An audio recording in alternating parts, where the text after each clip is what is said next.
Cat shit in box. Ruin owner life.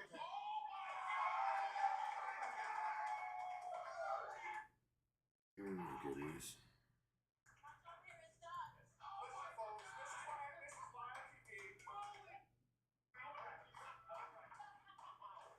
We gotta watch the new episode of One Piece at some point here soon. Okay, well, let me just put this shit on while I'm. No, I don't give a fuck. Let you do whatever. I've been wanting to watch cooking shit. Oh, Let me see. What?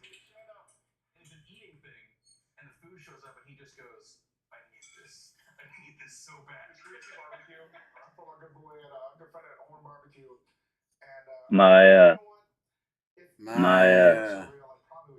my Maya. What?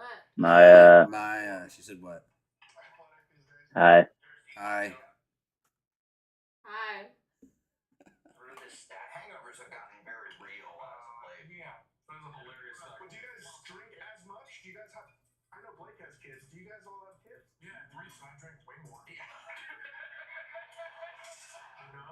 Holy shit.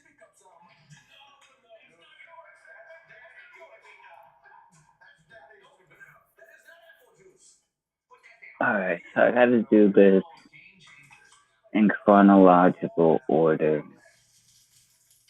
Alright.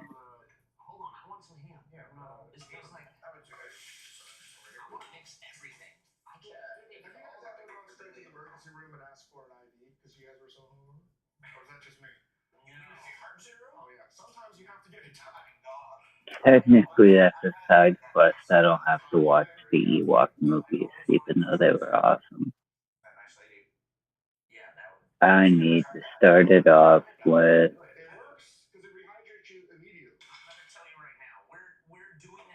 Oh my goodness. where the fuck is it?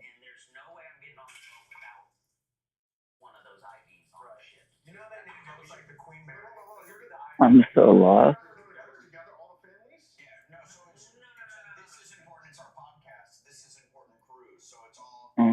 There it is.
Um, Um, we are running. You wanted to make new ones for sure. no. No? Only if we're. I mean, we're gonna test the difficulty. I thought. Yeah, no, I just thought that you were like for sure wanting to make another character right this minute or something. No, it was only if we were gonna do the more difficult shit, and that's only because like I watched the video. Yeah. Like I don't know how to describe it. Like I already know at some point in time we're gonna be self-sufficient and overpowered because that's the design. But while we're getting there, I would rather be tactical. I guess Yeah. is what I'm, you know. Well, So nice that way thing is you can when get each freaking class's freaking, each spec of your class, their artifact. mm-hmm. So yeah, no, that's helpful as fuck. I agree.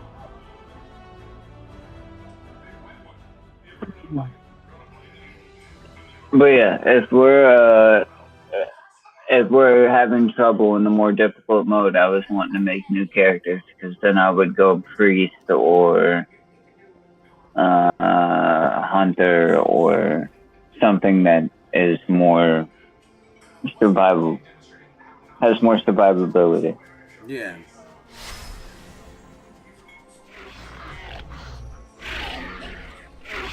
Oh, the wonders of Pandaria.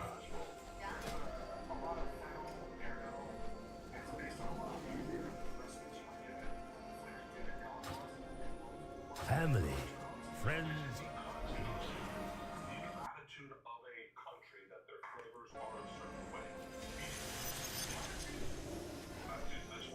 I hope you find these to your liking.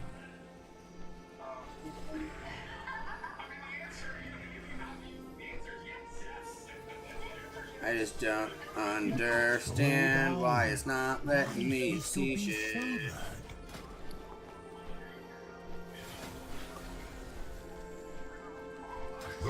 I'm gonna really have a character named Gary Anus. What can I do for you? Outstanding. Definitely.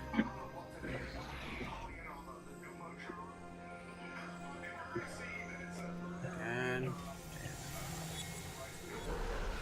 Oh fuck! I got so much gold. I got 240. I had 252. Nice.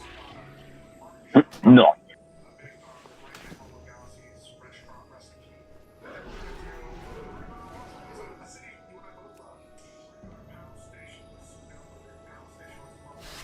Alright, so the real question is, can I dab the pub code while it's plugged in like it's an email? Holy fuck, it looks like it. Speak.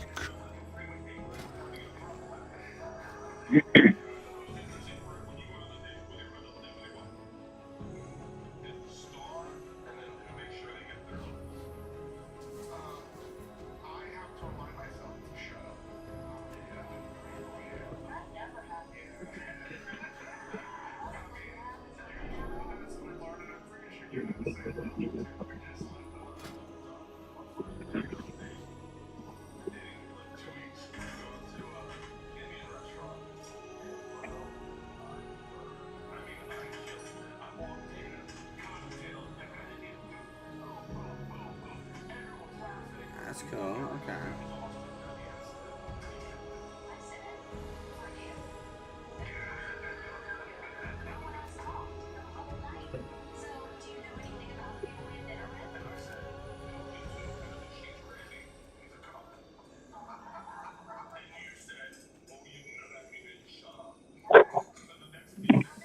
Seek the Zeus, truth. it's me. Stop fucking tripping every noise you What is your goddamn hear. purpose? Lay your cranky ass the fuck down. Thank you. Damn. Made me feel like I can't move in my own house. Relax, Doshmi. It's okay. You're good, bro. Do not share what I have said.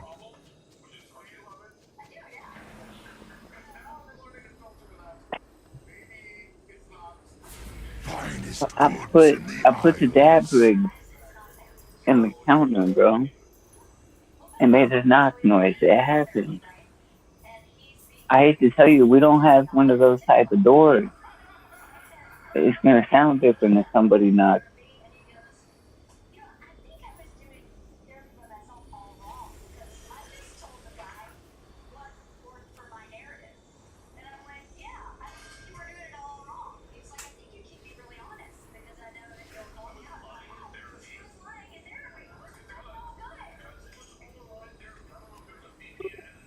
Hold on. Oh, that's cool. Yeah. I'm just seeing some of these freaking ensembles of shit, like armor sets that you can buy, weapons.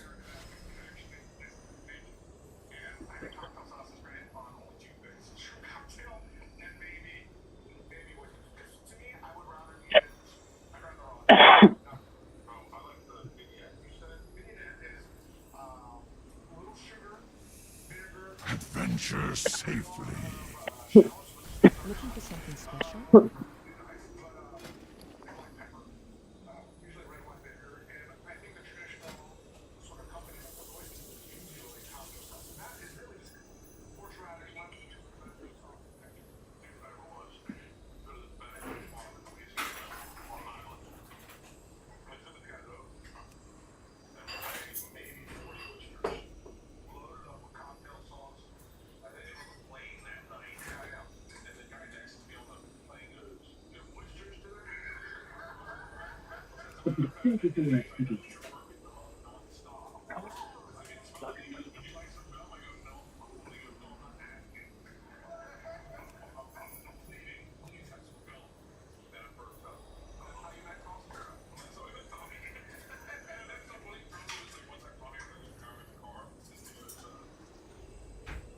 Go in peace.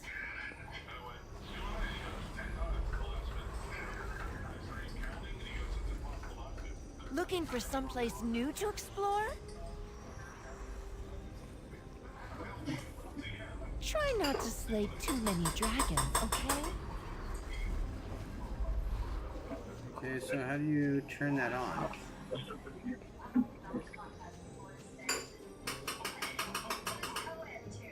Change is good.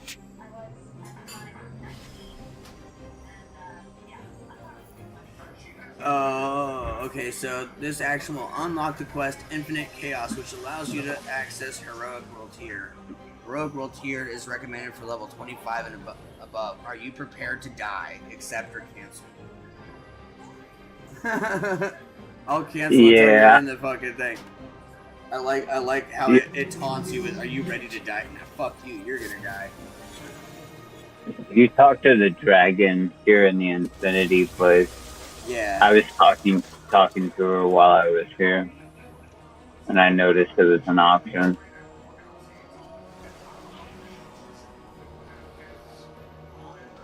And she also gave me some research tasks, which are cool.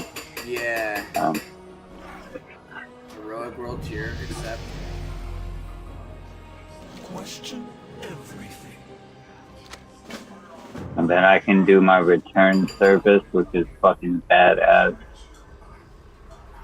Dude. Speak to who? Eternus. Our paths cross at last.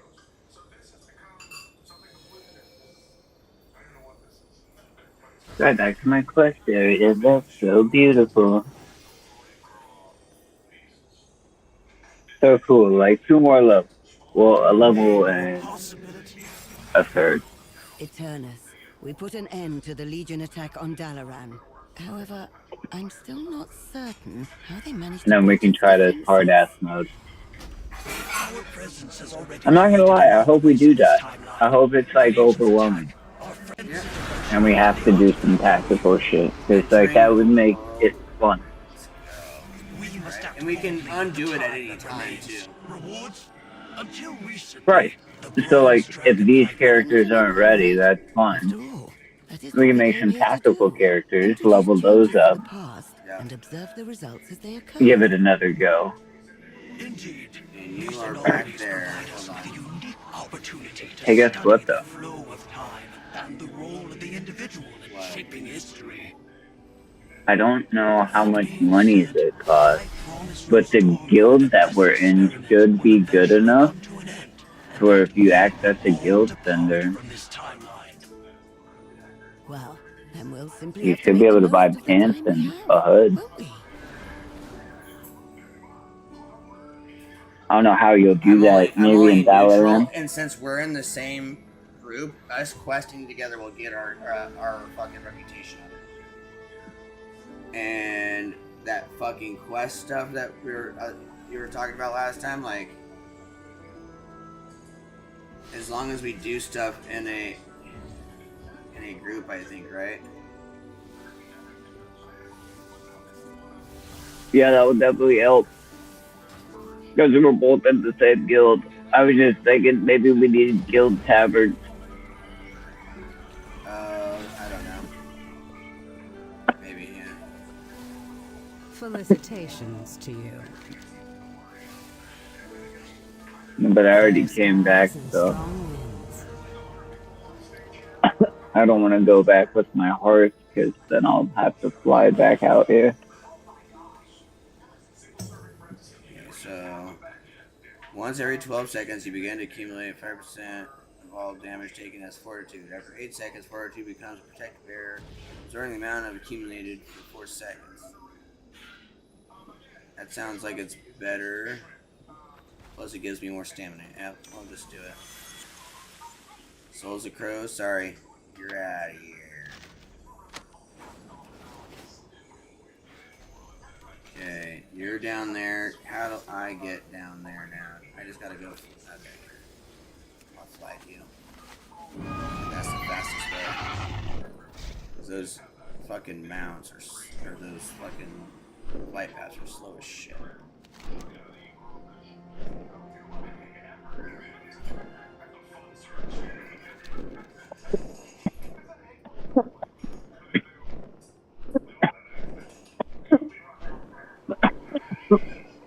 Oh, and there's a little button to return to the normal world tier. That's fucking funny. They're like, here's a get out of jail free when you decide to be a pussy. That's fucking funny, dude.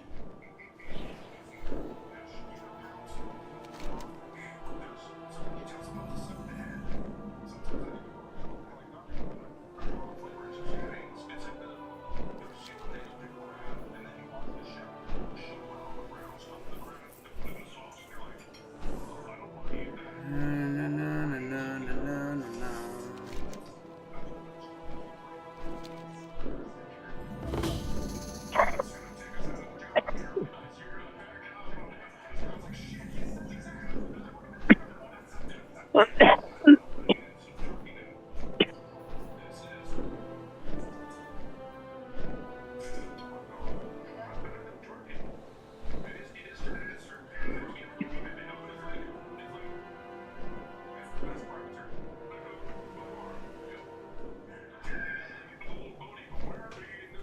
Oh, there you are. I'm diving.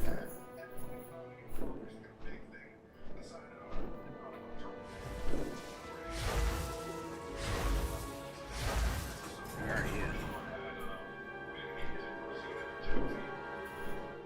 you? At the quest. Oh, you're in a different world tier, that's why. Oh, different what? World tier. Why aren't we on the same shit? We just were. Did you do the little quest for it and activate the console? And then you talk to the dragon again, you complete it, then you go back to the console and activate it. Everything turns green when you're after you've activated it.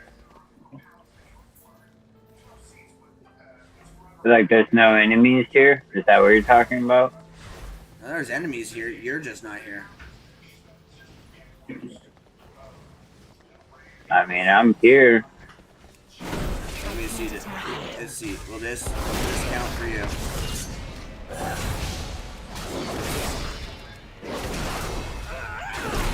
What quest are you doing? The withered slain at repose, whatever. Let me just see really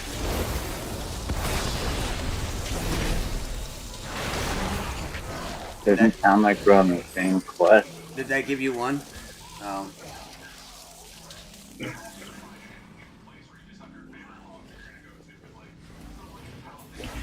Yeah, feasting on the dragon is what it's called. I have 5 of 15. Now 6. Yeah, that's not giving me it. So you're not on the same. You didn't switch to heroic or the harder tier. No, because it said level 25. No, it just suggests it. Oh, well, I have a 6-minute cooldown before I I can don't go have a back. target. I need to target something first. I need a target.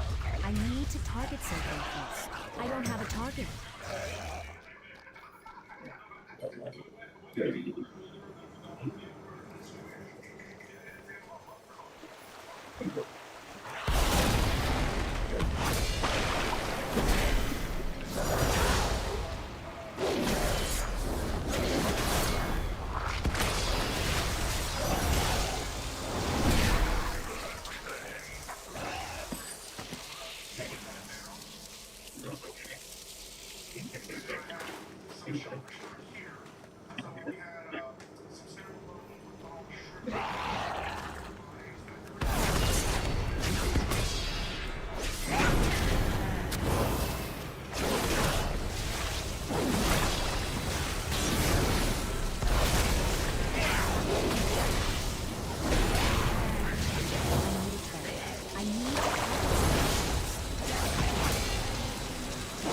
I mean, I guess it's complete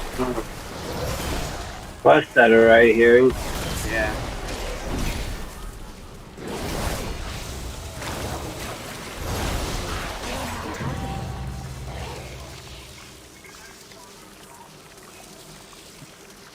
I defeated an empowered enemy on heroic world tier.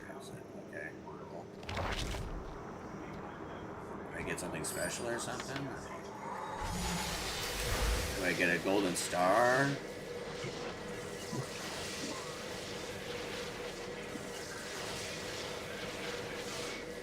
It is definitely harder, not gonna lie, but manageable. I actually got to use my own heals to keep myself sustained right now.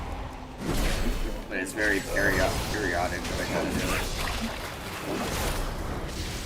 That means I'll probably get my shit kicked in as a druid.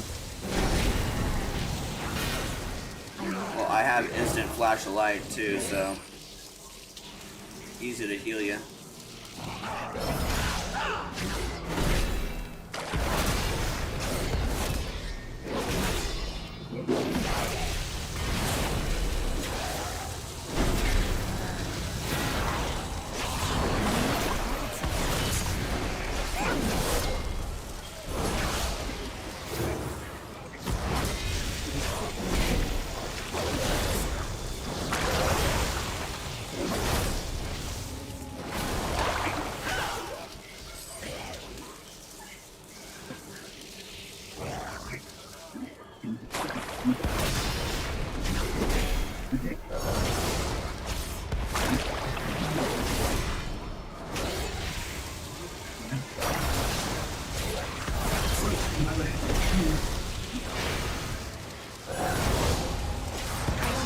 Three minutes until I can go back and No stress.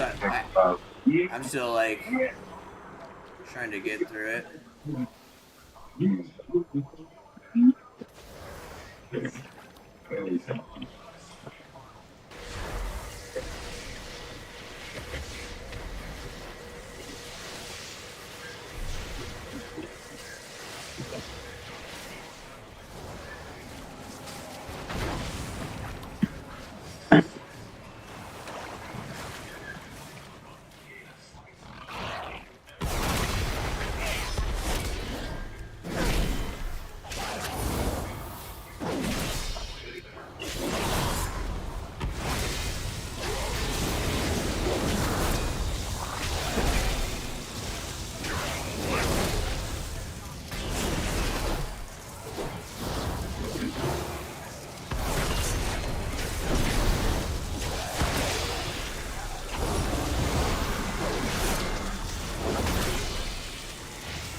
reflect.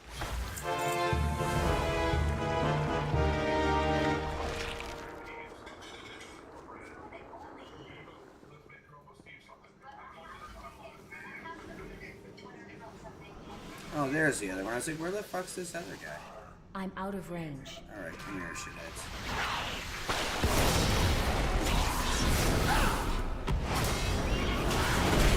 Oh, I only had one of those, so that's stupid. Good thing there's this life path right here, that's alright. All hearts back.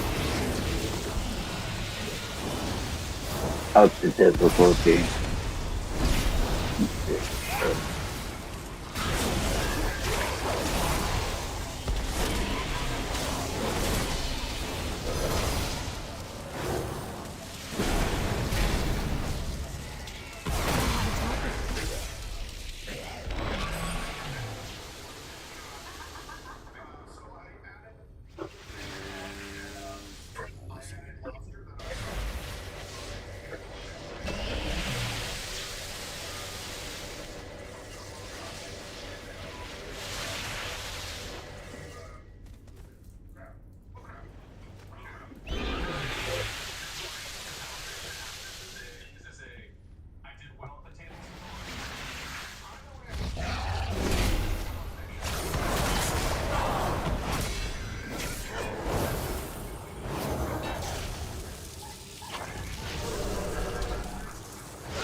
Well, fuck.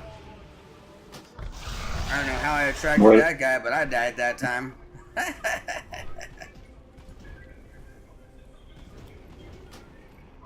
I had just upped the difficulty. First death, gotta smoke.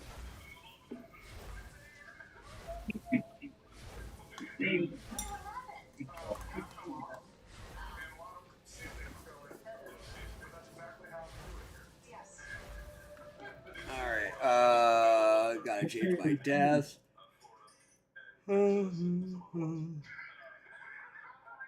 Three.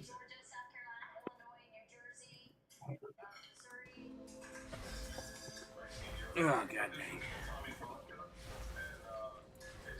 There's old, and then there's Senecas. How strange it is. This occurs after so much time.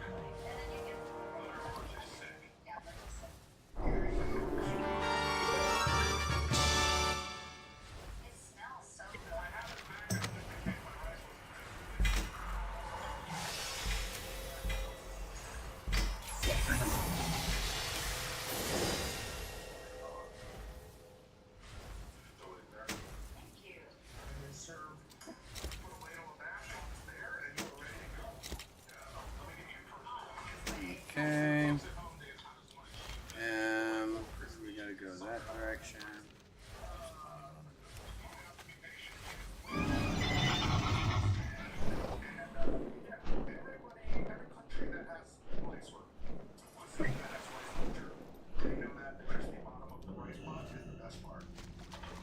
There are no secrets that would curdle your blood. This hunger is consuming my very mind. It is taking every ounce of my energy to just... Can you hear me, my friend? I cannot see you anymore. I think perhaps it is time to say goodbye and thank you, my friend, for letting my last few hours mean something.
Okay. Rip.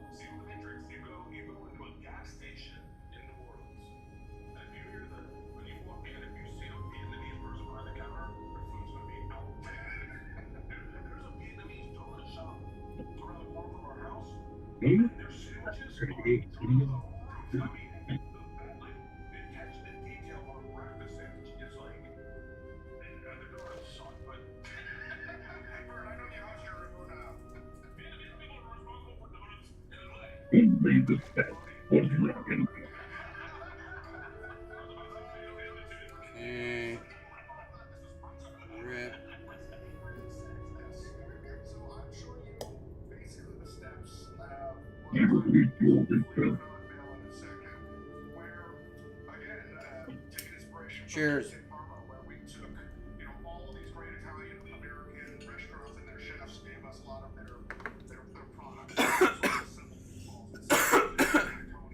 I'm gonna grab some food really quick. Yep.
Okay. So the place turned green when you did it? Do what? The Yeah. when you activate a thing that oh, it just says you're in a different phase. Let me see. How do we sync our phases?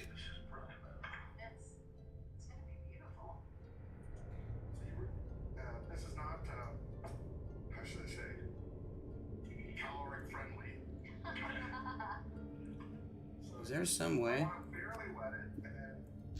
Maybe I've just done a couple more quests than you or something. No, it's just you should be able to sync your what you call it um,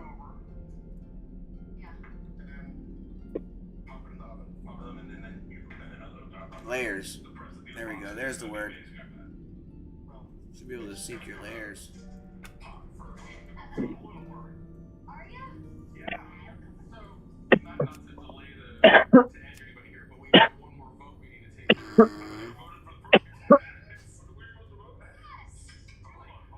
Let me try doing this.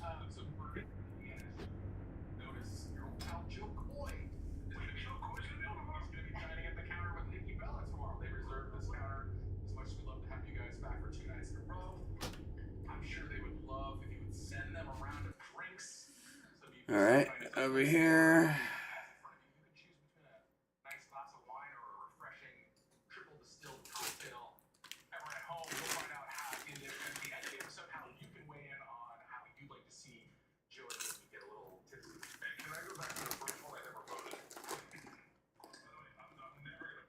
I just redo the party thing. We do the party thing. Yeah, the party sync. Mm.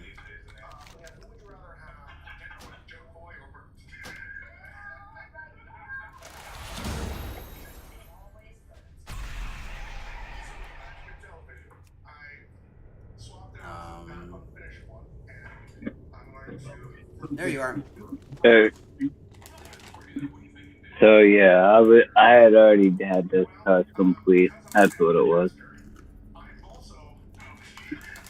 I finished it too. I just stopped.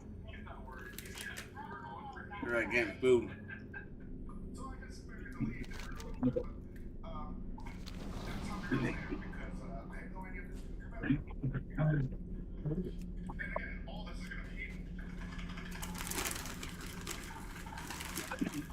Yeah, I'm not gonna lie. All it sounded like was got What? YouTube. What I just said? Yeah. Oh, I said I already finished this quest too. I just stopped because I went to go get food. No worries. Food is good. I haven't ate yet today. Hmm? I haven't ate yet today. Today's over, dude. Okay, I didn't eat yesterday. What? Yeah, that's not. No bueno. You ate yesterday? What the fuck are you talking about? He says it's tomorrow already. I don't call it tomorrow until I go to sleep. Oh. Yeah, I don't call it tomorrow until I go to sleep. If she gets off late, we normally eat late. It's a good thing I ate something before work today. Because I didn't get my lunch until after 7. Yeah. What time do you wake up and start the day? Depends.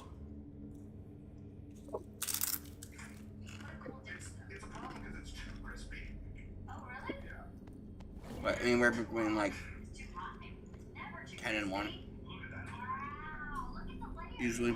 I'll fucking die by 4 o'clock. What do you mean? Food wise? Mm-hmm.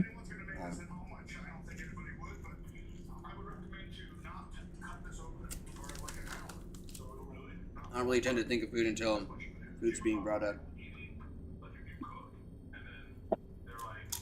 Food. Fucking food.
Yeah.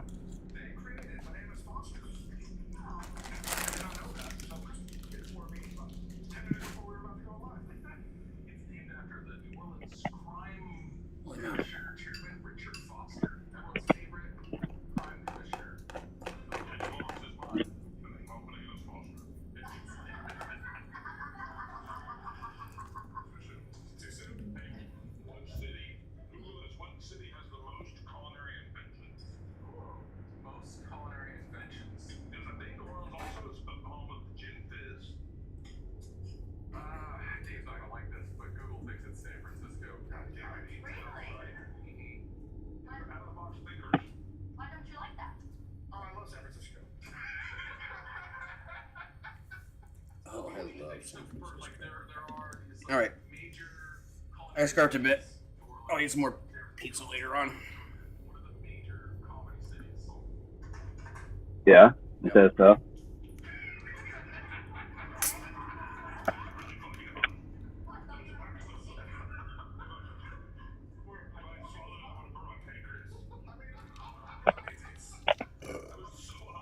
Woo!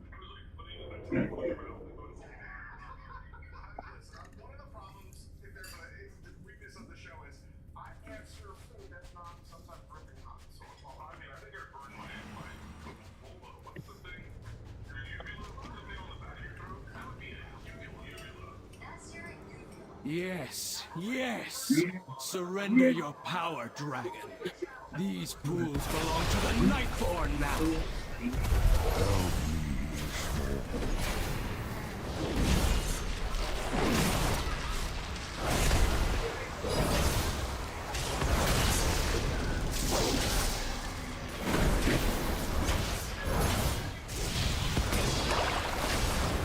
Yeah.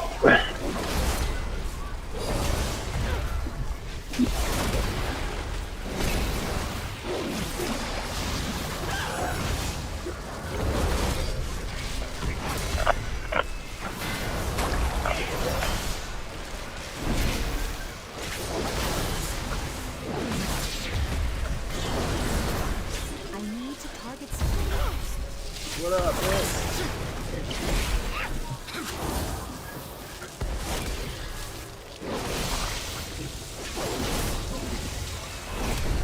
Fucking stun. Get the fuck out of here.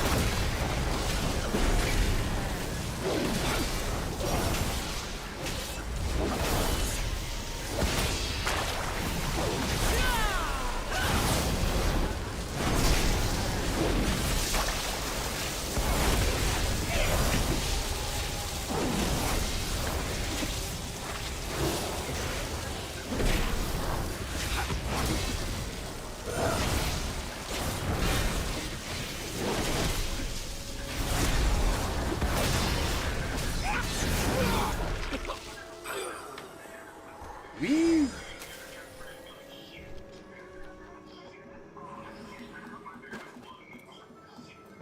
What's up, Dragon Boy? Another. Another one.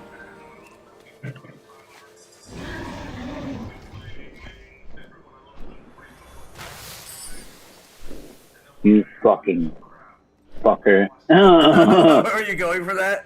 My I didn't bad. know that it disappeared. That's why I laughed. I was like, ah, fucker.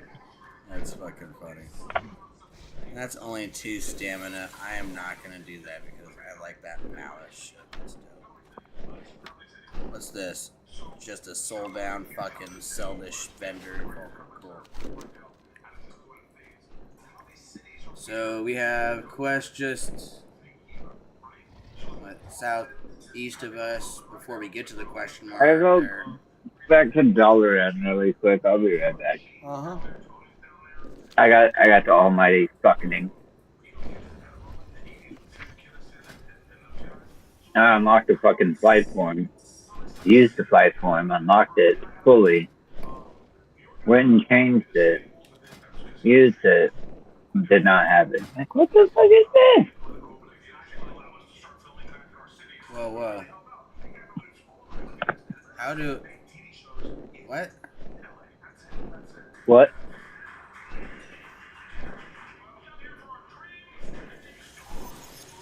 How did that get filled? How did what get filled?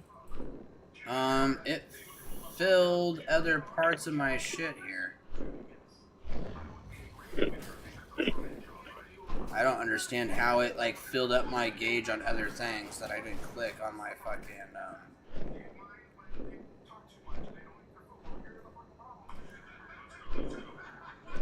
my artifact. It applied all my shit to something else, and I was like, I didn't ask you to do that.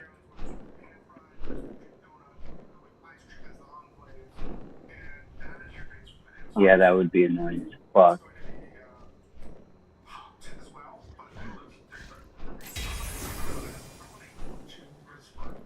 Alright, another new talent on Rhett. Let's see what we got.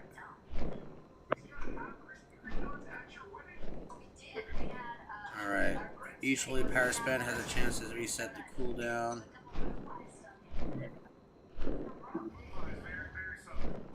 Now you're speaking my fucking language. Auto attacks have that.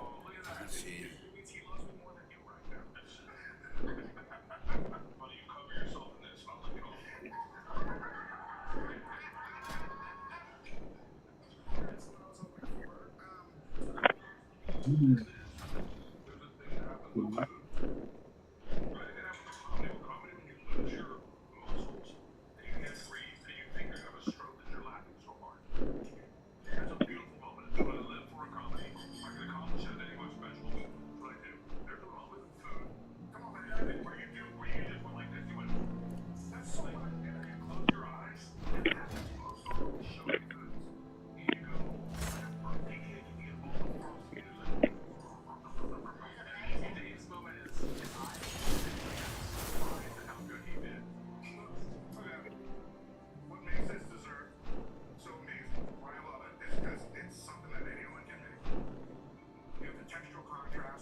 Wait, did I?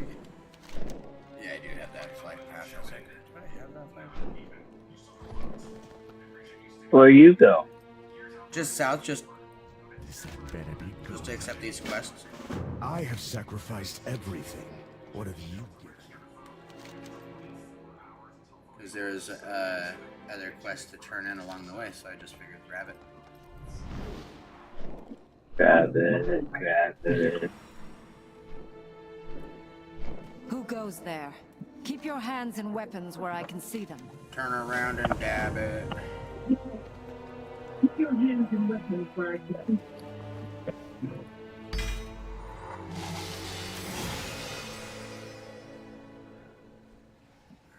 What? Cool. I'll take that.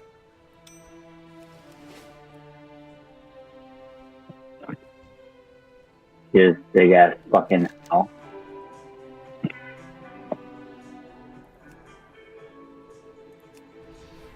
Head of the fathom. Okay, cool.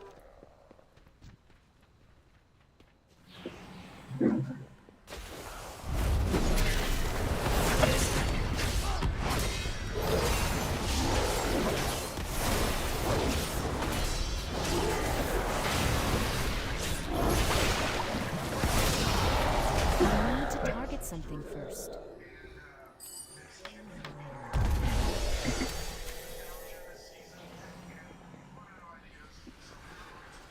Might as well head up for the big boy.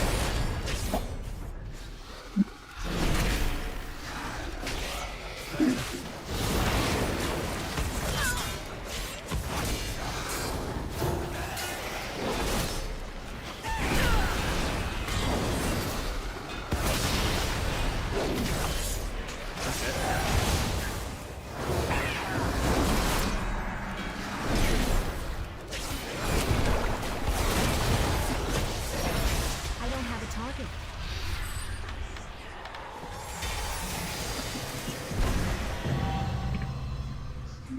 Cool.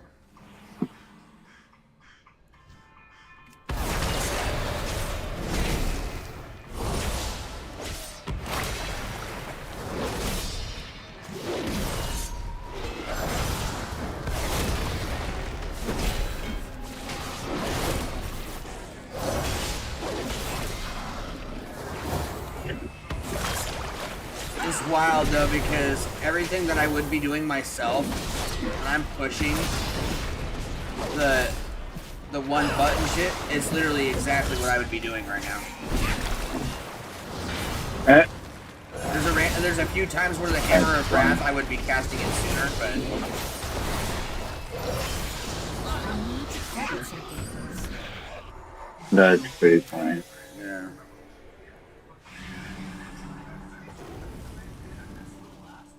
Hate Quill, Naga Slayer. Alright.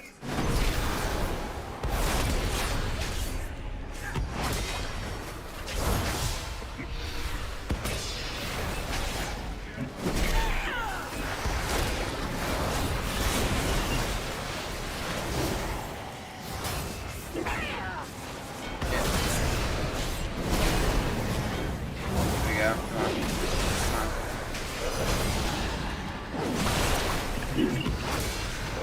I don't have a target.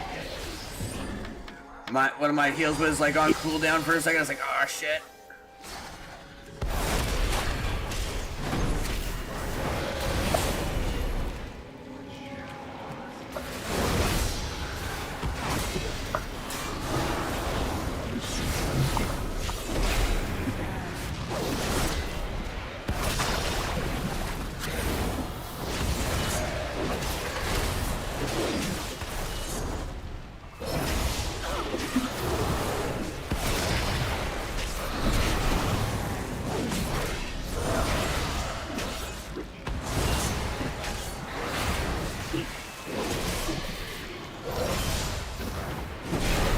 I need to target something first.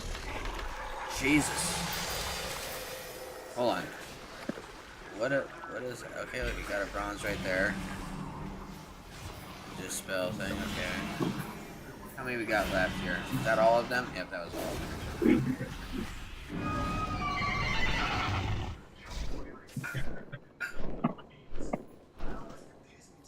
Elune Adore.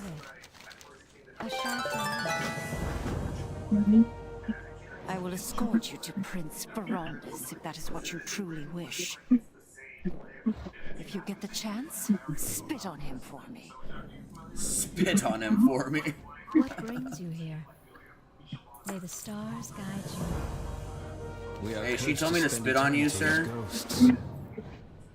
I am on. Farewell. Oh wait, I wonder. Hold on. Yes? Dude, hold on. Until we meet again. Spit. No, you can't spit. Damn it. Hello. Be careful. Thought you could do that as an emo.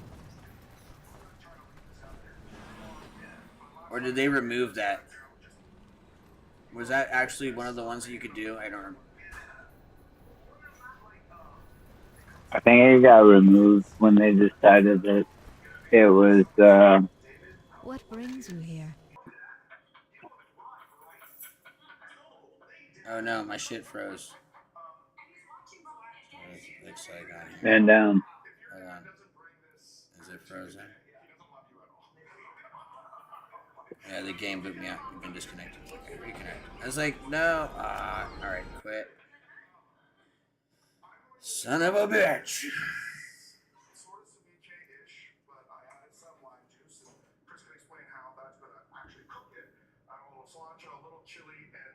Maybe you want to smoke? No, I was not planning on smoking ever again. Yeah. No, I hit this bowl already if you want to have a smoke with it.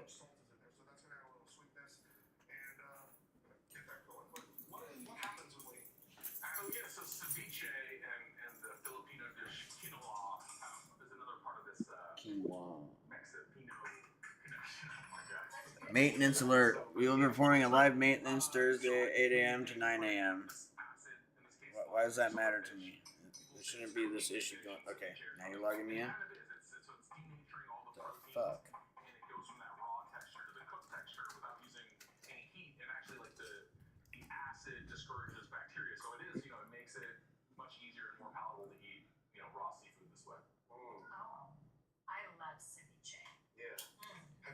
Oh, well, we'll be doing an update, probably to fix a couple bugs and shit from Legion launching. When are they doing this? 7 to 8 a.m. I will be asleep. Yeah, I'll be probably trying to.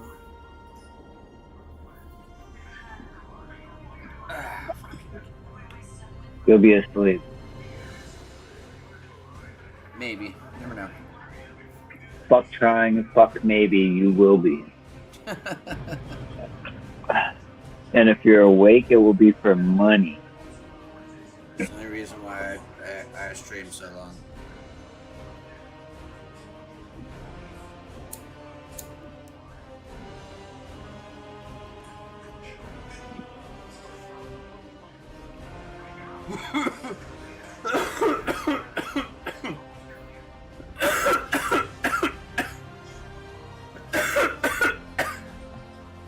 Woman, load the bong next.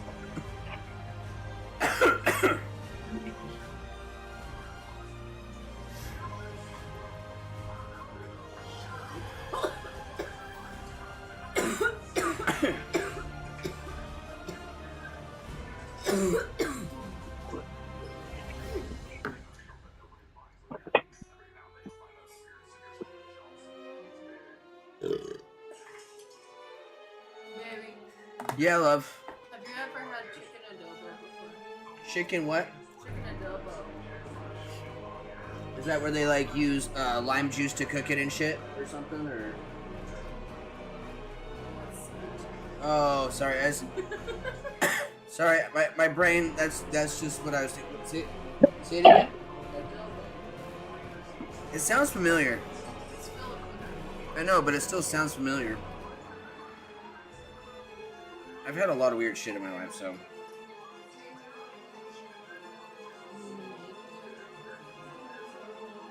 I've been saying I wanted to make it for like the last 2 years. Have you shown me it? Have I said something about it? Honey, have you shown me it before? I might have shown you a picture. Because if you've shown me it and I've responded about it and it still hasn't happened, then I don't know what else to say. Because I'm probably gonna give you the exact same answer I gave before.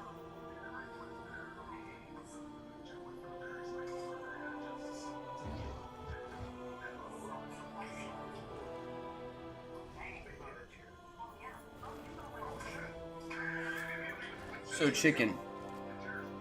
Yeah. Why can't you just say chicken? Okay, but you can say chicken with a lot of flavor. Like am I? Chicken with special seasoning. My brain is off. Well, It's not because you're awake. What? If your brain was off, you'd be asleep. Oh. Ha ha ha ha ha ha ha. Shut up, Sam.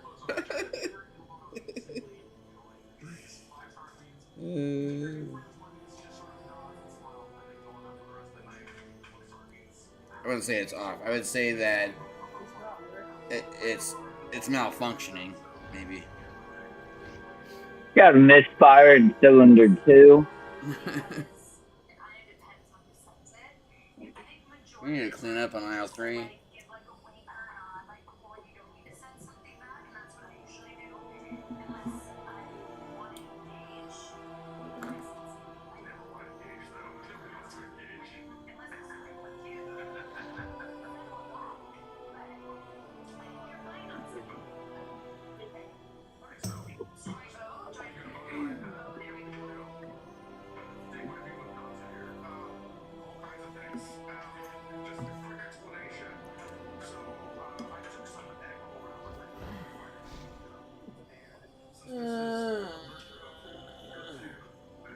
There we go, love. Take your weed, Rips. Here. Thank you, baby. Thank you, love, for being amazing.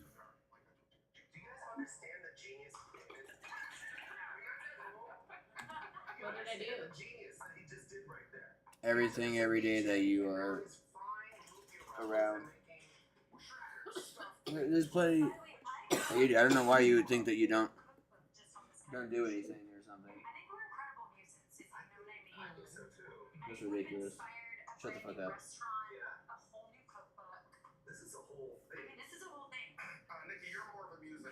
Love you. I love you, baby.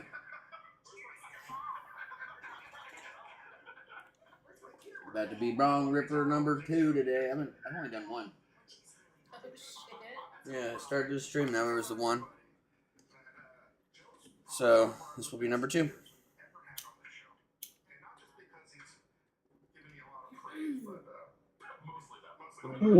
Guess what I just found out? That your uncle's gay? No, but that would be something. That would be hella fucking funny. That'd be funny. He's just the biggest bear there is. That'd be so fucking funny. I would die. Because then I'd be like, I knew it. He'd be like, no, fuck you. I was just joking. You know what I mean?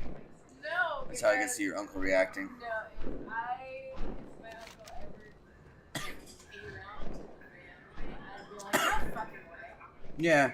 Right? You're not fucking serious. Okay, so there's Well, stuff that's a that lie, direction. bro. I gotta sit still long enough to start catching the itis here. No, you're all right, man. I will start another character. 12:30. Oh, I don't feel that bad. That's not that bad.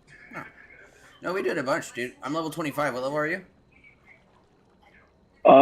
2 bars away from 25. Yeah, bro. Like cruising through this shit.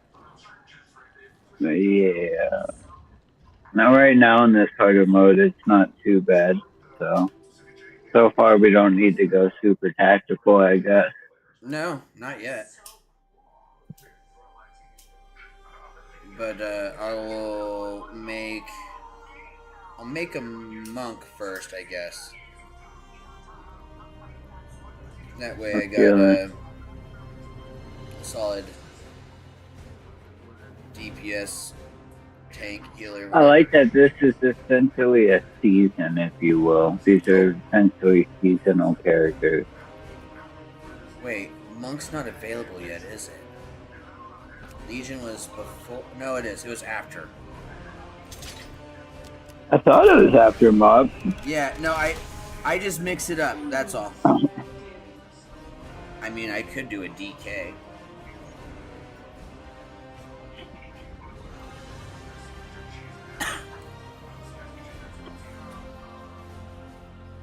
I'm curious. What is the DK's fucking? So, for the sake of time, I'm not going to make it, but we have one right here. I'm going to stuff it in here and we're going to get going. Wow, so good. By the way, this is incredible. Yeah, this is incredible. I'm in heaven. Hey, Dave, would you recommend home cooked serve fresh coconut the way you have here? No. I mean, listen, I didn't grow up eating coconuts at all. I don't know unless Blood Death Knight looks fucking dope if it's that. Let me see this. Seriously? Yeah. Oh, no. How did you eat it? Well, you know, when I used to live in the Philippines, they would cut it with that big ass machete. Yeah, that's what I didn't want to do. Which is scary. It would have been sick, but also maybe not perfect for me to do on live television. So I broke those down, and no, I just don't feel comfortable home cooks breaking them down. Because you do need that machete in it. Yeah, a little bit. But maybe I'm just a whip. No, I agree with you. Can you buy these already Interesting. prepped? I don't think so. You can buy them already. They're pretty cool looking axes, but I don't know if I like this. This is ridiculous. Yeah, they're both I mean, incredible. I could just eat all this every day, all day.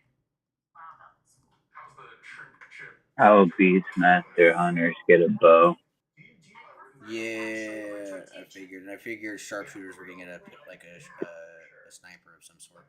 Do you like lay down and just think of like things? Oh. Yeah. Unholy DK's got some pretty dope fucking swords. Holy shit.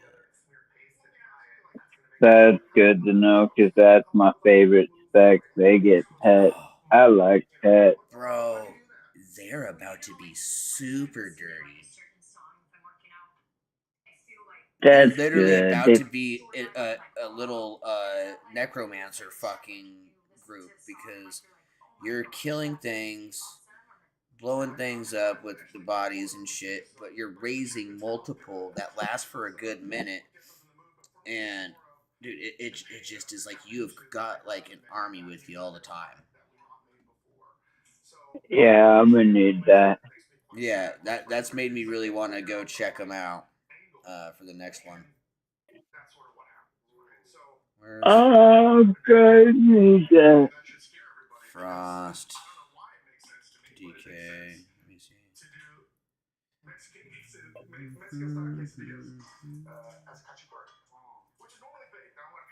Those are pretty dope looking too. Okay, okay. Yeah. Okay, maybe I'll go Ice DK if you like the Unholy more, man. I mean, Blood DK is kind of cool, I guess, but yeah, Frost is where it looks like it's at.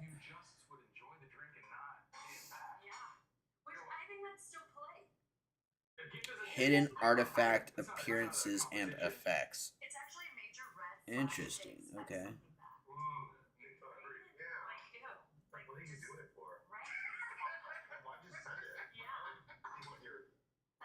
Yeah, Apocalypse looks dope as fuck. Yeah. Let me see here. What do monks? I bet you they got some cool fist weapons.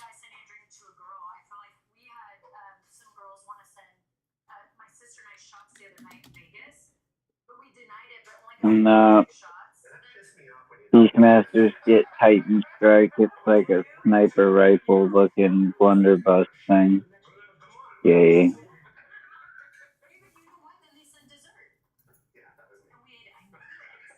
Oh, they got some little stone fists. Those are kind of cool.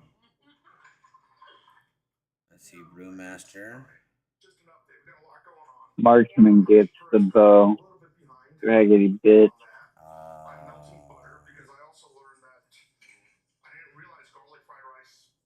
Those are interesting. Okay.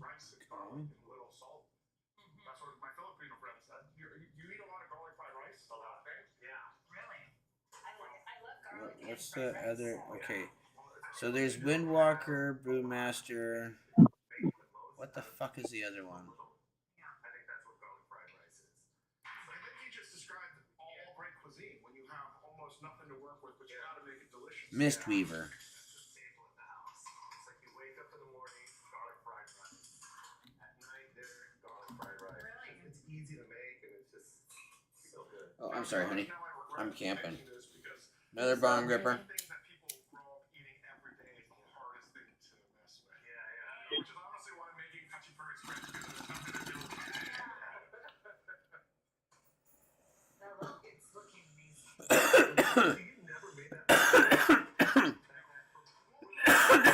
Those are kind of interesting stabs. Okay. Cool. Still wouldn't do it. Like, Monks is like the least favorite so far. Let me see Warlock.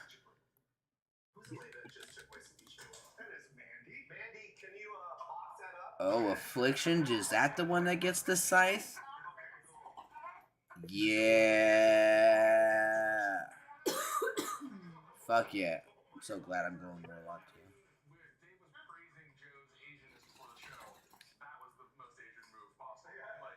Let's see, Destruction.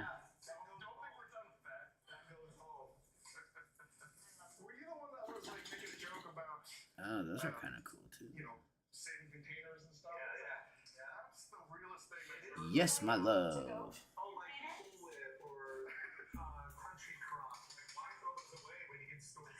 I'm sorry, I didn't even hand you that. Did you need that? No, I'm still cherry.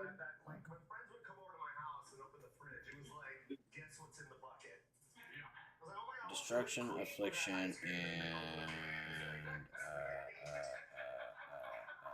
Demonology. Demonology. Yep, there we go. I was like, because each time I do it, it only shows 2 of the 3 for every single one.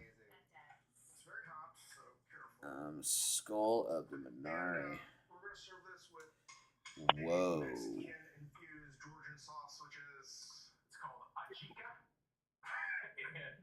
Like, the daggers are whatever, but the skulls are pretty dope. Mm.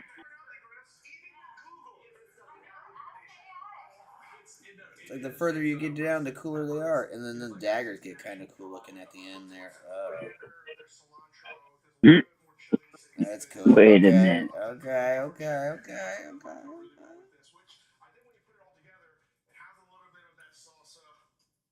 Okay,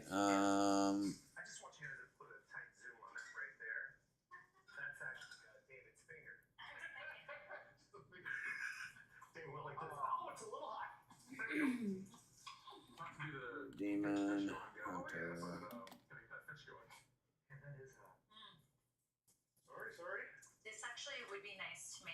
Nice thing about them, there's only 2, so it'll show both of them this time. Right.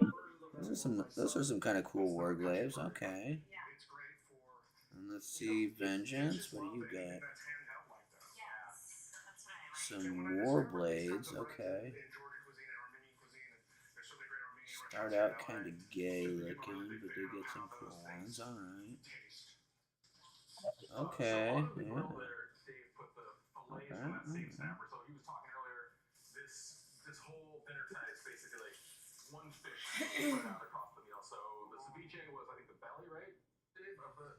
Warrior.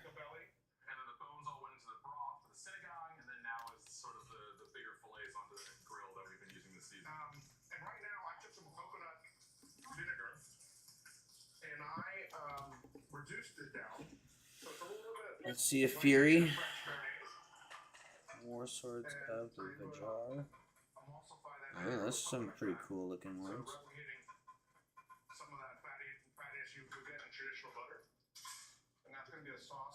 There's some axes? Is that what those are?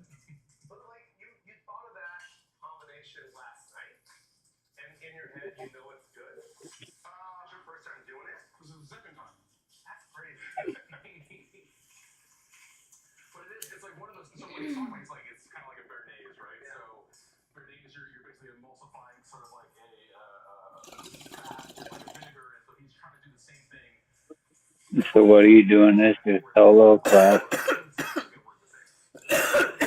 I'm still looking.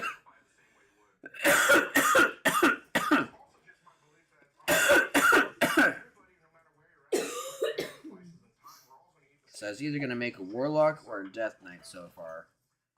I'm looking at Warrior to see what they got. See if there's anything that was worth getting that I could just play on my own. We have some cool looking swords. Not bad. Big ass axe at the end there. I like the fact that whatever we get will be added to a transmog, even in retail. Yep. Yep. That's the reason. The only reason why I wanted to do that was the main thing. Because it's like, oh, these things that I fucking didn't, I wasn't able to unlock all the way. I can go back and do it right now. Hell yeah. Okay, so it's a sword and shield for them. For a prot. And all of them are kind of gay. Oh, okay, so this hidden tier or whatever is cool, but all the rest kind of suck.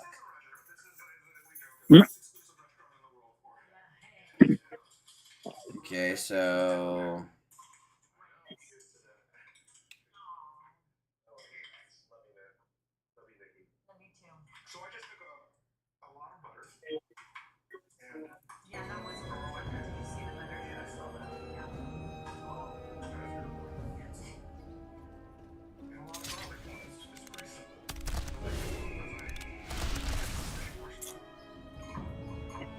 huh.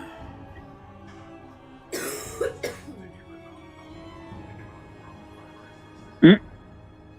Yeah, maybe I'll go DK. DK is gonna be your solo class. I mean, I guess, like, I feel like, it's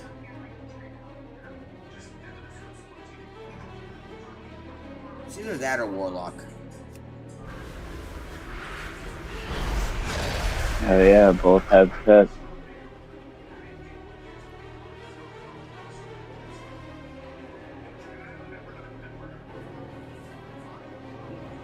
Oh, I'd do Frost DK.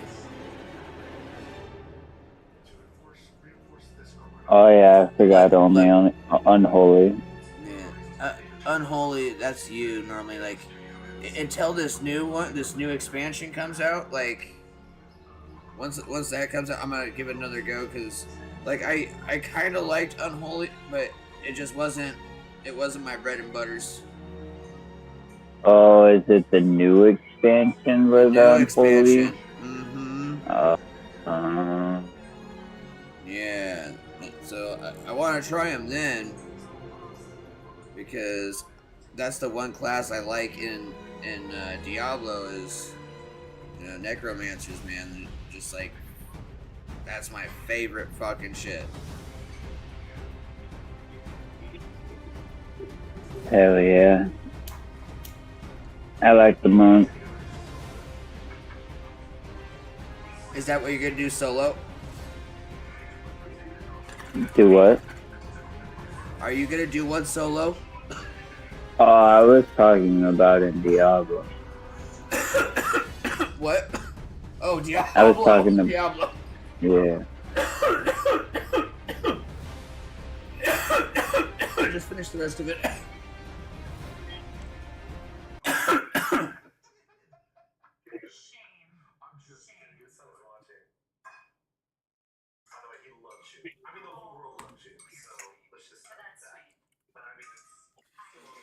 Well, you guys are gonna have to come to a wrestling match. You know, all of you guys. You could maybe cook for us after. I would love that. We could have you get creative of like what like is a good food before fighting. You know. What is a good food? What is your go-to meal? I mean, honestly, bananas, but that's when you're an HDTV. Okay, it keeps me healthy, but I'm healthy, so. But the night before, you do like pasta dishes to ready to serve.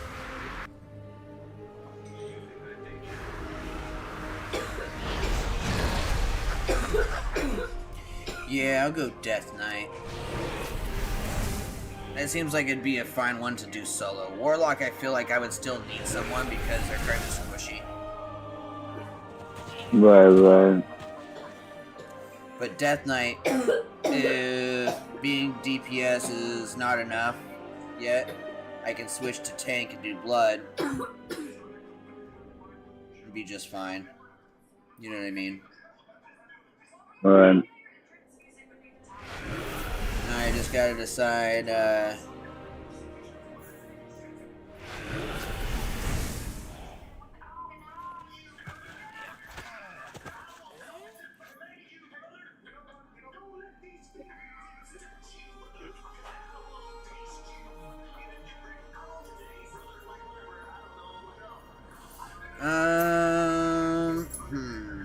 What race to be a fucking Death Knight, though?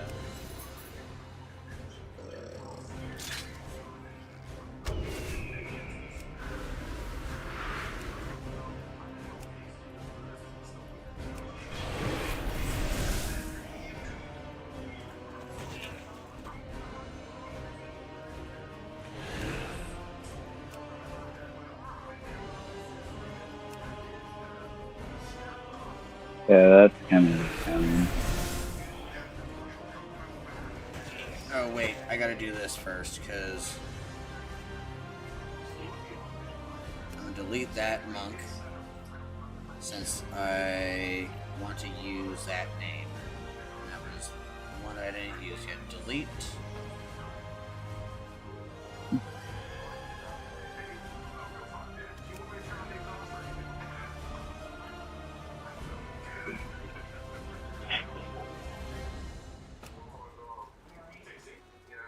Orange, Death Knight.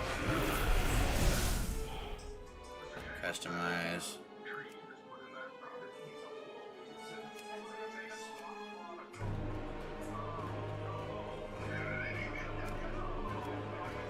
whatever, bro. Well, hit me up when you're free tomorrow. The only thing I got planned is to get groceries. That's it.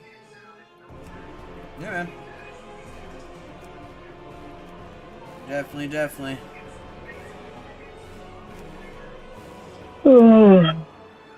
Whatever, bro. Well, I will catch you tomorrow. Yes, sir. You have a good night, man. You too, bro. Yeah. Peace. But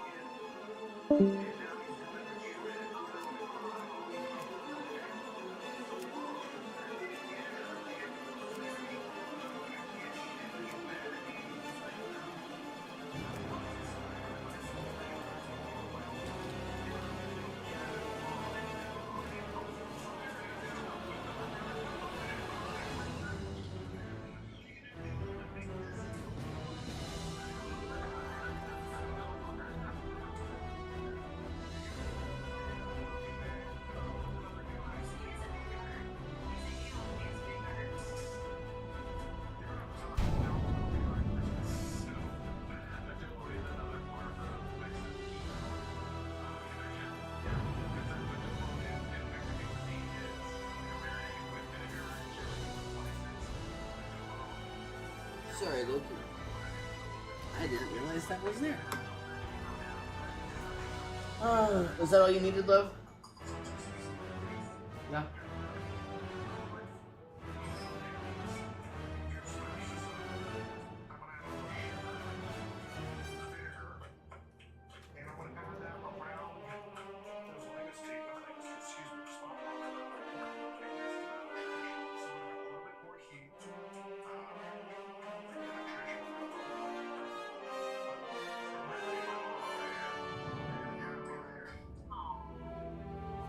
That's what's good. I love it. Still probably wouldn't come in the morning, but I love it. So coconut vinegar and soy sauce. I love that about raisins. Especially tofu. Yeah. That's what we're doing. Yeah. We're now creating new future memories of the last night. Because of fusion, we can share memories together. You know, your fam, my fam, is like all of us. It's all of them. Our fam, our fam, our fam.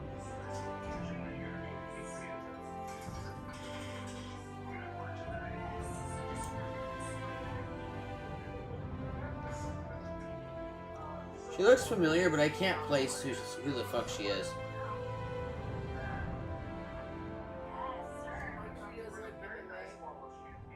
Huh?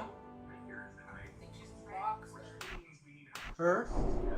Champion, there you are. I thought we'd lost you. Oh, okay. What is history, if not a series of variables? The possibilities are infinite.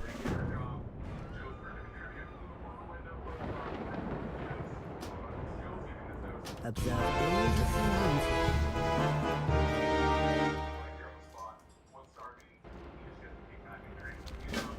you. Destiny calls to you.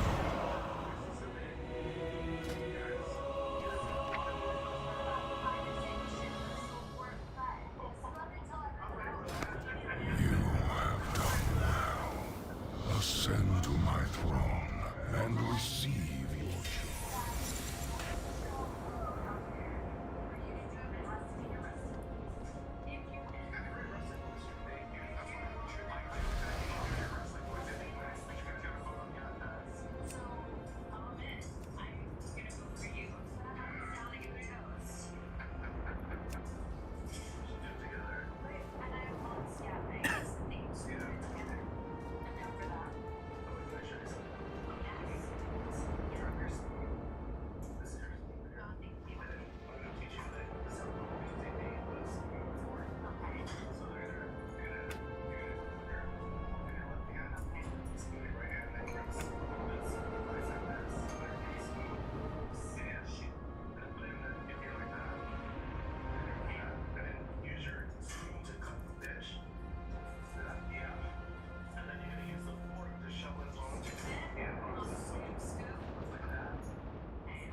that made.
It's a pleasure to work with you. Our endeavor goes on.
Oh, that's what she is.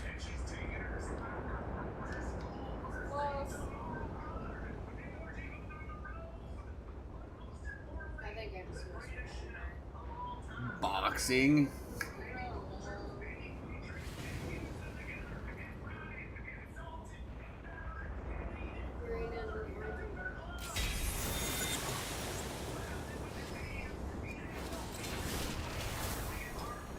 Do you want a vape?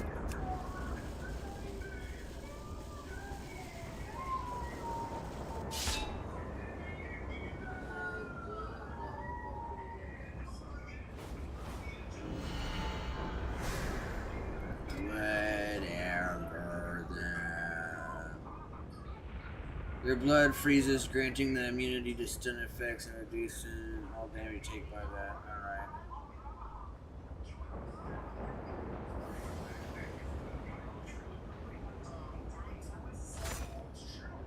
Apply that. Cool.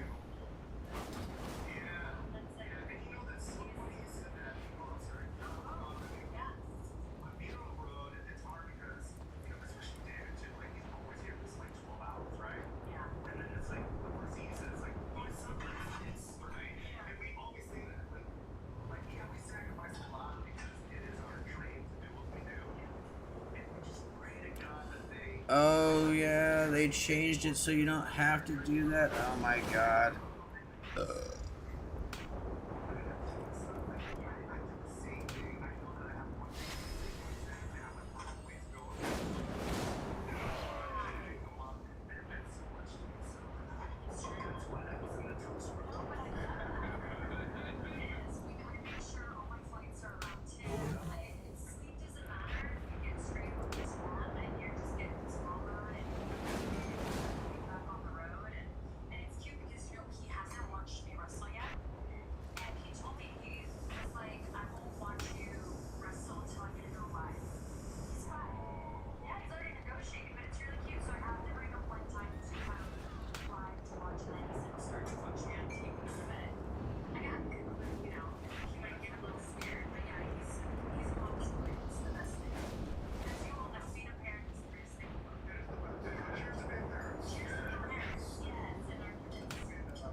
don't have a target.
Where did he say that fucking was? Oh no. It's somewhere else. There it is. Skywriting. Yep, we're gonna change that. There you go.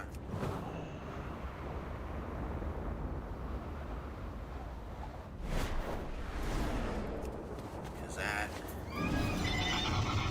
is a pain in the butt. Because when you jump, when you have the other style, you just go whoosh and just take off. I don't like that style. You don't like which one? There's another flight style where it gives you like these little orbs. You can push certain buttons and it'll make you go boost fast for a second, but when you run out of energy, you run out of energy. You can start diving down and it'll build up speeds and then you can catch up and you'll like gain some height. You can go a bit further.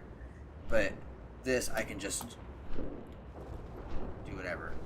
Oh cool, I don't have a boost. I don't give a fuck. Like, unless I need it for a specific reason, there's zero reason. And if I do, look at that, I can push the button, it goes back. You know? You ready? Mm-hmm, mm-hmm, mm-hmm, mm-hmm. Mm-hmm. Mm-hmm.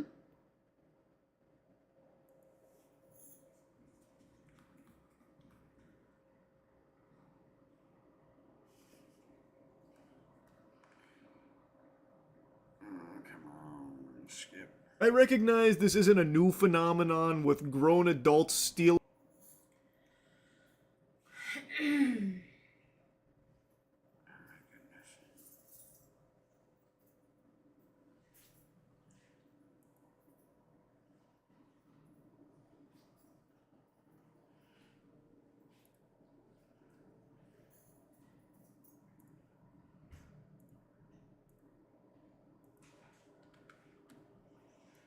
Be right back. Stealing items from children at sporting events. But I would make the argument that it's becoming more and more common now. Maybe all those 5G towers really did take a toll on some people's brains here, because it is crazy how often I am seeing footage of these grown-ass adults just stealing candy from babies, like literally at these sporting events. I just learned about another one from last week at a Chiefs game where Patrick Mahomes was giving his headband to a 10-year-old who was actually there celebrating his birthday, apparently. And as Patrick Mahomes is giving the headband to the kid, this woman comes over, snatches it out of his hands, and then runs away, gets called out on it, and then makes the dumbest fucking TikTok video about it I've ever seen. But first, let me show you the evidence here that she stole it.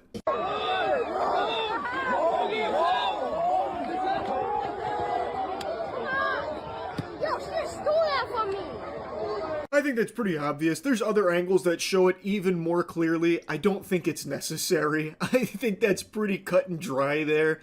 But she then made a TikTok video after people were giving her shit for it. To make something straight, I did not steal a headband from a little kid.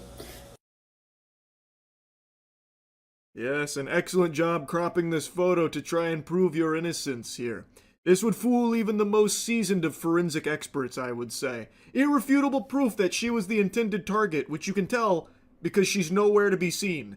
In her own evidence here, you can see that she is reaching out in front of the child to take it from him. Like, come on, this is unreal. Also, she was dressed in Giants accoutrements. She was a Giants fan. I don't think Patrick Mahomes was intending to give you the headband. He didn't even register your presence there. This is so ridiculous. Oh my god, my voice is cracking. It's so absurd.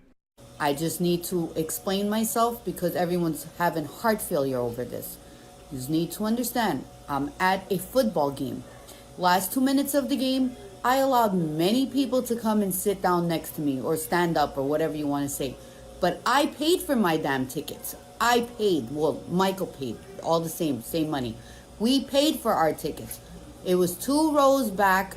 I went all the way in the front. People were coming from all over, probably the nosebleeds. This is a masterclass in how to become even more unlikable in a situation I thought it was impossible to be more hated. People already don't like her because she clearly steals from a child, and now in her response she gives people even more things to dislike her for. She's talking about how she allowed people into her area after she paid for those tickets to be there. Well, Michael paid, but it's her money too, obviously. In fact, it's mostly her money, really, I would argue. Lady, the game is over. That is now moot. You can go wherever you want in that area. You don't own it. But she's talking about it as if it's her fucking stadium. And being the benevolent saint she is, the angel, she allowed them with her grace to be in this vicinity with her.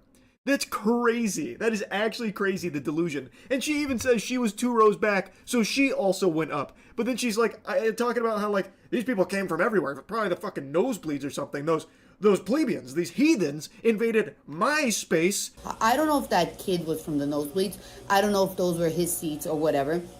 But people were saying, could we come and sit over there, stand over there? And I was saying, yeah, sure, whatever. Last 2 minutes of the game, they were all KC fans because the Giants lost, so all the Giants fans left. But I wanted to stay there and see if anyone's going to come down.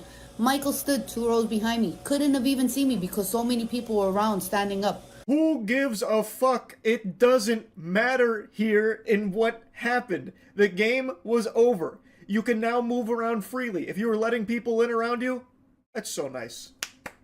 What a superstar you are. Oh my goodness, that's the sweetest thing I've ever heard. But it also has nothing to do with you stealing the headband intended for a 10-year-old. At the ending of the game, the KC players was coming. Not gonna lie, what's his face? McDuff, I think his name is, came right to me to give me his gloves. But I was looking behind him and was looking at Mahomes, and I was screaming, Mahomes, Mahomes. He got mad. He like sort of got upset. Looked at me and said, I'm not Mahomes. So he gave the gloves to the next door little girl next to me. She started crying. I felt bad for her and I was rubbing her back. I said, are you okay? Don't worry about it, baby girl. They're just people. Don't cry. I don't even know what that means. What kind of yappuccino are you serving up here? What the fuck? Jiminy Christmas? What? What the hell is even that? What are you even... Huh? What are you blabbering about? So, the pieces to this puzzle I don't think are going to fit together. Like, following the breadcrumbs that she's sprinkling out here, she's farting out a poop that I just don't understand. So she's saying she was screaming, Mahomes, Mahomes. Turns out it wasn't Mahomes, it was McDuff. I think she means McDuffie, would be my guess. She can't even bother to get the player's name right. Also, side note, she's a Giants fan. Why does she even want Chiefs gear? I imagine she just wants to resell it. That would be my hunch. But anyway, so apparently McDuffie got upset, like, I'm not Mahomes, and then gave his gloves to a little girl next to her who started crying. So then she started to console the little girl, reassuring her that it's okay. They're just people. Yes, of course. Now it's all starting to make sense. A confounding mystery, but it's becoming more and more clear. It's coming into focus now that I say it out loud. This must be how it feels to, like, do whippets. Like, listening to her speak actually makes me stupider. I am not a thief. That little boy, when Mahomes came, if you look at the video, both of our hands was on it. He was right to the left of me. I didn't look in Mahomes' eyes to see where is he looking. I just seen he's handing out something. I put my hand, both of our hands was on it. I took it. Yeah, but you definitely knew. The kid even said the lady just stole that from me. Like, you definitely did know. You reached out to put your hand on it. he didn't just like set it in both of your hands and say like, good luck. It wasn't like the Dark Knight with the Joker doing an initiation. Like, he was clearly giving it to the kid. You reached out to grab it and put your hands on it and then take it from the kid. Like, that is clear in the video that you keep urging people to watch. If he was 20 years old, would it even matter? If he was a 20-year-old man and both of our hands was on it, and if he would have took it away from me, would have been like, oh, you should have gave it to the woman. So if it was a guy and I'm a girl, then he should have gave it to the girl. But because he's a 10-year-old little boy or 8-year-old or whatever how old he is, I should have gave it to him. But I didn't even know. Good news, I just went and bludgeoned myself with a sledgehammer and I understand her perfectly now. This is a bulletproof defense. She's got us all in a checkmate. So, I think what she's trying to say here, very convoluted, is that if it was a 20-year-old man that she stole it from, would people still be upset? And the answer is, people would still think you're an asshole. And then she flips it saying, what if a guy took it from me? Would anyone care? And in that case, yeah, people would think he's an asshole. Like, stealing an item that was intended for somebody else and everyone sees it, they're going to think the person who stole it is an asshole. The fact you steal it from a child does make it significantly worse. 100%, yeah.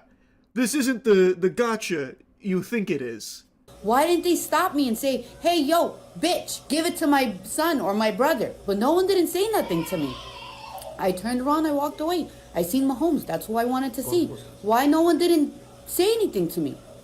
But now you are posting it 1 week later? It's your fault. I stole it and nobody stopped me. Thus, you have only yourself to blame. She's now trying this angle. Also, people did mention it, by the way. The kid even called it out that she stole it from him. And I'm pretty sure in one of the other videos I saw, someone else also mentioned it. She just ignored it and walked away. So, like, they did. But now she's, like, trying to say that, you know, the father or whatever should have reached out privately to tell her that it was intended for his son or whatever. So it's his fault.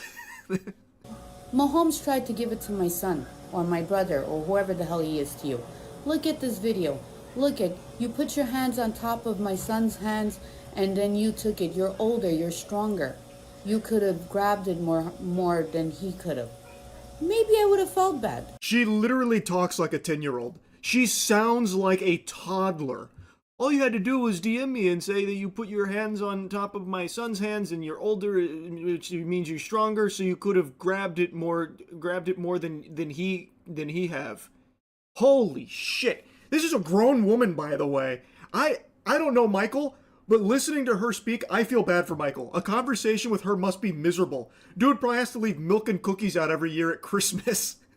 She probably still fucking stuck thinking Santa Claus is coming through. But now you're trying to embarrass me. I don't think so. Okay. It is what it is.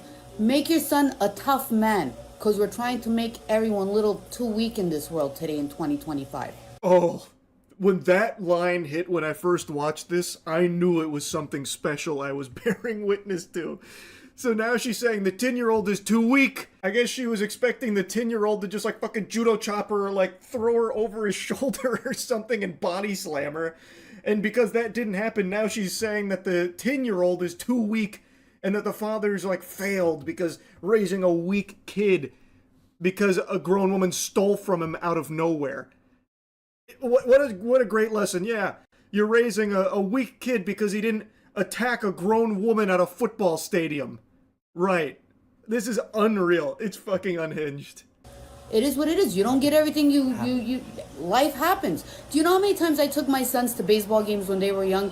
They would have catched the ball and then men would have came and took it out of their hands. Well, I don't know, crazy lady. It almost sounds to me like you're raising some weak sons. You're telling me that at the ball game someone came and took the ball out of their hand and they didn't beat their ass?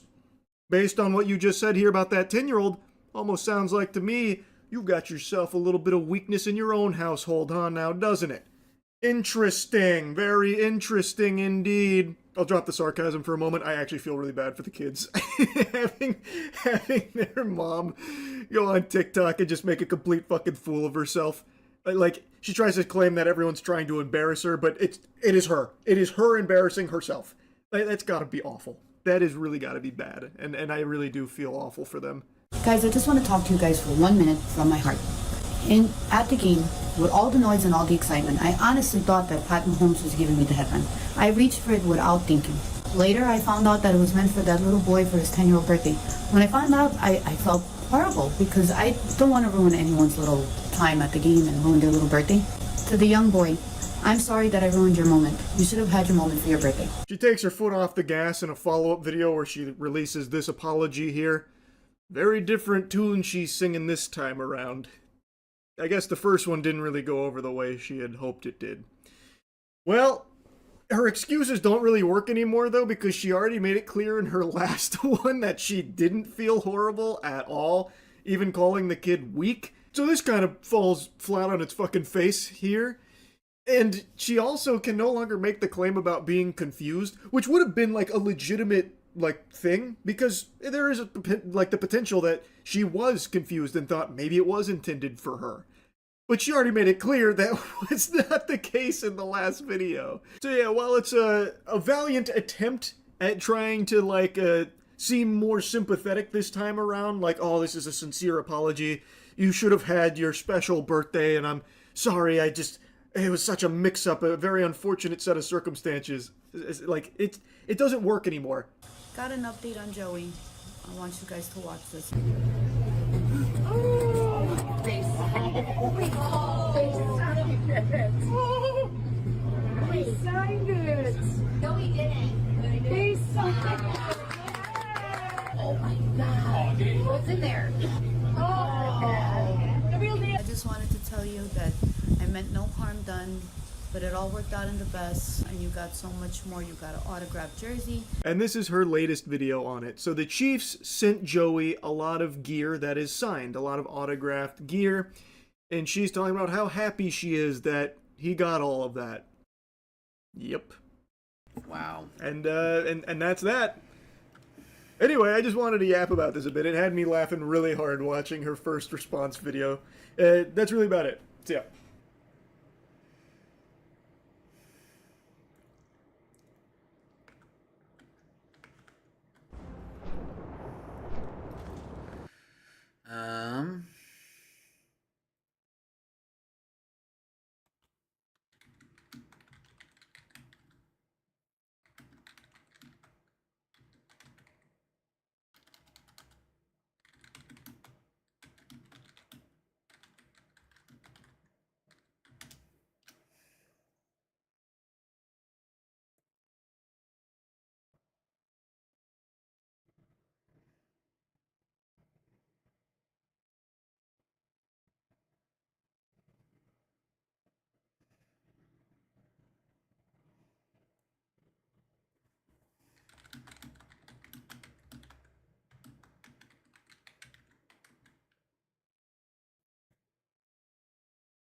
Is that where I gotta fucking go? I can't remember, guys.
something?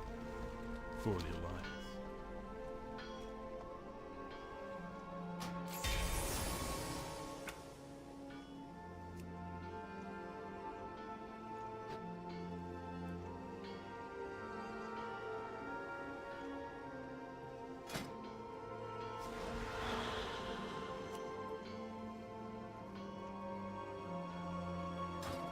How do I find it?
I'm confused.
Interesting.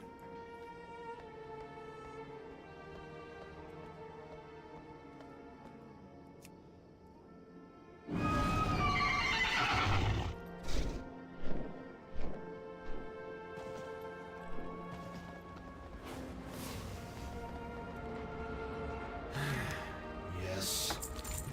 There's work. Remember when I took your artifact from its proper time and place? I used the infinite bronze to craft a simulacrum to replace it. If you were to retrieve it, Eris would scrap it for the materials we used in its creation. Speak your peace. We will have our revenge. Tomorrow is another day. We press on. Suffer well.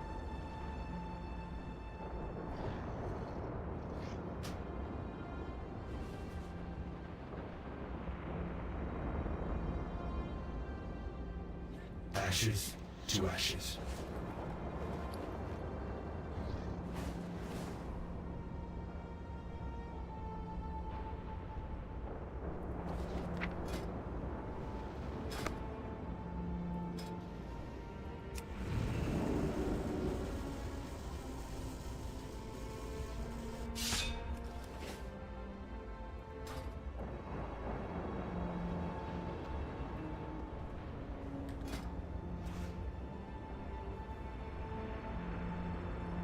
Oh, dope. Okay.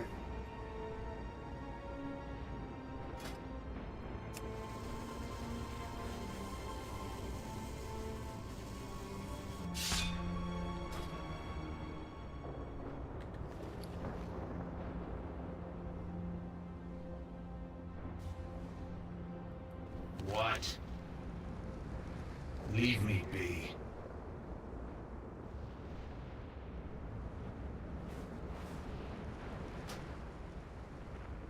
We are done here. Suffer well. Ashes to ashes.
What is it?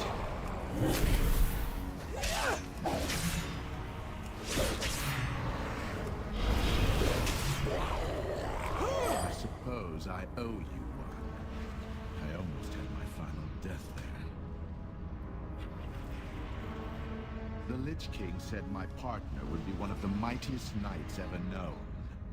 I assume he was speaking of you. I'll rely upon your skills to get us through this in one piece. Oh, thanks. Let's get going. Felguard roam the path ahead. I've kept my distance from them, but with you leading the way, we can fight through.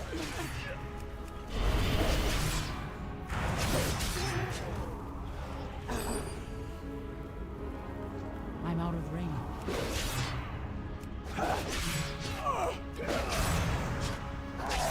I need a target.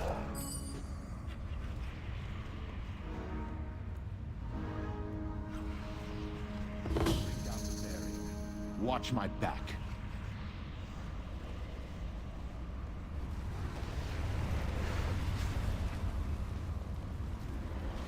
It's too far away.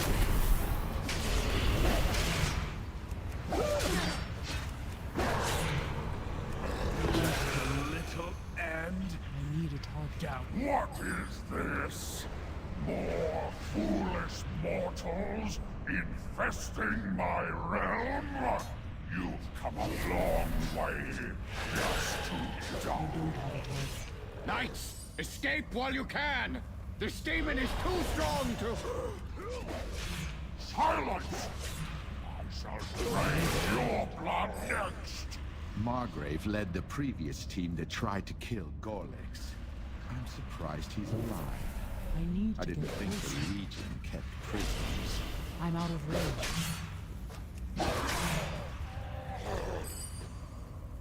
Did you hear that? I think something's in that building up ahead. Let's investigate. Well, if it isn't Margrave's protege, Minerva. Finding you strung up like this is a surprise. I would have expected a more gory end. Spare me your paltry words, Sliver.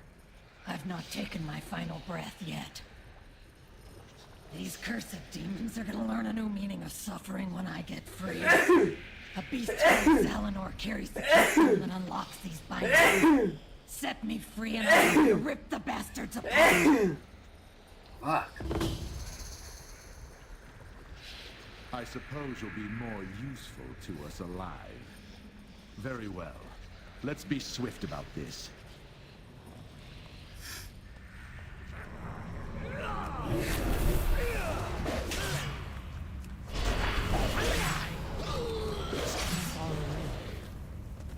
I'm out of range.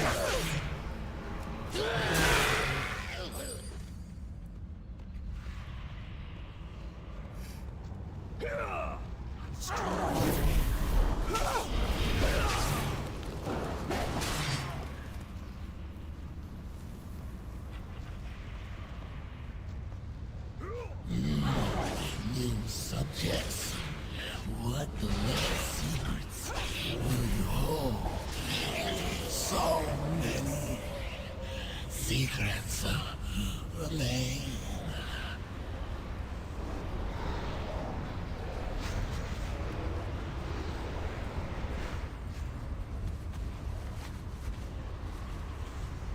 Finally, the keystone is ours. Let's head back.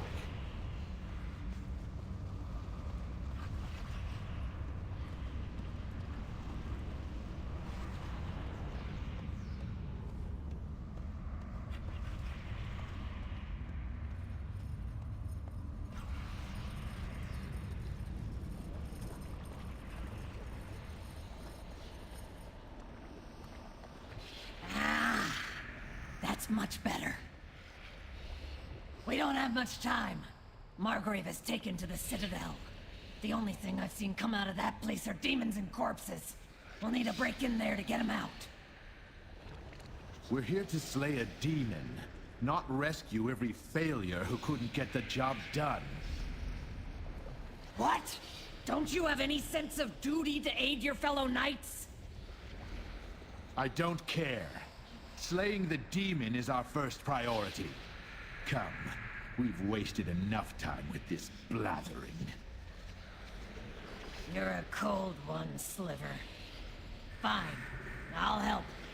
But if we have any chance of getting Margrave out alive, we should take it.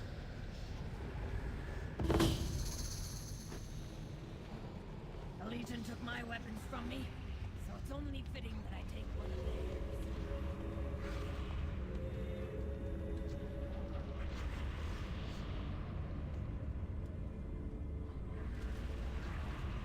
What's the delay? Go already! Ow! Ow! Fool! Has your mind rotted to dust? The Legion's magic is easily avoided. I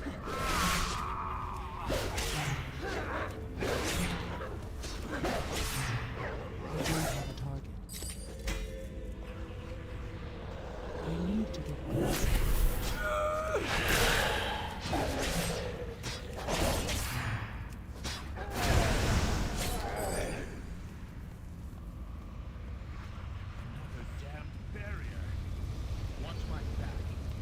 Probably get jumped again.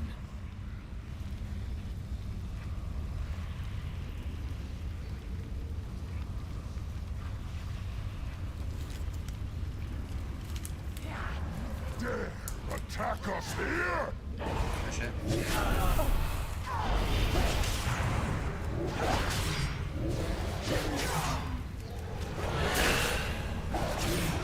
More incoming! Intercept them! I don't have a target. It's too far away.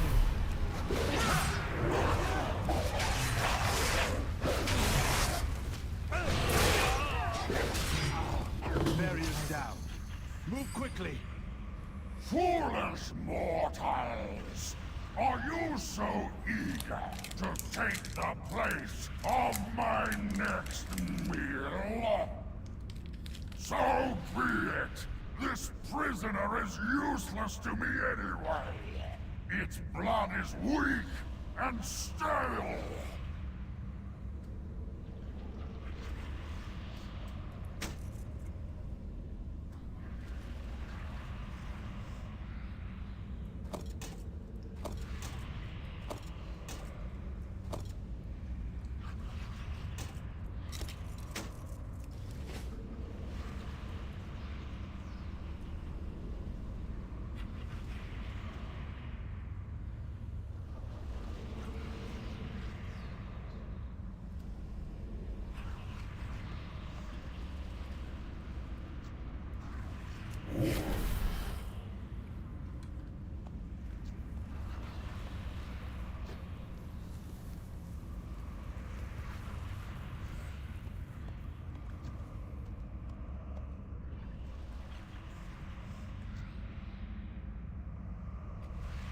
I'm out of range.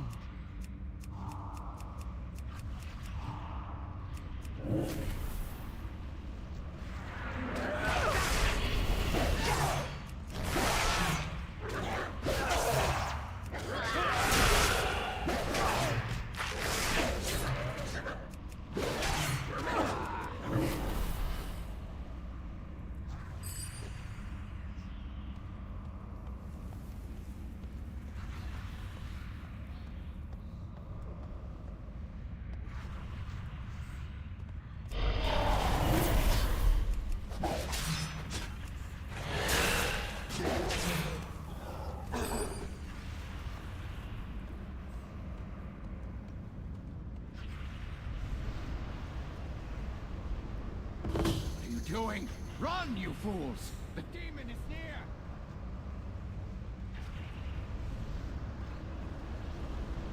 Because of your blood!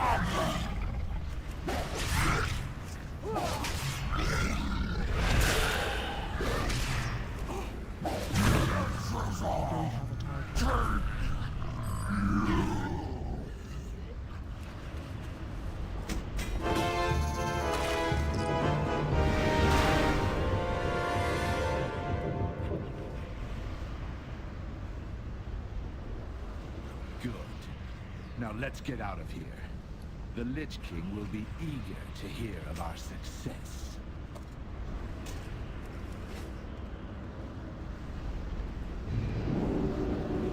Poor Margrave. The final death cling. You have done well. Ascend to my throne and receive your charge.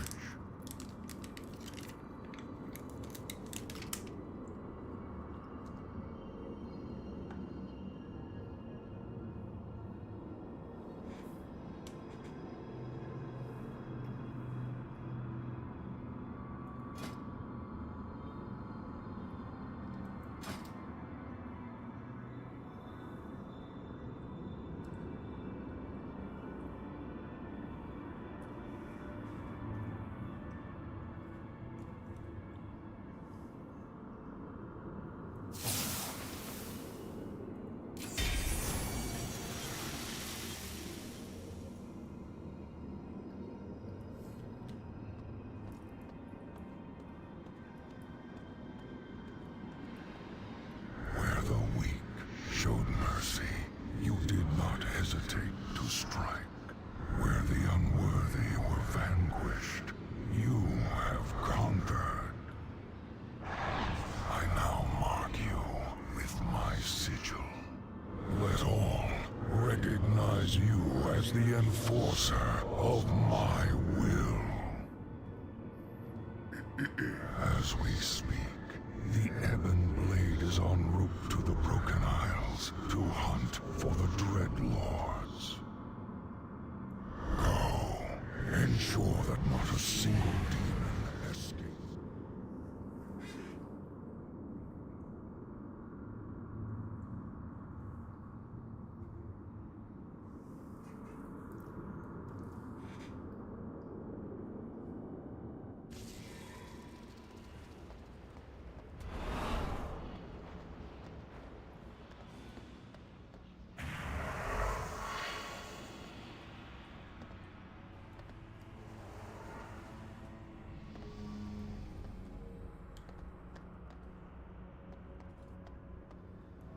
For us, there is no peace, no rest. It is time you are given a position that befits your accomplishments. Knights of the Ebon Blade, assemble as we honor one of our own. Before us this day stands our comrade in arms. You have all heard the legends of countless battles fought, of trials overcome at great cost.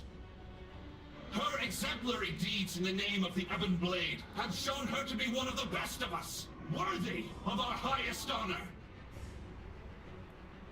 By the will of the Lich King, and upon my authority as High Lord, I declare that this champion, wielder of the Maw of the Damned, will henceforth be known as Death Lord of the Ebon Blade. You will all bow to her, as you once did to me, and carry out her will against the Legion!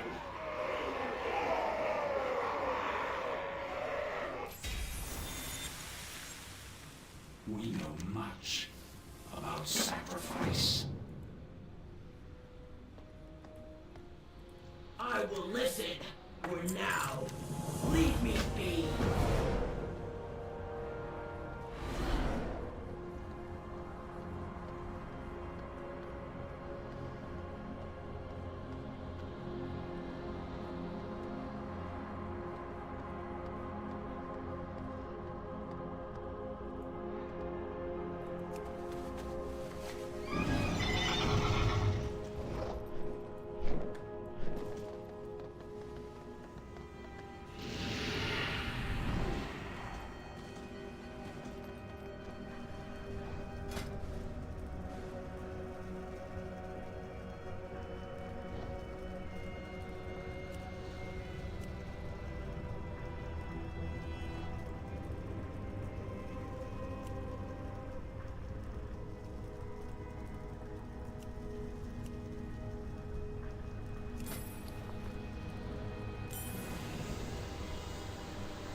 Okay.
Speak your piece.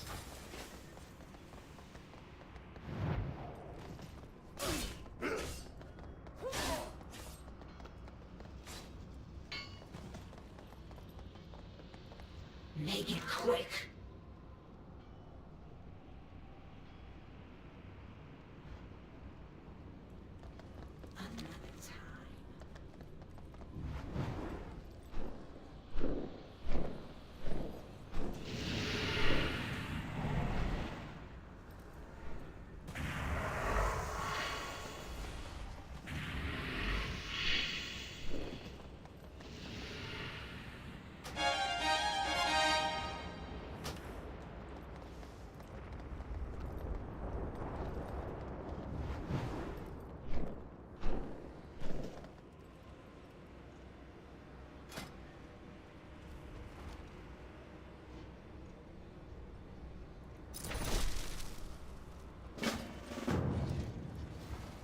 Speak your piece.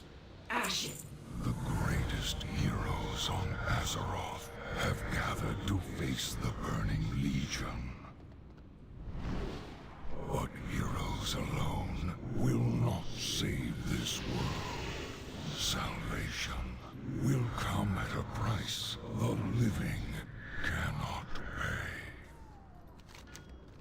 The time of the Four Horsemen has come, and you will bring about their return. Nazgrim, the fallen general of the Horde, shall be the firstborn. Go now and see that it is done.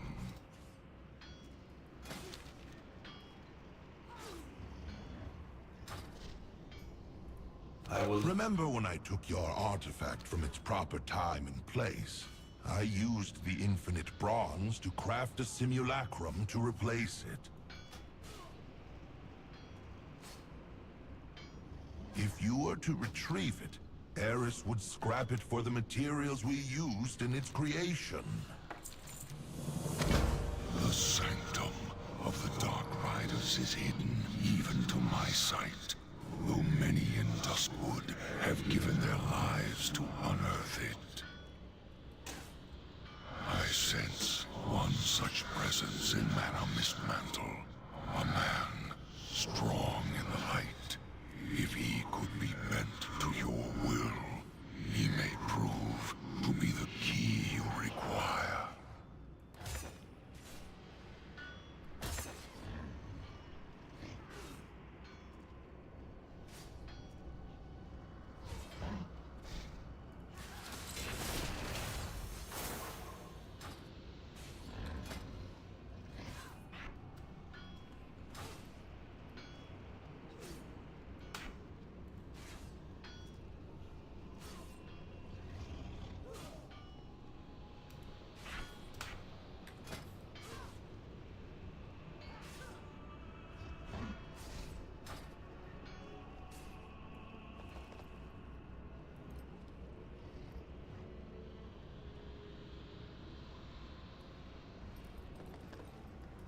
Make it quick.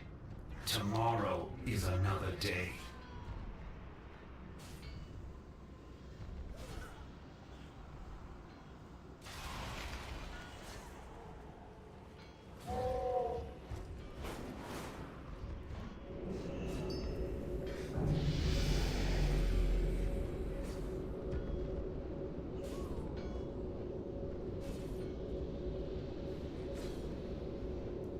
Nope. Forgot I gotta do this.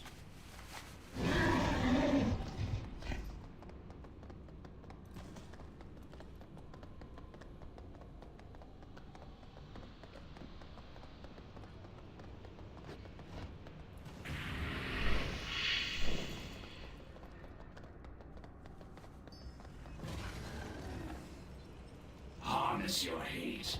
Make it useful. The Four Horsemen. I have my reservations, but I will obey your will, Death Lord.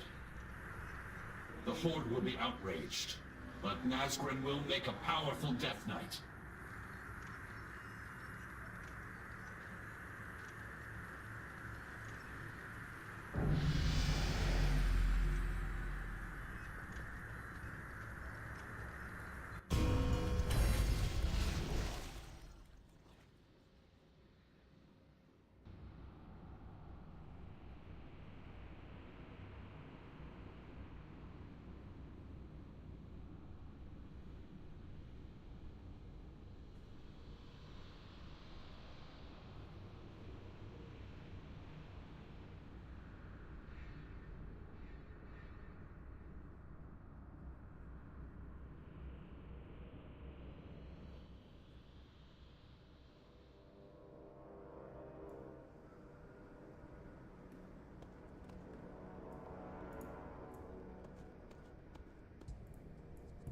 I am yours to command.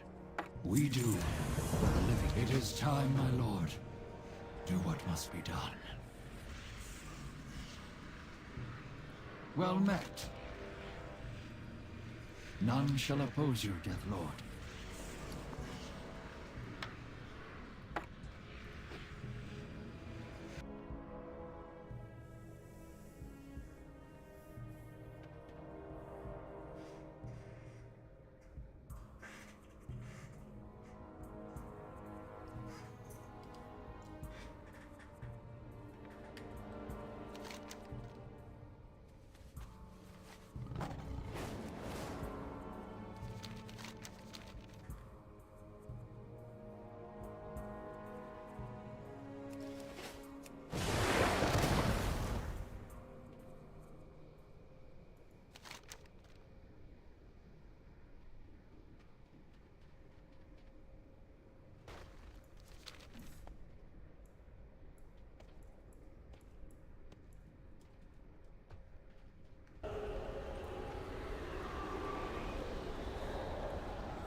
I am here to serve.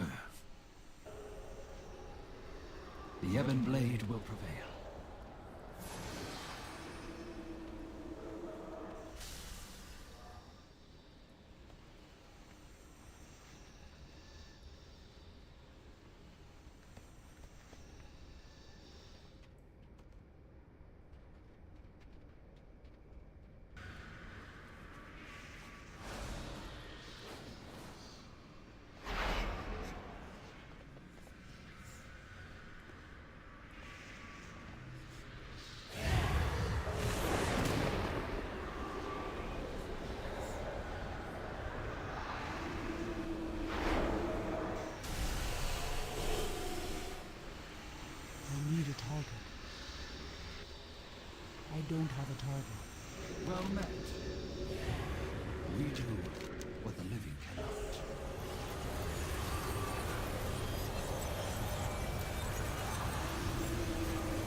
I am here to serve.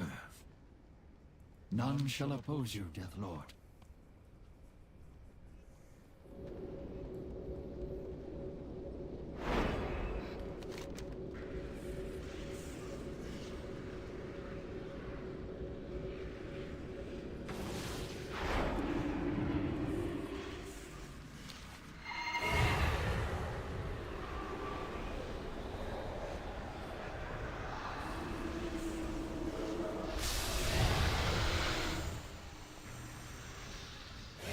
Ah, fuck me.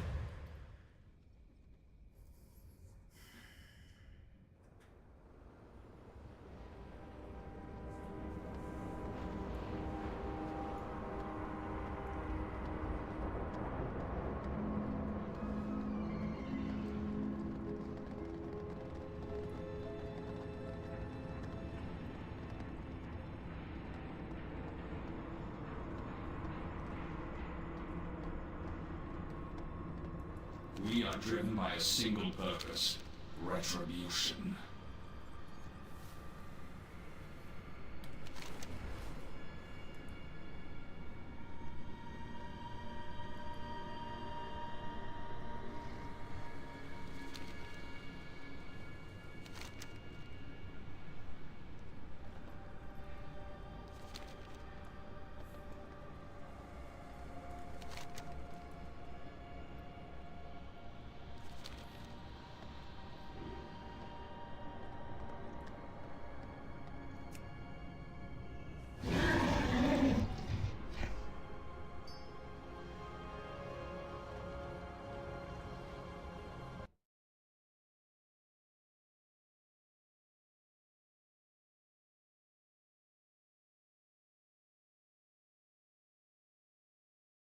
Spider-Man forms his own Guardians of the Galaxy team, and it is amazing. So this comic is a tie-in to the Imperial event, and I'll explain what that means here in a second. But we kind of get this cool bit of an explanation coming off the last video, where we're told Gylea 3 is your basic big box space suburb, a boring planet full of boring people living boring lives, under the thumb of the Gothon conglomerate, who keep the joint on lock while they pillage the planet's resources. No one gets in or out of their Corpo Death satellite web without passing through a checkpoint. But ever since the Galactic Council went toes up, they don't know their backsides from their elbows. We'll fly in, all law-abiding like, I'll sweet-talk the border jerks because I speak money. Our bribe will crush Gothon wages, so they'll wave us through fat and happy, and we'll deliver our cargo simple and quiet. And in that moment, a guy just goes crashing into a wall, and Rocket Raccoon is just shooting up the joint. And Spider-Man's like, simple and quiet, Rocket, was that your idea? And Rocket's like, I really should never have pitched a bribe. I like keeping money more than giving it away to idiots, but that's on me. And he says these are not the usual Gothon hires, right? I don't know who they are, but they fall down really, really good. And that's where Peter is just kind of like, look, don't get mad, but like, are those the non-lethal rounds? And Rocket Raccoon goes all like Thor, right? Where he's just like, yes, of course.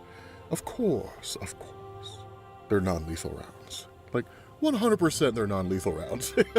He puts like an asterisk. He literally says asterisk. And Peter's just like, there's no asterisk in non-lethal, right? And that's where Rocket's just like, I mean, what if a guy's allergic to stun rounds or has a janky pacemaker or just faints because of all the excitement and his spleen falls out, right? That's not my fault. Right? It's his fault, right? It's their fault. And it's kind of hilarious. So, what's going on here and kind of how this ties into the Imperial event? It doesn't really tie in directly, it just kind of takes place during Imperial. For those of you guys who aren't following that, we do have a playlist for it. I'll link it down in the description. The Imperial event is essentially just the collapse of ordered governance across the universe. That the Galactic Council, the Imperial Council, is essentially a coming together of the various leaders of the different empires that exist across the universe. And someone's basically been killing all the leaders. And of course, while that event is still unfolding, even in the here and now, it has in a lot of ways left the universe a somewhat lawless place. So it really just kind of comes down to various areas to kind of maintain their own law and order as best they can. And so what this does is this transitions to a few days ago, and a little bit of catch up based on the last video that we did. Basically, you had Zonto, and while we did explain him in the previous video, the long and short of Zonto is that he's just a guy that prizes scientific exploration above all else, and even above the value of life itself. So he'll do whatever he needs to do in order to further scientific progress for himself and to understand whatever it is that he's studying. Peter Parker ended up figuring this out when Peter Parker was kind of picked up by Zonto after he was exiled from Earth. The last video kind of explains all of that, but the important thing is that Zonto had a whole bunch of people held captive, one of which was Rocket Raccoon. So when Peter freed all of these guys, Rocket Raccoon's initial response is like, so we need to kill this guy, right? Like, we need to kill him right now. Because as you guys know, Rocket hates being experimented on. That was his entire life. So when somebody snatches up this adorable little critter and starts experimenting on him, it pisses him off to no end. And so where Rocket is just kind of like going on this tear, the response of Zonto is, listen to your evolved betters, Procyon loser, which is probably one of the coolest insults that I think I've ever heard, which pisses off Rocket even further. And Zonto's just like such thin skin, right? It's clever wordplay for the biologically inclined. And so Rocket just kind of looks at everybody and it's just like, I know you're from a cushy society with laws that give the illusion of justice for all, but this isn't there.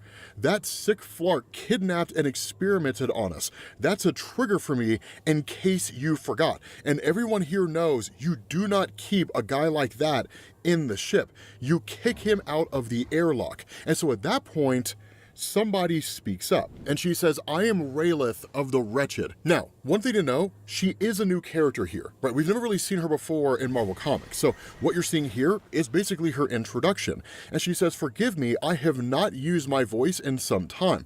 I believe that the little human is right, of course referring to Peter Parker. And she says, we are not animals. We are highly evolved beings of intelligence and imagination. And Peter's just like, finally, right, some sense. Like, we can come up with an alternative to murder. And so Raylith is just like, death is too compassionate for Dr. Starblood. I would like to propose torture combined with life-extending measures. Flaying of the flesh is an easy opener, but I believe that we have the resources to introduce nerve-eating parasites into his bloodstream. And Peter's just like, that's not what I was talking about. I was hoping for an alternative to murder that includes this guy living. And so he's just like, I mean, anybody else, right? Does anybody else have any suggestions? And so that's where you jump over back into the here and now, where they're kind of on this mission, basically securing supplies. And Raylith is kind of dope. Like, she's pretty badass. She's giving hardcore Gamora vibes, right? She's just like tearing through all these soldiers. They come running up on her with a mech, and she's just like, toys.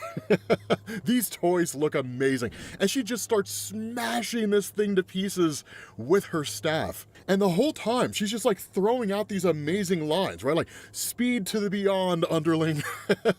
It's awesome. I love her character. And so Peter just like shows up here, right? And he's like, okay, Raylith, a few notes, right? Good job dispatching the bad guys, but that finishing move looked permanent. And she just kind of studies him for a second, and she's like, you're displeased. And like, this dude, it's just like, she just tried to kill me. And then Raylith just like sends this guy flying into a wall, right? The whole time that happens, she's just like, you regret allowing me the privilege of joining this party. And Peter's just like, no, right? You're doing great. I'm just making sure that no one like dies. And so Raylith is like, you think I should die? And Peter's just like, why would you say that? So this girl has all kinds of problems. But that's where you kind of switch back to what was going on before, the conversation with Zonto. And he makes an interesting case here, right? He says, I saved all of you, right? 2-1, you were abandoned, adrift, dying, or craving death. If your lives were forfeit among your own, they could at least count for science. I authored meaning out of the chaos of your lives. And Peter fires back, right? He's like, you cannot hijack someone's life just because they're in trouble, Zonto, especially when they're in trouble. And Zonto kind of calls Peter out. He's like, it worked out for you, right? And there's more to be done if you do not cater to the whims of the unwashed and the unloved. Now, what Zonto's referring here is the nature of Peter Parker's situation, and kind of backtracking a bit and filling in that little bit of a gap here. When Peter Parker was discovered by Zonto, he had quite literally been teleported away from Earth, right? That like there was this guy who appeared out of nowhere. He was a servant of a higher power. The idea was that Peter Parker could make this guy stronger. It turned out to not be the case because he absolutely pummeled Peter Parker, like beat this guy within an inch of his life and almost killed him. And so in this final hit, Peter was just seemingly teleported away to another world light years away from Earth, and he was quite literally dying, right? He was dying of dehydration, he was dying of starvation, he couldn't survive in the harsh environment of that world. He seemingly passed out, only to be picked up by Zonto, and the agreement struck between the two of them was that Zonto would make him stronger. But that's when Peter ended up learning about all the experiments that Zonto was conducting, which led us here to this moment right now. But it's an interesting point that Zonto makes, right? Peter kind of abandoned his world. His life was essentially coming to an end. Zonto gave him purpose. He gave him renewed vigor in order to keep going in this life. And so even in the face of saying all of that, right, referring to these individuals as unwashed and unloved, the response of Rocket is, okay, so slow agonizing torture until we get bored, and then a fast trip out of the airlock. Are we all agreed? And Peter's just like, wait, and Rocket's just like, overruled or whatever, right? And then just like, this dude out of nowhere is like, have you guys looked at this tree? Like, really bathed in its presence. The tree is so chill, like it's here, in a metal box hurtling through the blackness of space, surrounded by our very negative vibes. But it's still growing, even though it cannot put down roots. Anger is the metal box that we are in. All this negativity and caterwauling is only going to make the box thicker and trap us. And so he says, the hairless earth mammal is right. Let's get our roots back. Of course, referring to Peter Parker. And you end up learning this guy's name is Niall. And in the face of this really amazing philosophical speech that he just made, right, about the idea of them not losing themselves and the chaos of it all, you actually end up finding out the dude's just tripping balls, right? Because at that point, Rocket Raccoon is like, are you out of your gourd? And he's like, I don't think so. I mean, I got into the meds as soon as I was free, but what are we talking about? I mean, look at the dude's eyes, man. This dude is tripping balls, right? That whole philosophical speech was him just high as a kite. And that's where Zonto is just like whether or not to extinguish the greatest mind for 37.8 light years in any direction. That's what we were talking about. Dr. Zonto Starblood, your savior. And that's where Niall's just like, oh wait, you're Zonto? Oh yeah, never mind, yeah. We need to toast this dude. It's amazing. It's so awesome, right? Like, I love this team. It's the most janky team that I think I've ever seen assembled in Marvel Comics, and it's fantastic. And so Niall continues on, right? Like, torturing was a really sweet idea, Miss Raylith. I'm just like impatient. And Raylith is like, thank you for the acknowledgement, Niall, I really appreciate that. And so you kind of switch back to the here and now, because Peter looks so defeated. I mean, look at him, he just looks so defeated. So in the here and now, right, you have Niall who's just like watching everything unfold. And he says, nice work with the violence, everybody, but we should wrap this up and make our delivery before, like, you know, bad stuff happens.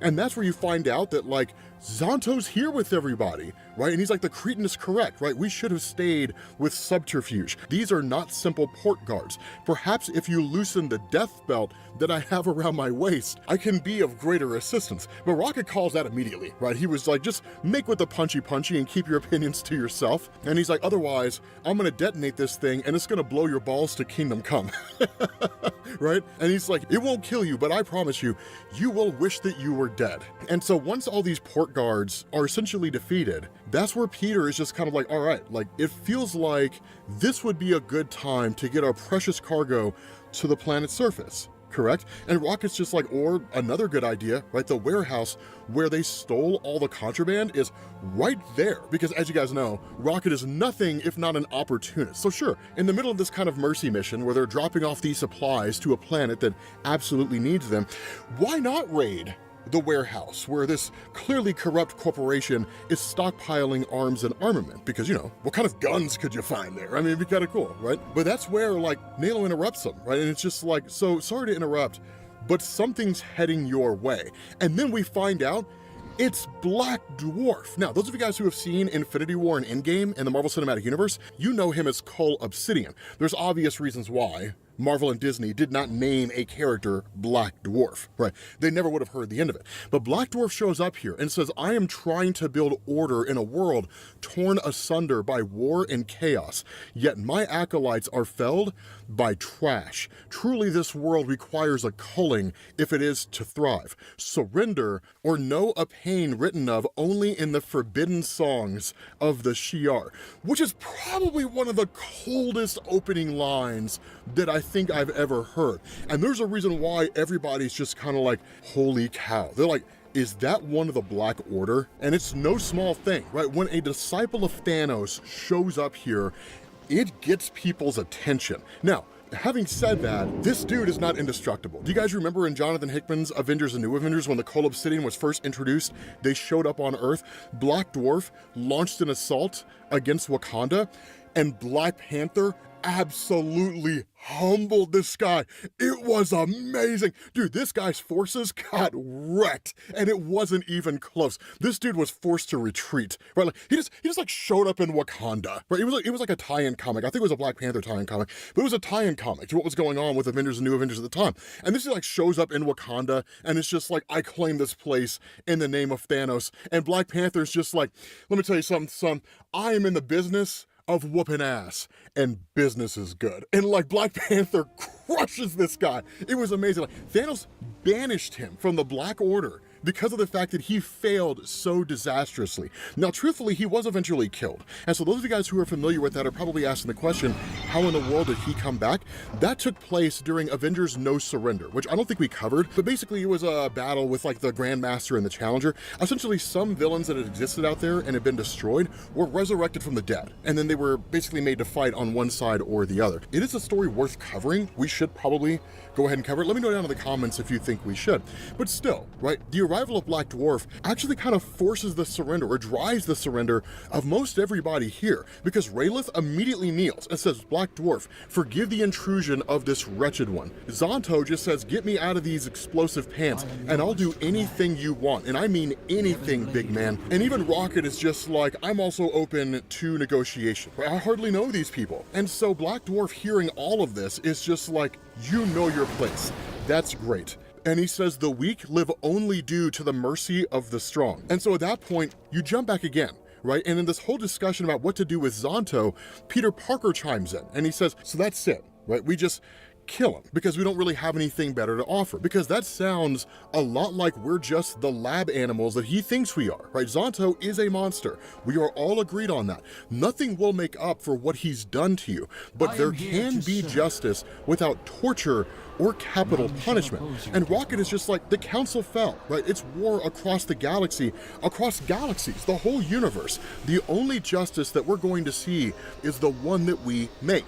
And Peter says, justice is a reflection of who is in power. And that's us right now, right? All of us. What does our justice look like? Is it an eye for an eye, vengeance, pain and death, or mercy? The opportunity to set things right, a new beginning for everyone in this room, even those of us who aren't sure that we deserve it. And where you would expect some kind of witty retort, right, where everybody's just kind of like, no, we're gonna go ahead and kill the guy. You actually get a great dialogue here, because Rocket fires back and he says, you talk pretty, kid, and I hear you, I really do. But I know guys like this. The second we let our guard down, it's all the knives in all the backs. And Peter just says, then I guess I'll have to keep my guard up as long as it takes. And that's where the quiet part is said out loud, where Rayleigh asks the question, does that mean that you are our leader? And before Peter gets a chance to answer, he's basically spit in the eye by Symbi, right? A little baby symbiote. Now, we don't know where Symbi comes from. He's just here. He's like the most adorable little symbiote ever. So I guess like a symbiote version of Jeff the Land Shark. Even though Jeff the Land Shark did at one point have a symbiote, it's adorable and it's cool. But you kind of jump back to this moment right now when Peter goes against Black Dwarf when no one else will. Now, under any normal circumstance, Peter would get dominated. But lest we forget, he has a new suit, a suit that is basically built on phalanx technology. So in effect, it's a cyborg suit, blending technology with organics, right? techno-organics. And so that's where Peter just says, if you're skipping right to bowing, then let me take care of this guy. At the same time, he takes the staff of Rayleigh. And so in the face of all of this, Black Dwarf says bravery is rare, especially in times such as these, but your death will be meaningless, small one. And so Peter just asks, which small one are you talking about? And he just says, make a mess, Simbi. And Simbi just like attacks Black Dwarf and just splatters goo all over this guy's face. And Peter's just like, when you're up on your pedestal, everybody looks so small. But that's a failure of perspective. You shouldn't have called my people trash. And he's like, let's see if your insides are as tough as your outside. And he says, techno-organic tendrils conducting energy right down your throat. And he literally overloads Black Dwarf with energy, and in a matter of moments takes this guy out like that, and it's kind of amazing. Now, the other part of here, and the part that's not explicitly stated, but contextually, this is the reason why Peter fought Black Dwarf, is because Peter has to get stronger. And so under any normal circumstance, he probably would have said, hey, look, I'm not really one for being a coward and running away, but this is a fight that we don't want to pick. This is a fight that we don't want to engage in. And Peter likely would have hightailed it out there. Again, not out of cowardice, but because it would have just been a fool's errand to fight a guy who clearly would have dominated them all. But with the new suit that he has, and with the drive to become stronger, yeah, man, and it's amazing to see that he crushed this guy so well. And so even after it's done, Rocket is just like, we knew you had it, man. We knew you had it. That's why we didn't get involved. We knew that you were going to be the one to take it. And so there was no reason for us to get involved. Zonto's just like, it was a statistical certainty that you would lose. I stand by my decision. And Raylos is just like, can I have my weapon back? Right? And so they all ultimately just kind of like bail out of this place. And so you get this really amazing moment when they're all leaving, where you jump back to that conversation where everyone's trying to figure out what to do with Zonto. And so while they're all making this escape, Peter has this really interesting moment where he says, I am not a leader. I'm just one of you out here, another lost alien. But I promise you this, I will fight for you, every one of you, protect you as best I can, and take you where you want to go, so you can get back to living.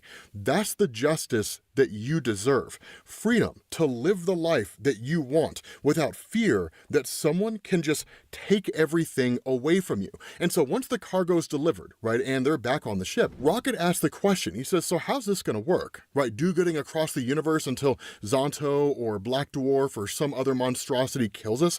And Peter just kind of says, right, I'm lost in space, Rocket. I have no clue how it's going to work. And today, I'm just happy that we did good. And that's where Rocket says, I guess, right? Unless one of the aliens that we return home is a serial killer, then we completely screwed up. And Peter's just kind of like, yeah, that's probably true.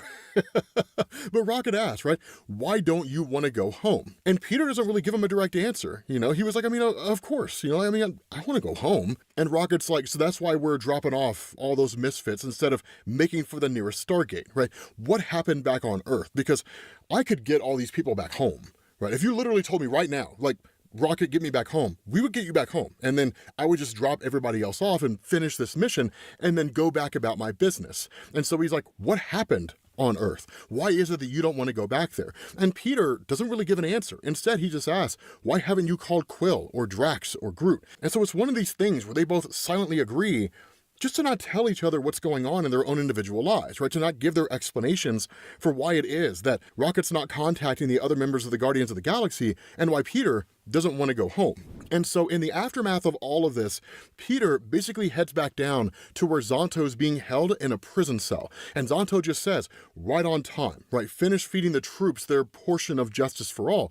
And the response of Peter is, I meant what I said, Zonto. I do not want to see anyone die, even you. And now here's the cool thing, is because Zonto asked the question, because you are such a blessed heart, and Peter doesn't really say no, but his statement essentially says no, right? He says, because I want to go home too, but I can't until you make me stronger. So, shall we get back to work? With that being said, guys, we're going to bring this video to an end. Yeah, it's an amazing story. Like, the Spider-Man comic right now is so good. Let me know what you guys think down in the comments section. Hopefully you guys enjoyed this.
Lord Illidan knows the way.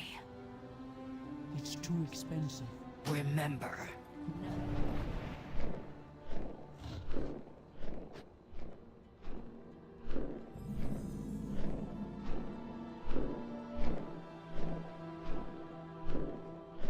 Hold on, we'll do this first.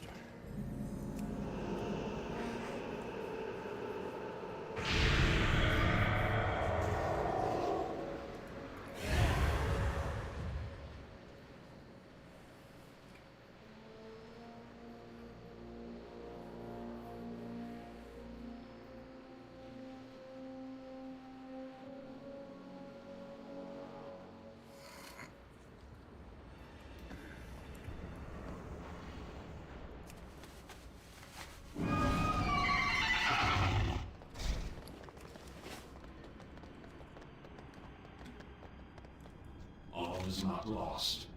Not yet. The Knights of the Elven Blade will not falter.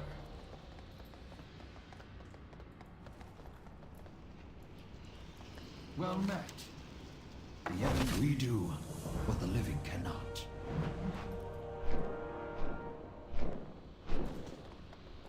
Nothing shall stand in our way. Get on with it. Tomorrow is enough. Sorry for the interruption, but we're going to jump you forward in time, past this moment. Like Eternus mentioned before, this experiment will eventually end, so we have to be wise about how we spend our time. See? Everything is the same, except now, we are in control of our own time. We're ready to proceed. We will have our... Moving on. Another time. Jumping ahead. There's work to be done. Job's done. We are done here. Skip. The time of the second horseman has come, Deathlord. Upon the cliffs of Erethdor stands the fallen kingdom of Stromgarde. It is there that you will find the tomb of Thoris Trollbane, the great warrior king. His strength in battle was without rival, and he shall be even more powerful in undeath.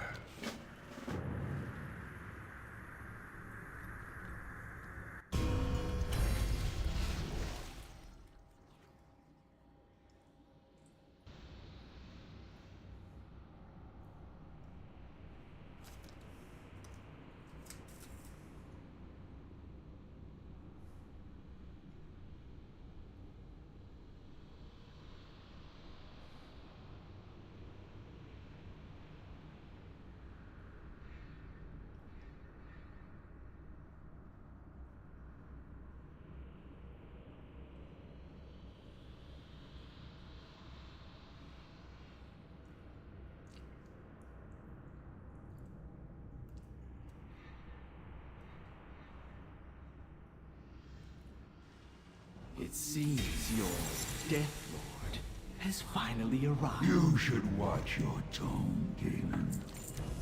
The glory of Stromgarde is at hand. Now, drive the Witherbark tribe from my kingdom, and I will grant you access to the tomb of my father.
out of range.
You should kneel before a king.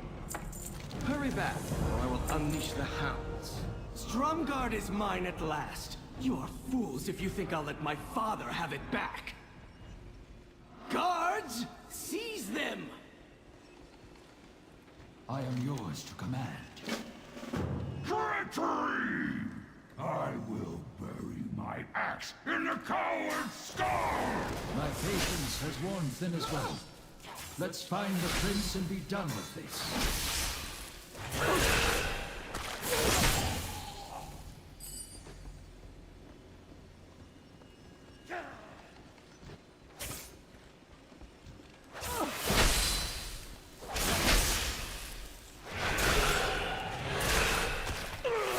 I don't have a target.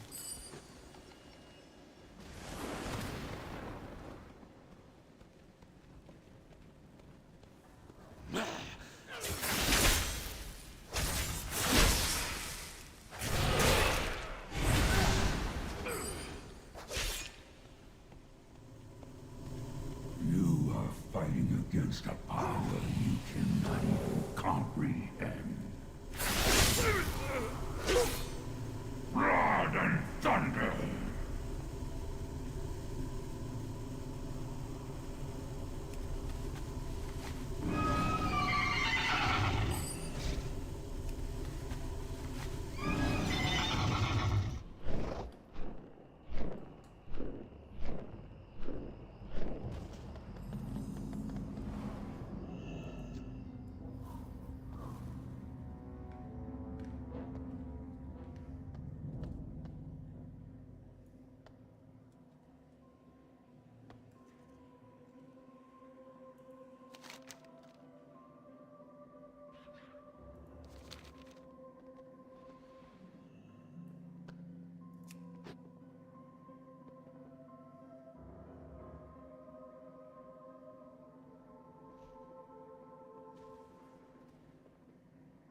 is mine. I will not give it up to my father or anyone else.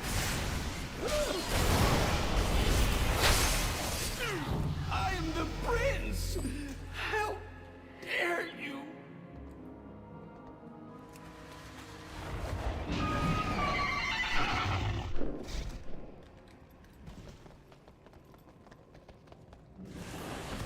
I am here to serve. We do what the living cannot.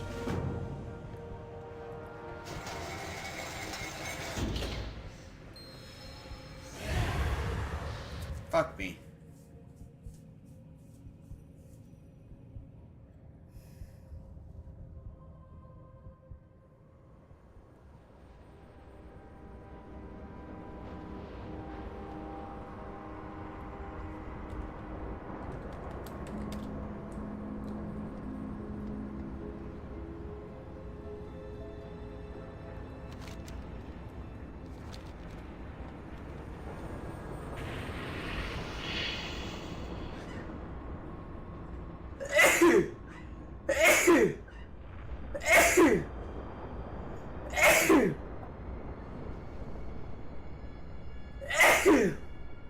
Fuck.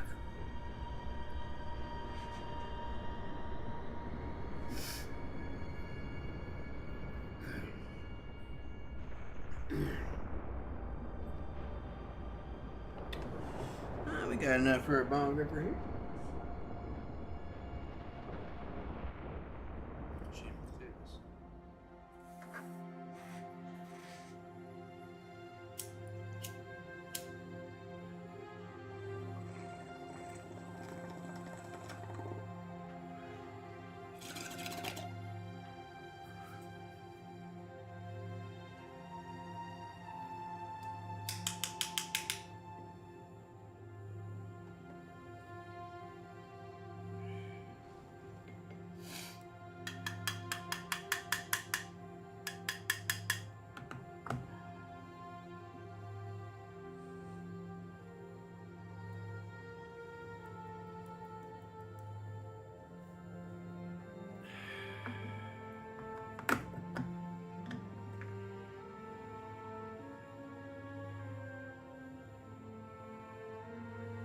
That there.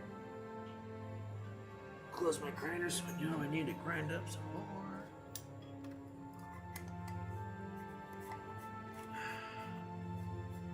So frustrated that I fucking did that shit. Clicked the wrong fucking button.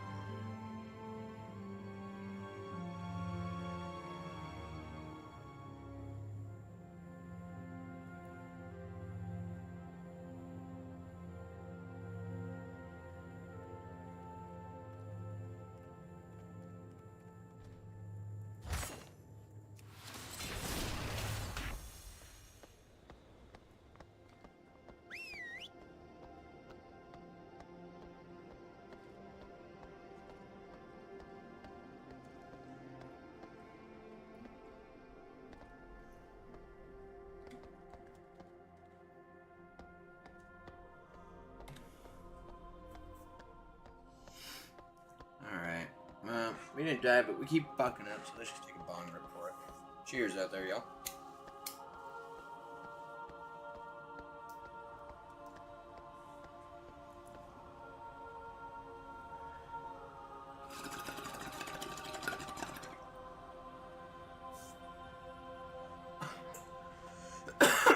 There's one.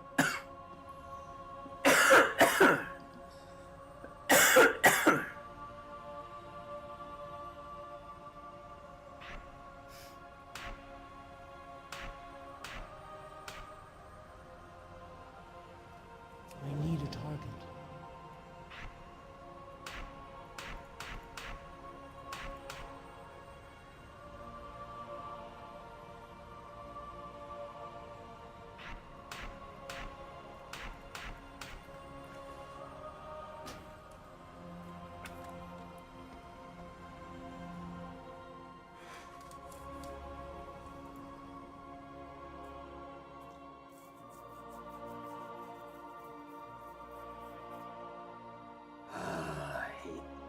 fucked up.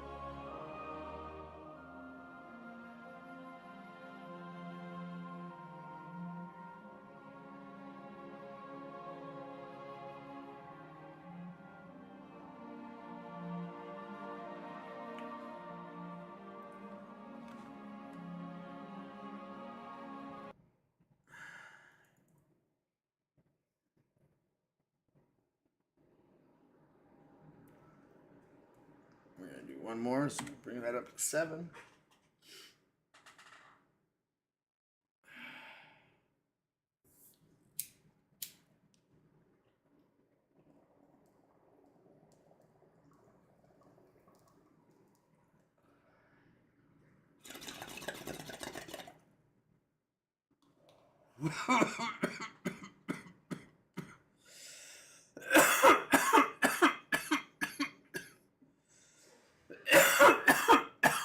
What?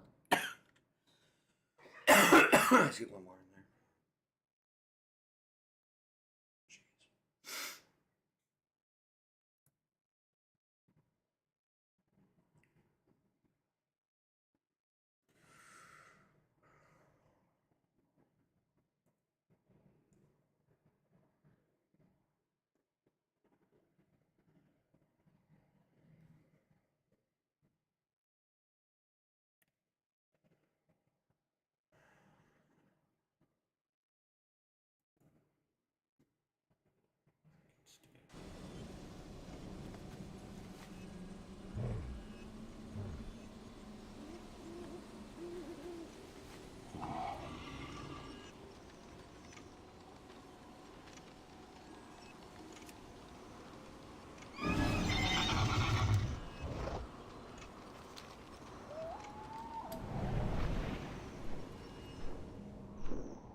I'm so confused here. Hold on.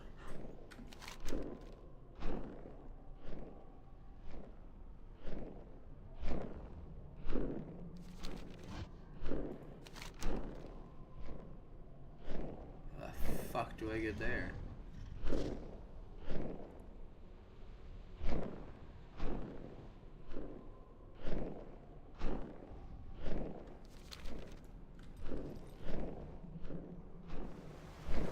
I'm so confused.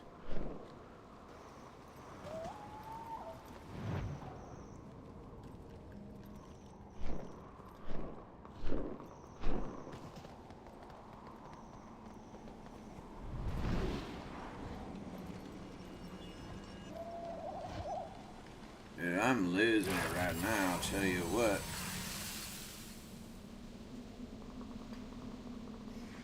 I'm about to lose my patience. Oops. Come on, that one. Bong Ripper.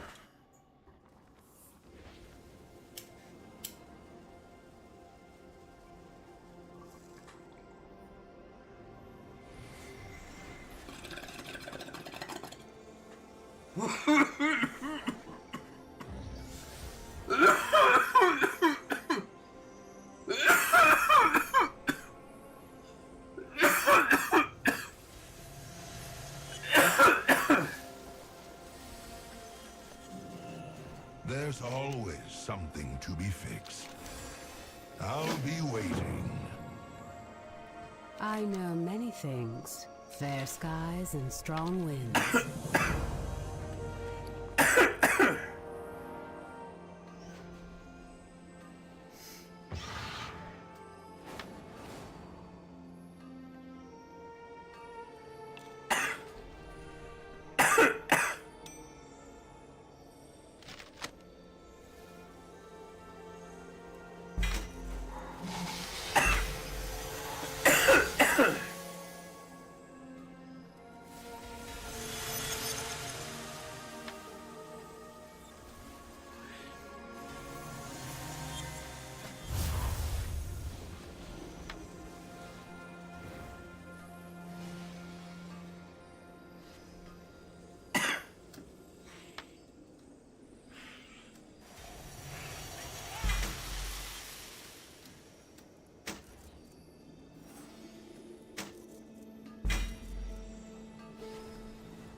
Fuck me, man.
how do I get back there?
Here goes the down on crater.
almost there.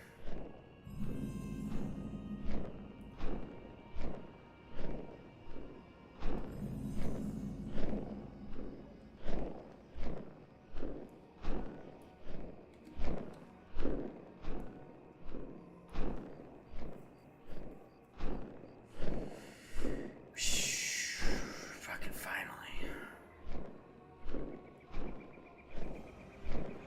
There's a line, you can get actually pretty far.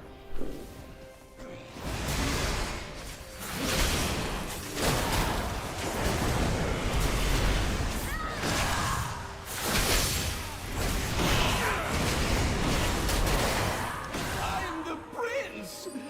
How dare you!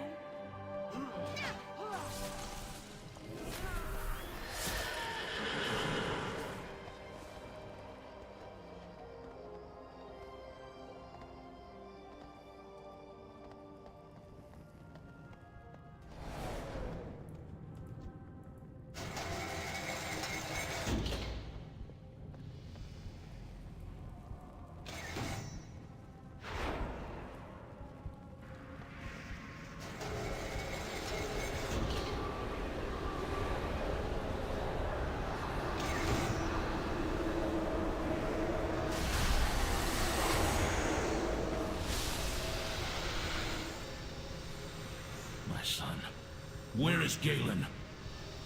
Where is the prince who murdered his king? We took his life, my lord. The prince left us little choice. What has become of Stromgarde? Death and ruin. Time has not been kind to this place. Then I have failed as both a father and king.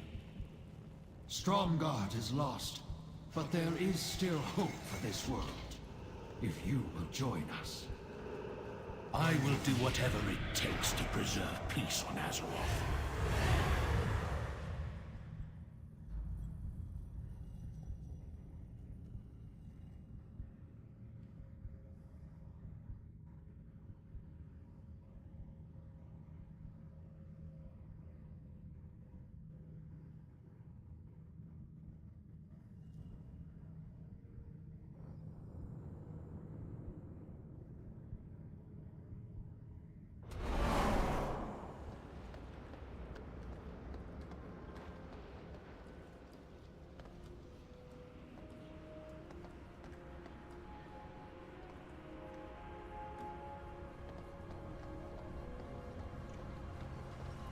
We know much about sacrifice.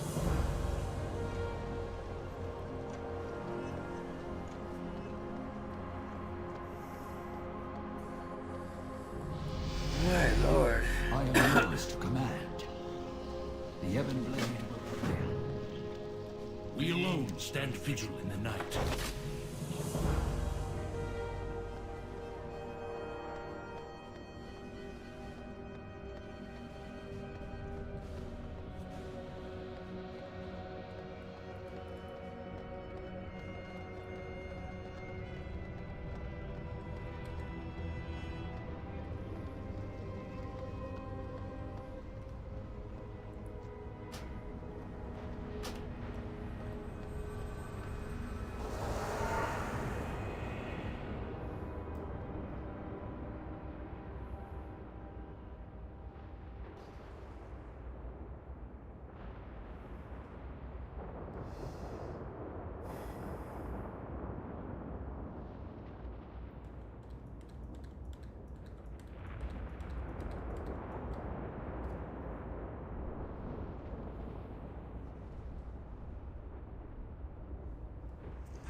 do it because that thing takes me to fucking nowhere. No fucking point.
Stay back! I may be wounded, but the light will protect me. What? Have you not come to finish what the Dark Riders started?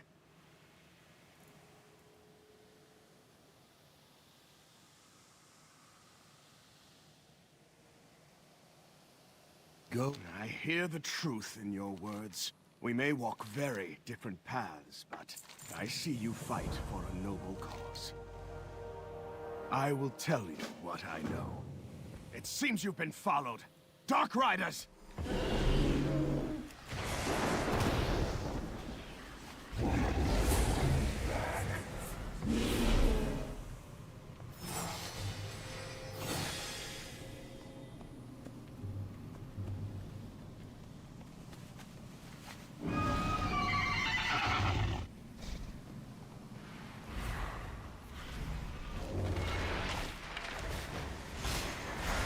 Let me show you the light. The battle is won, but there will be more. Quickly, to Eridan's camp!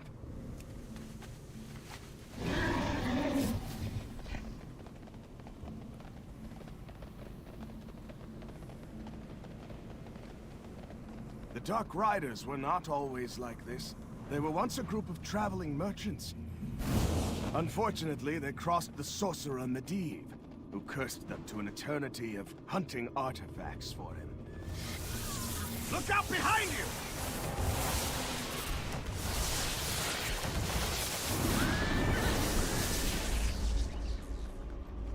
What do you need?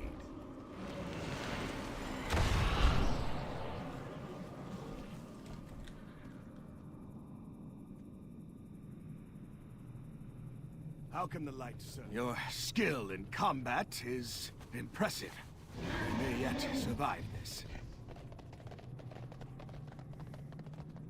Eridan was the first of the Dark Riders, and I believe he leads them now. Do you wish to be left behind? Hurry! His camp is still in Deadwind Pass, strangely untouched after all these years. If my convictions are correct, the key to finding the Dark Riders, as well as the artifacts they still covet— Turn away now, interloper. The horrors of the past will be your undoing.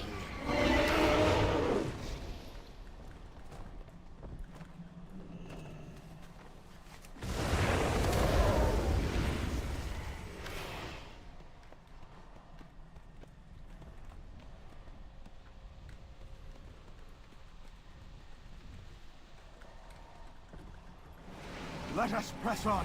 We are nearly there.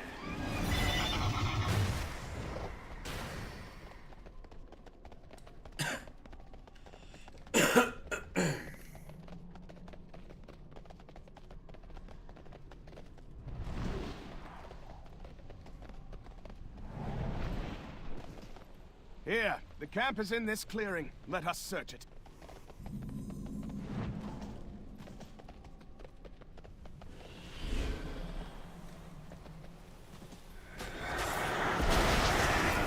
Turn away now, interloper.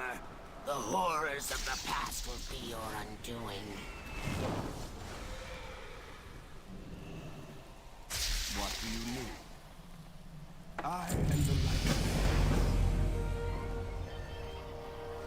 Fool! You will suffer for your trespass.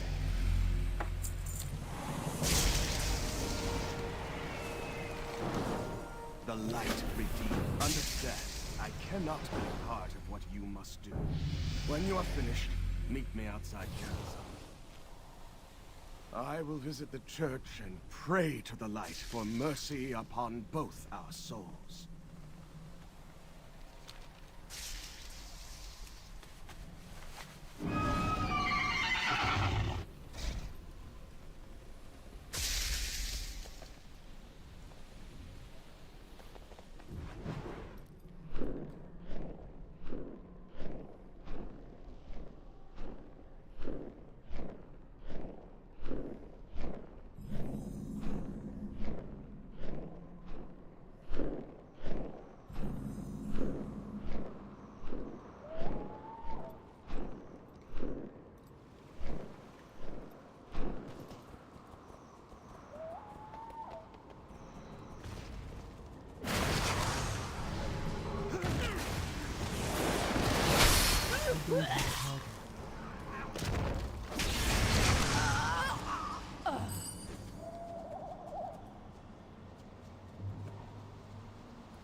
No!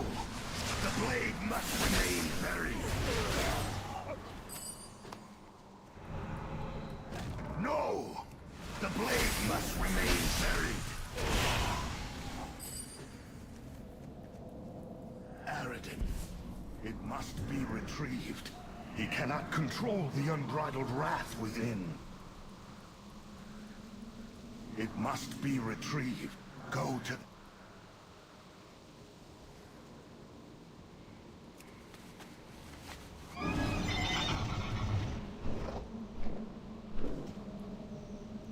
How can the light serve? Go with the light. The sewer entrance is this way. Follow me.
How far down is this place?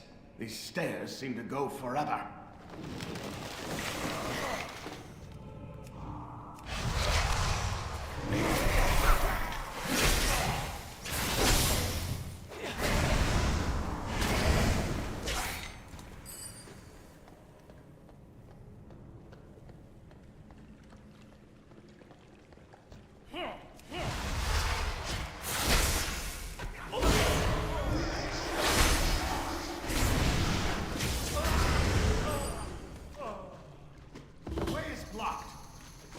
Intruders!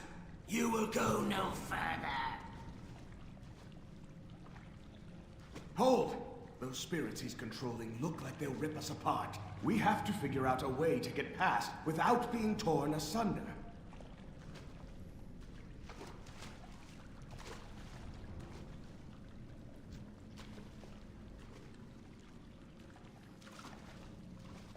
Do not think you have won. Conservator, do your duty.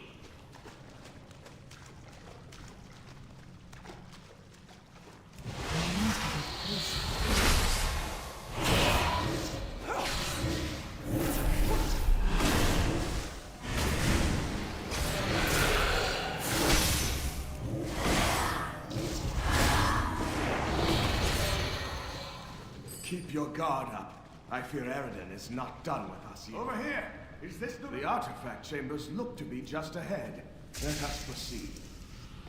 So this is what you're after. The artifacts of Karazhan belong here. And I will not allow them to be taken away!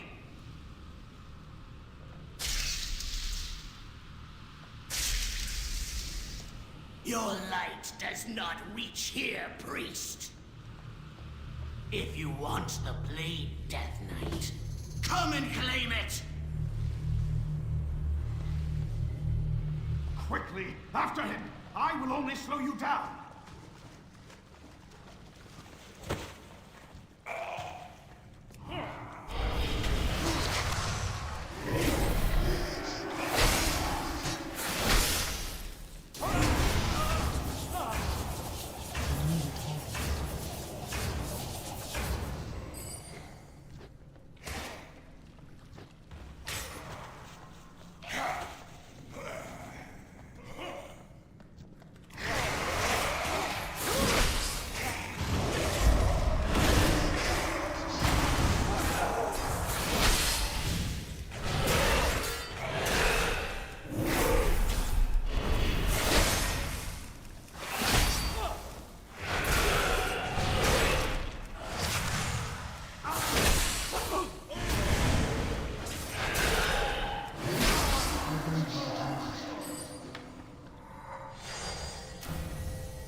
You are a persistent one. I can't attack that. I can't attack that. Very well.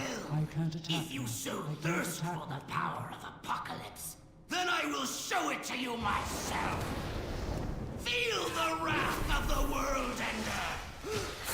It calls to souls long dead. You are not the only one who can control the undead. Souls of the dead! No! The power is mine! The power was not yours, Eridan. You did not wield Apocalypse. Its dark energies wielded you as its weapon. That voice? Father? Rest now, my son. The curse is lifted.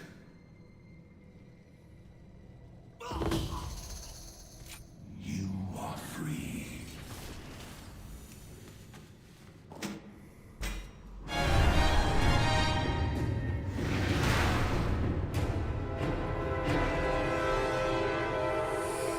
Here we go. It is done. The Dark Riders are defeated. Now I can reclaim these stolen artifacts and return them to their rightful owners. You have proven an unexpected ally. The weapon is yours. Let us hope it can turn the tide in this war. The Dark Riders lost this battle, but I fear they will soon regroup. I can sense the power of the World Ender within you, Death Knight.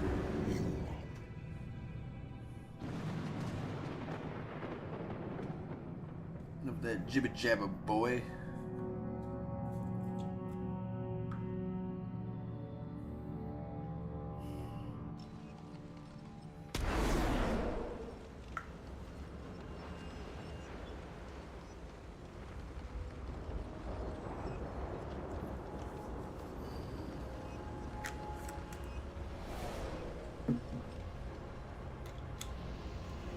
Need to go vape here 1 minute.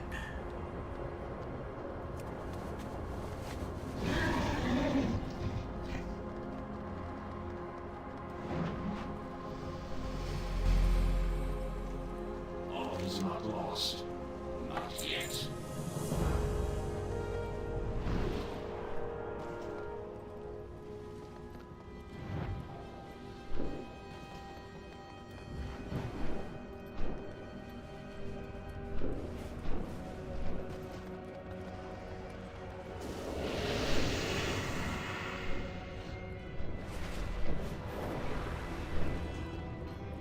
You need something? Remember when I took your artifact from its proper time and place? I used the infinite bronze to craft a simulacrum to replace it.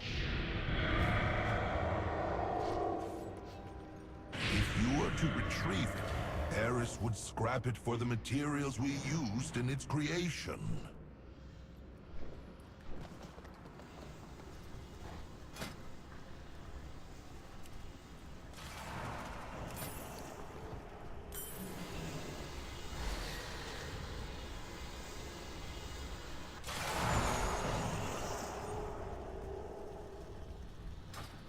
Okay.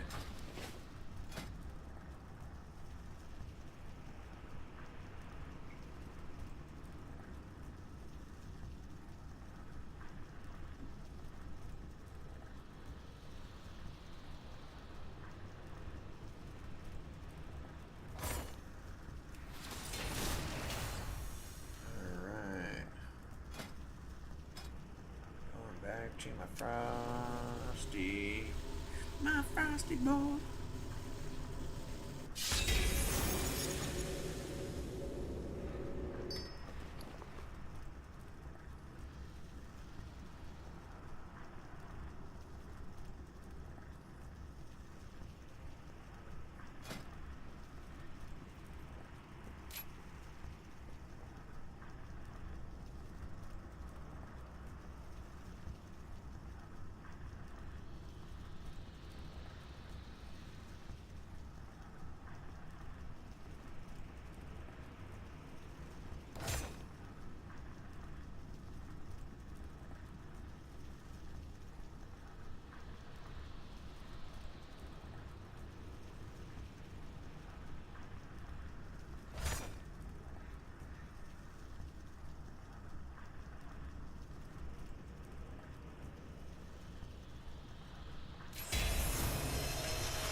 It's too far away.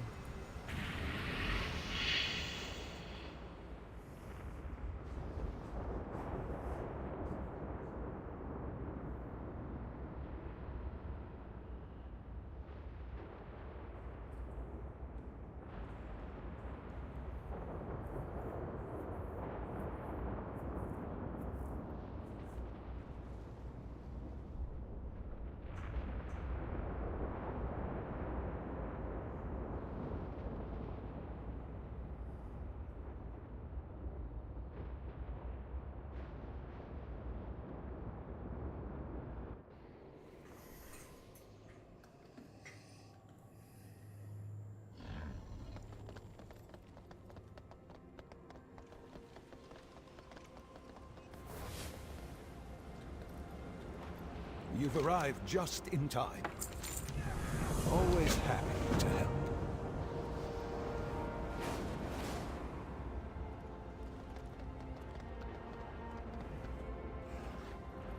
Can I assist you?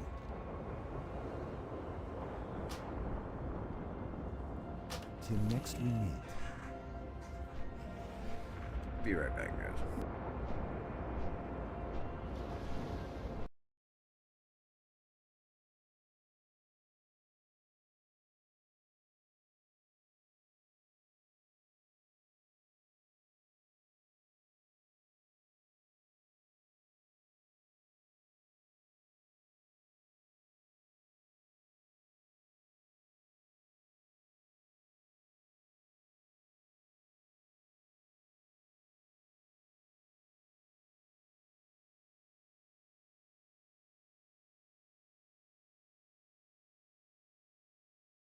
The Concord devs have returned.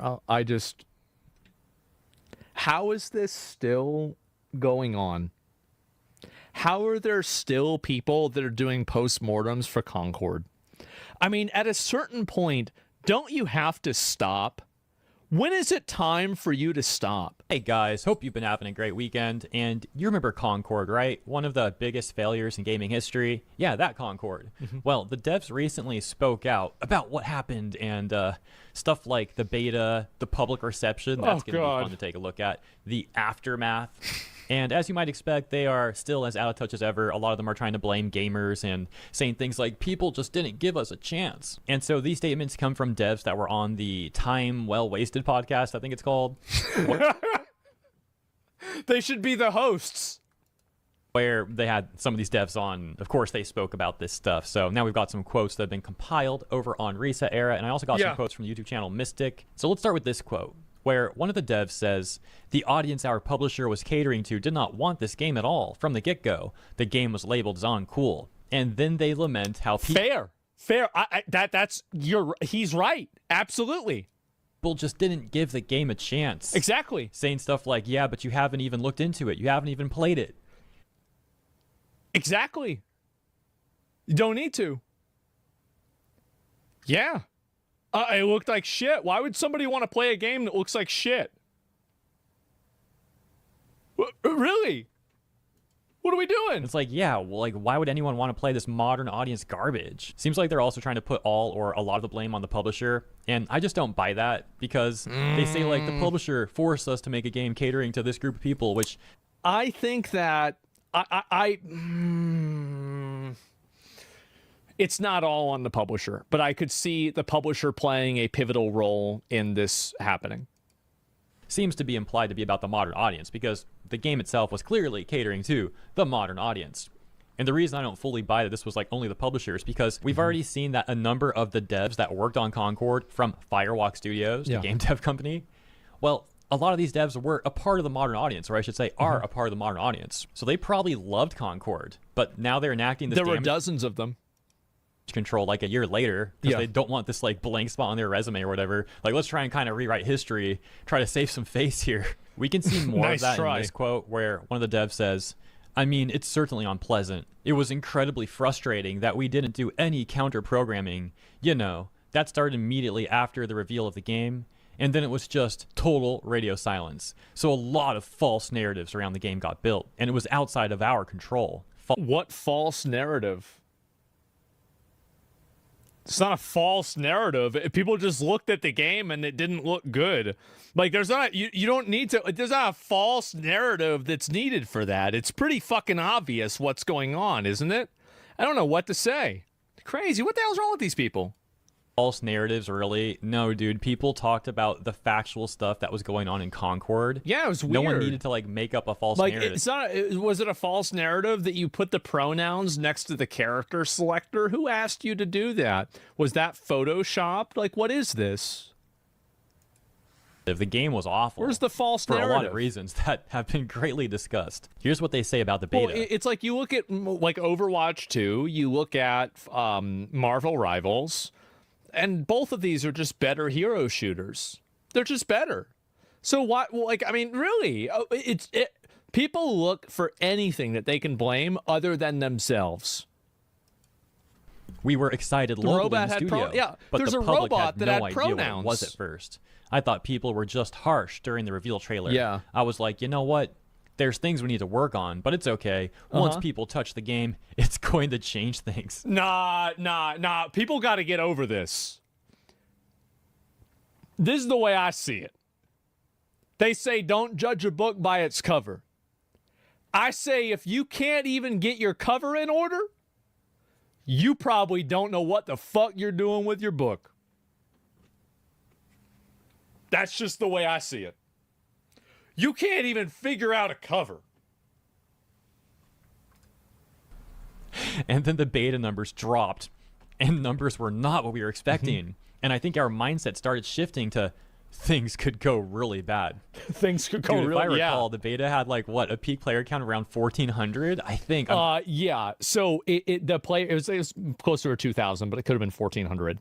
So I remember all the games journalists when Concord came out, they're like, "Wait, there's no way it actually.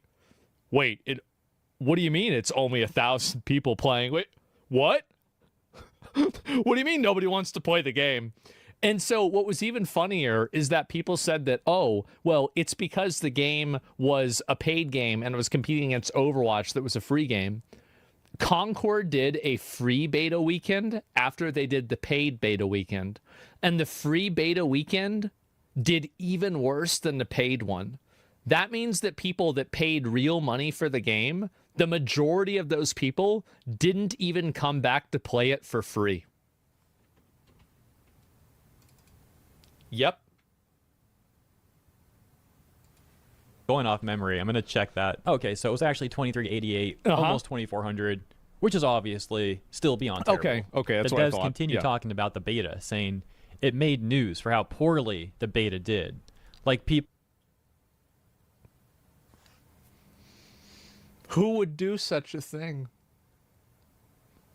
Oh, no. No. People would go out to news sites to, like, hear about our game and how negatively it was doing instead of, like, hearing what the game was about. People heard about our game because of how poorly it did, but people didn't hear about what the game was or even really tried. There was no shortage of news articles and YouTube videos and hate on the internet about how poor the numbers were. How many people have been complaining about me today? I feel like I've spent half of my stream today reacting to people that are complaining about me. It's probably better. I'm probably below par, to be honest with you. Like, this has been crazy. How many, like, I'm, and also, like, my favorite part about it is that I'm always indirectly named. These devs don't get it. Yeah, it's sad, man. It really is. So it was pretty apparent. Jesus. You got to be kidding me. They're really trying to say that people didn't really know what the game was. Yeah, we did. What the frick? Dude, the cope is just crazy. From there, they talk about the reception. The most frustrating part about it to me was people had made up their mind about the game, and I felt like it was based off... I mean, this is more our fault than...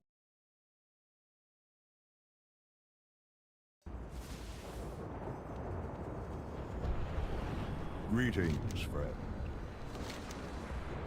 May the winds be at your back. Nature stands with you.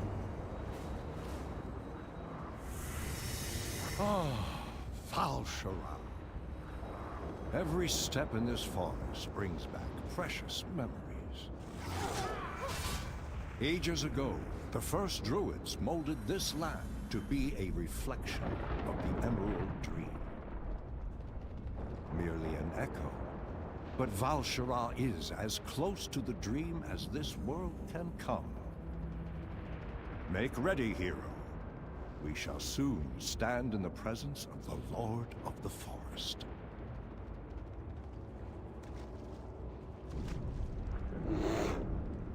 Follow me. Malfurion, thank Elune you've come. It is good to see you again. You must come quickly. Something's happened. He was in the dream, but now he won't wake. We cannot stir him. What is this corruption? We don't know. It only just appeared.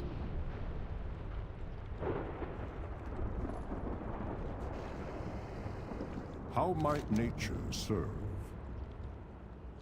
May nature guide your path. Nature stands with you. May the winds be at your back.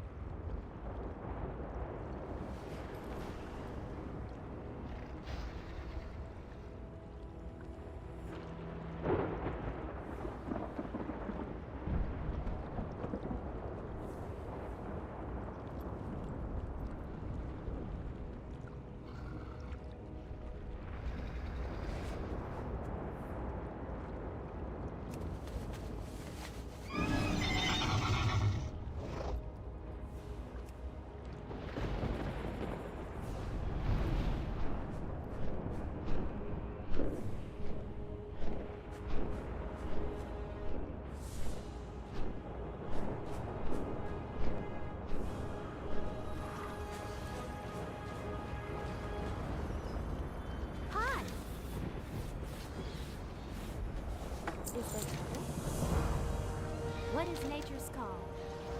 Ah, the great outdoors. Hi!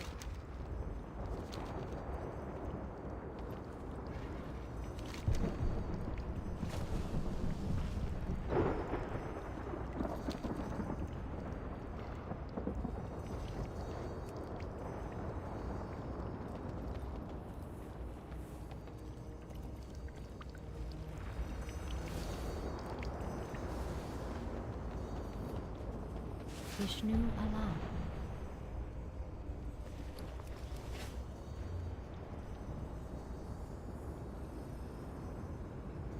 Be careful.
My lord.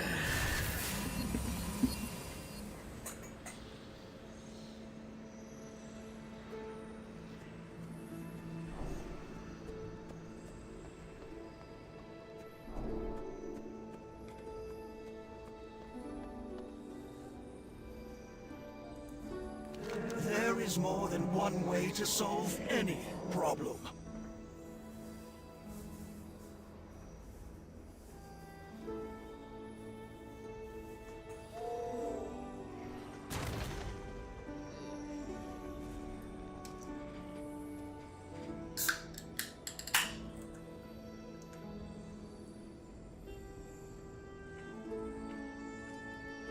Question everything.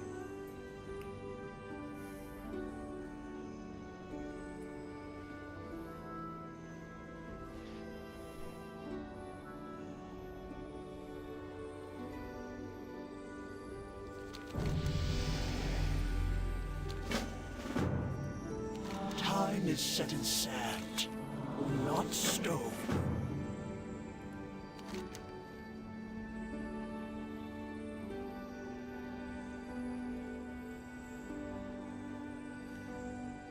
We will meet again.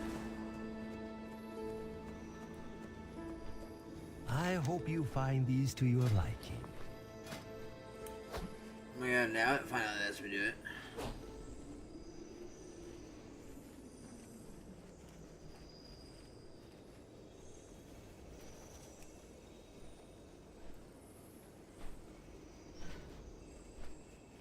May the red crane live forever in your heart.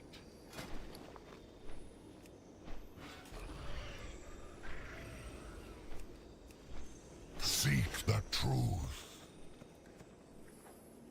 Great to meet you.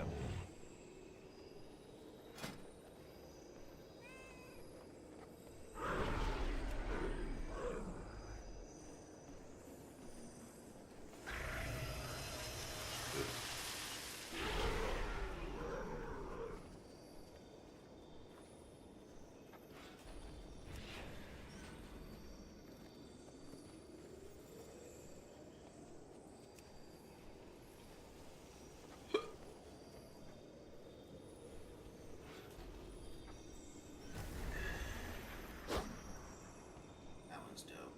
I'm gonna get that. See you soon.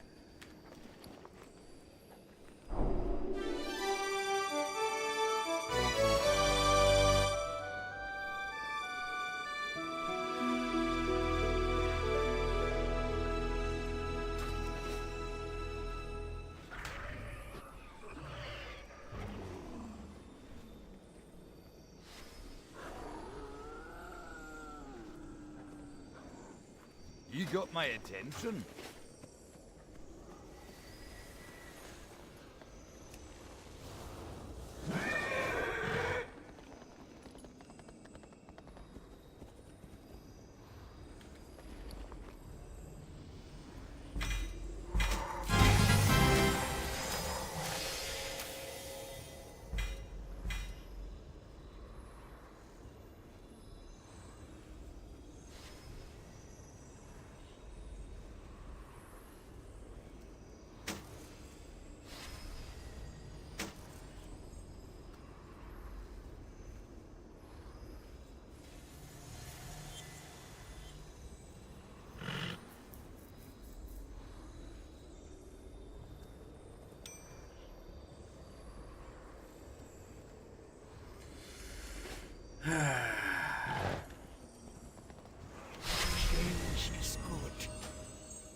king's honor, friend.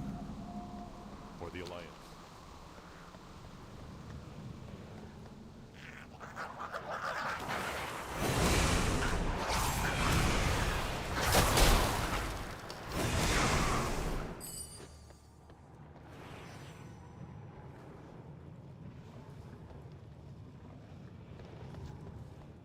It's too far away.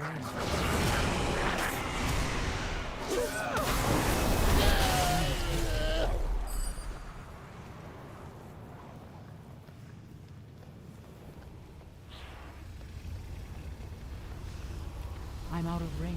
I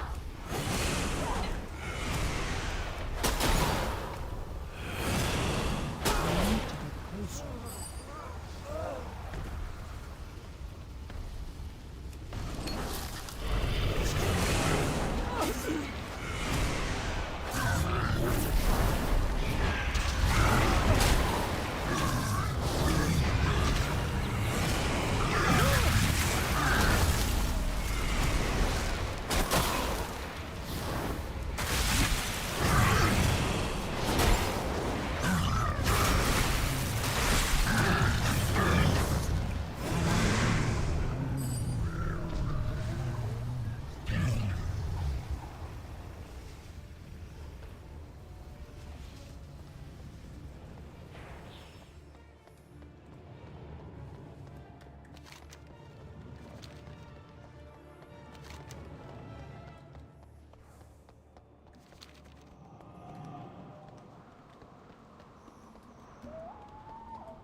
I am honored. Good luck, friend.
Let me get this in time.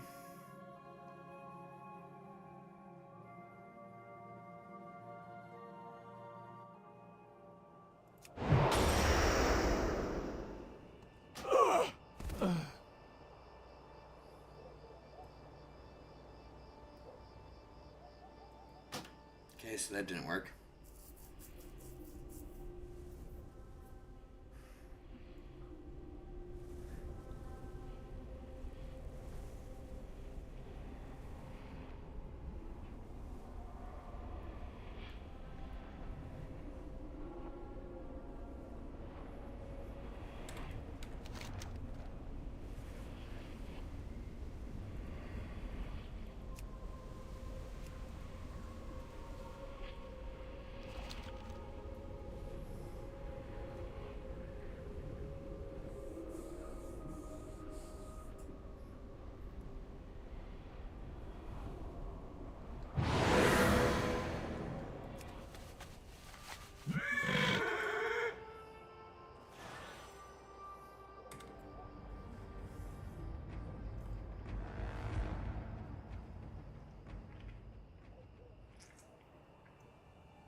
well met.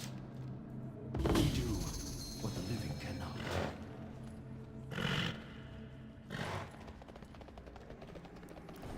It's too far away.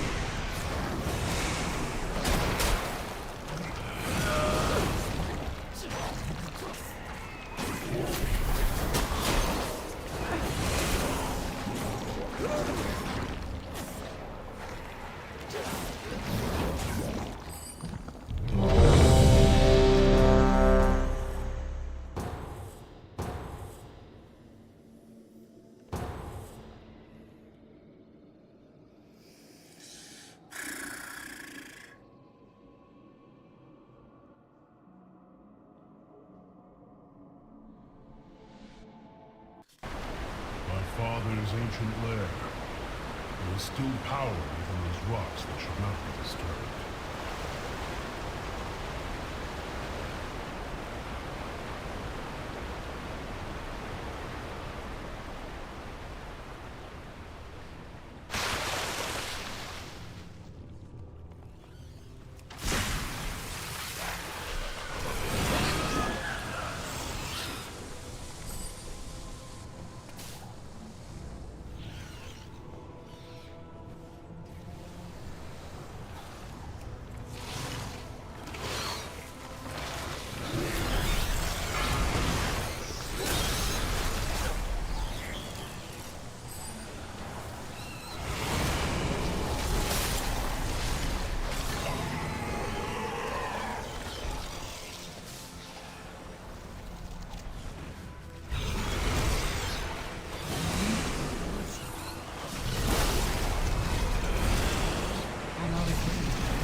I need to get closer.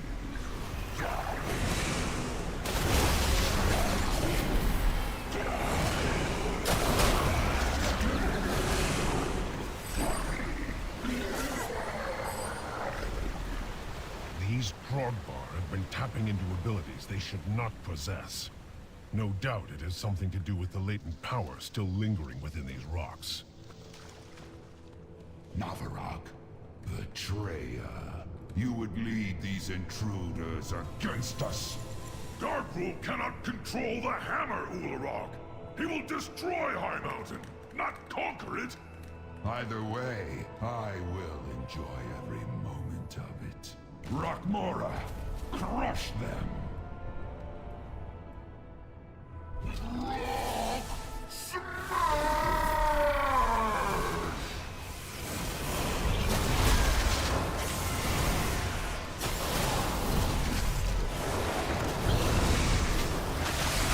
Watch your feet.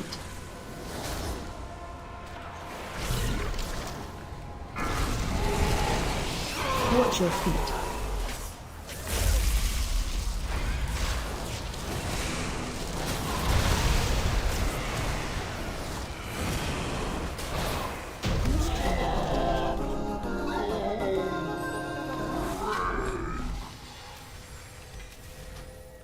Well, they know we're coming now. I hope our allies can keep their main forces occupied long enough for us to complete our mission. Quickly, into the barrels! I'll hold them here and join you downriver.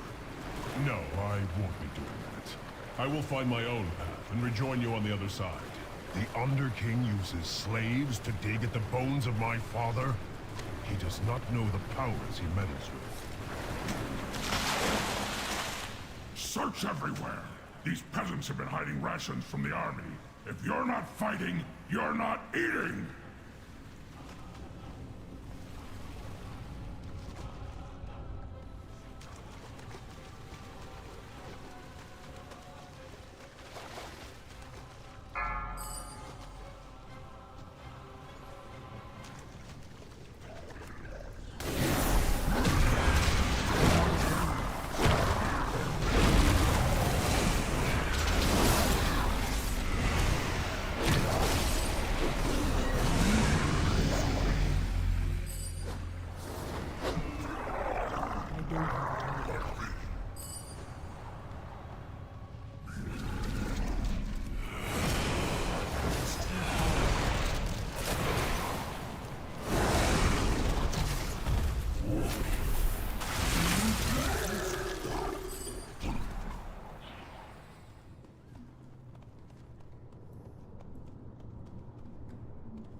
Navarro.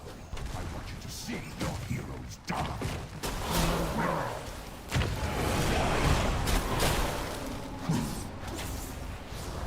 It's too far away. Watch your step. It will change.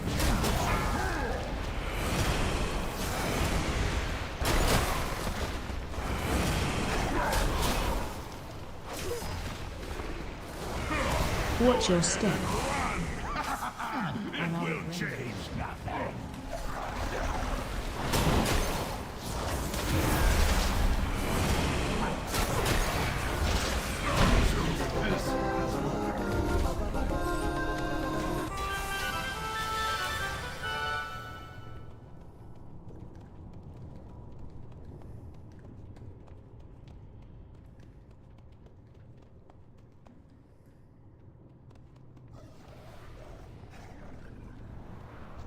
Mother of words, arise!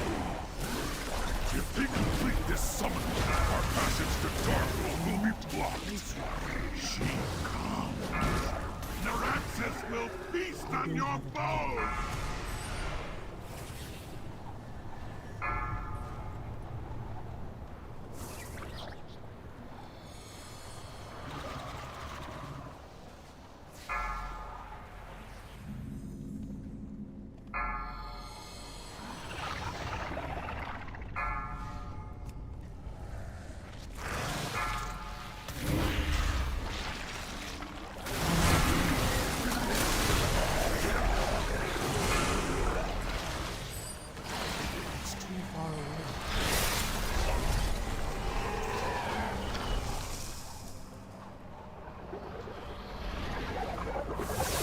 I'm out of range.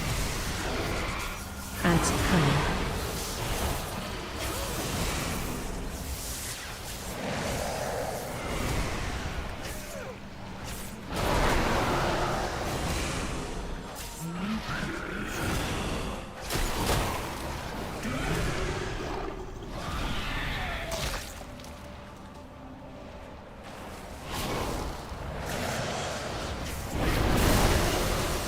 Watch your feet.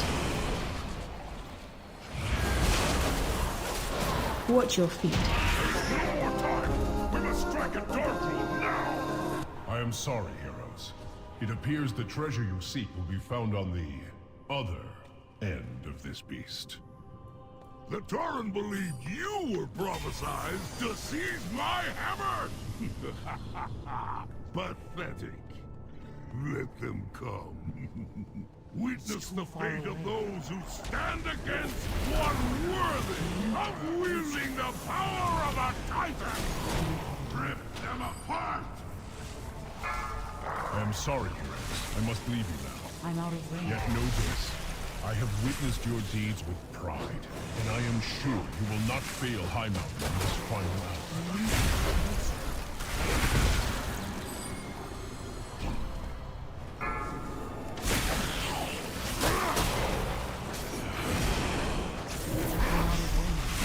Rip them apart!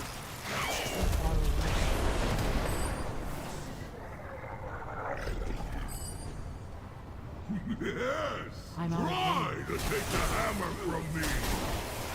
The mountain will gnaw on your bones! Kill began.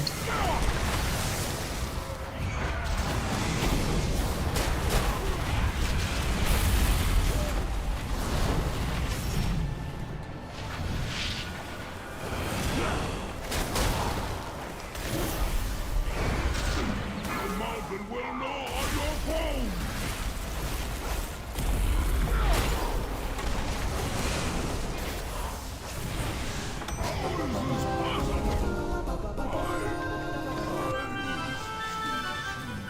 The hammer never chose you, Darkrul. It seeks a wielder who possesses true strength, and you were found lacking. It's done, heroes. With Darkrul dead and the hammer reclaimed, the Drogbar are broken. Now begins the long task of reuniting our tribes. But balance has returned to High Mountain. The power of the Mad King Darkrul is broken, And High Mountain has you to thank, heroes. Now, there are other family matters that require my attention. Farewell. I hope when next we meet, it is under more peaceful circumstances.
Oh my god, huh?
See if this fucking works.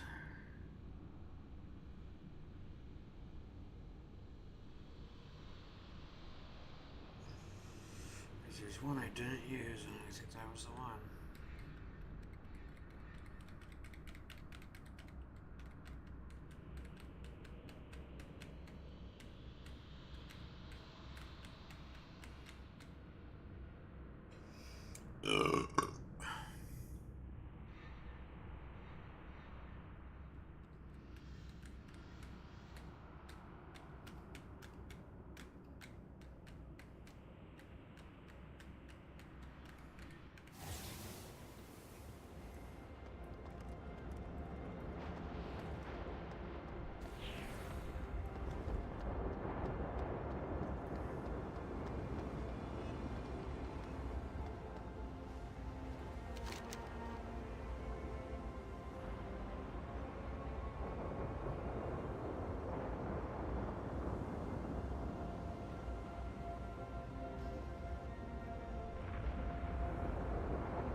I was hoping to see you.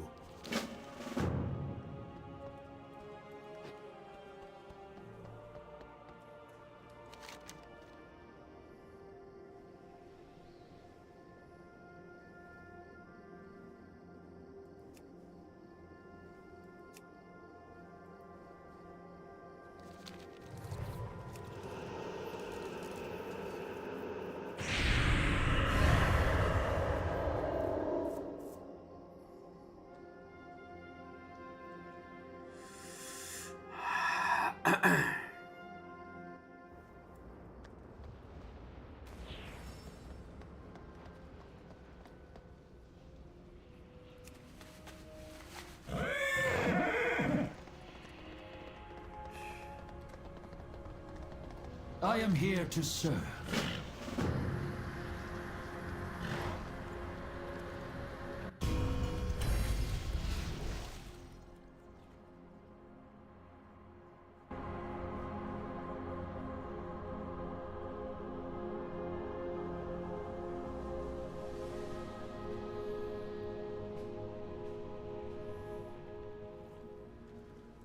Well met. None shall oppose you.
It's too far away.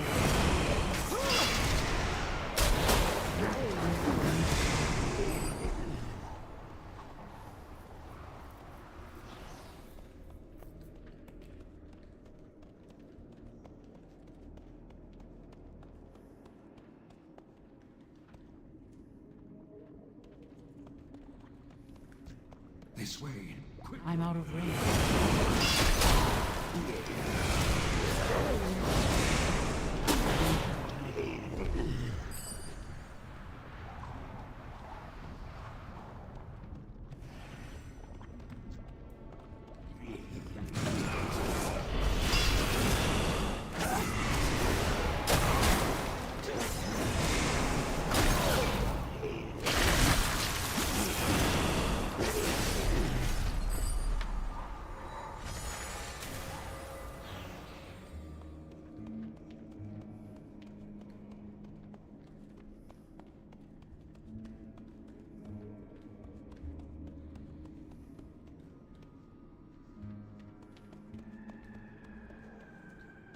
Kaltira is being held nearby. We must hurry. It's too far away.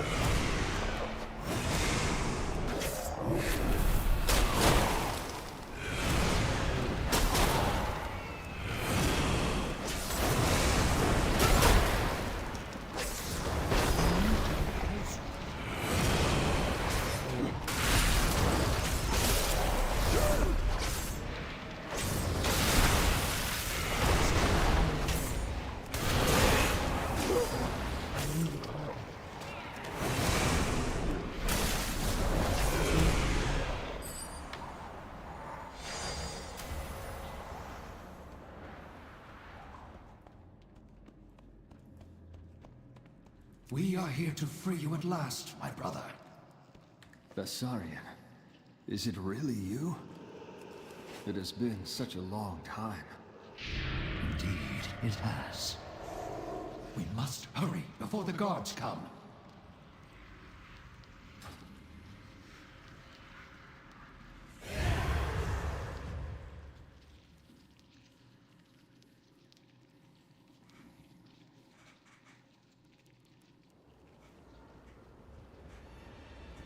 I need to target something first.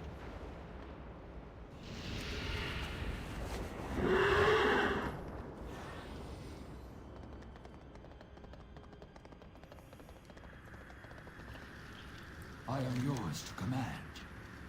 We do what the living cannot.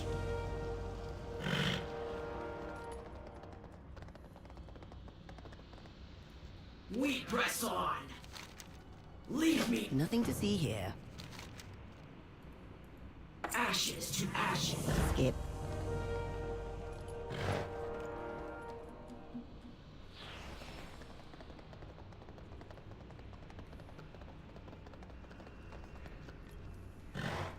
What is your desire? We have done. We do what the living cannot.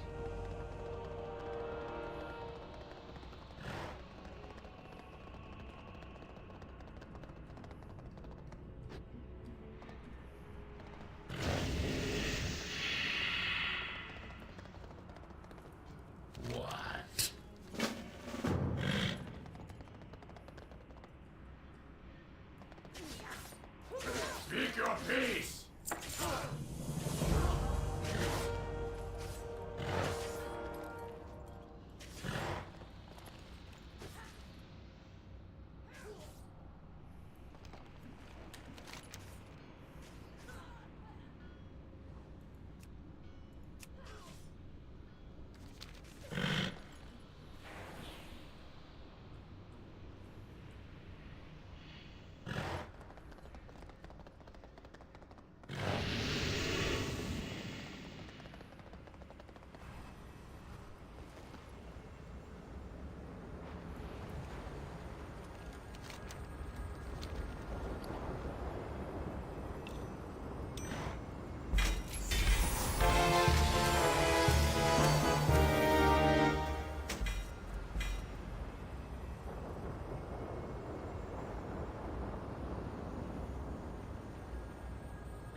Alright.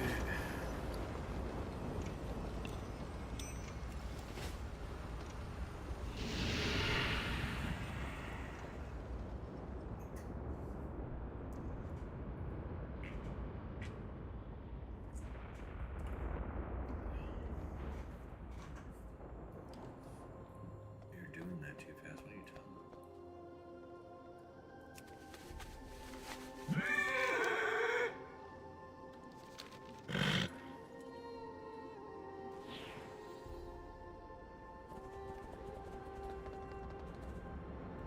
Greetings.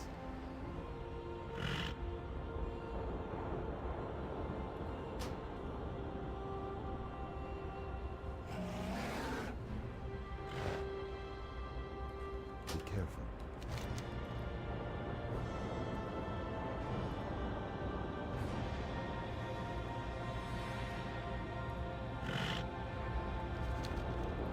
Bong. He makes me mad.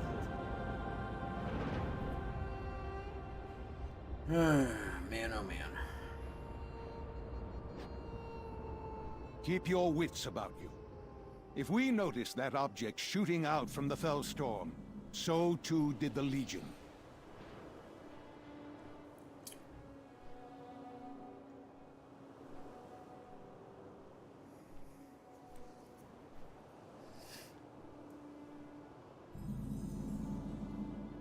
You mean I'm doing that too fast? I'm not doing. Look there, to the north. Gaze upon the night hold of Suramar. What secrets are kept inside? I don't know. We'll go fucking find out. Tell you that much right now.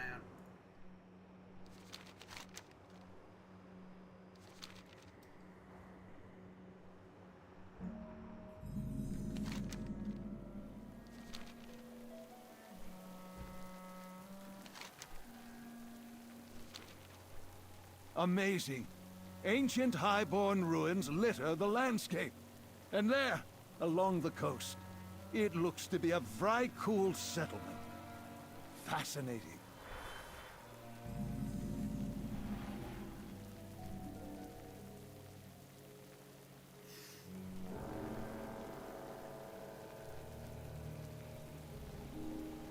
There it is. Land at the shoreline and investigate.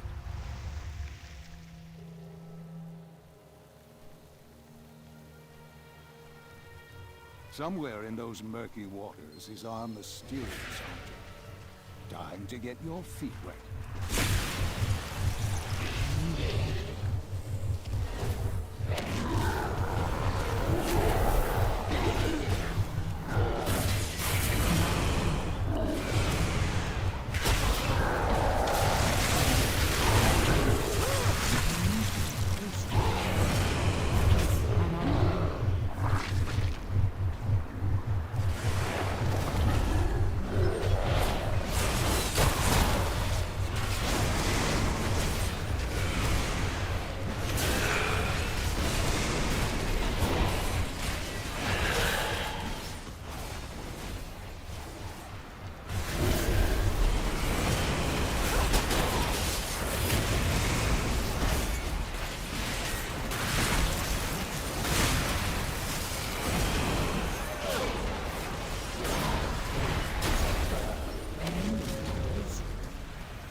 It's not here. Those beasts must have dragged it into the cave. The search continues.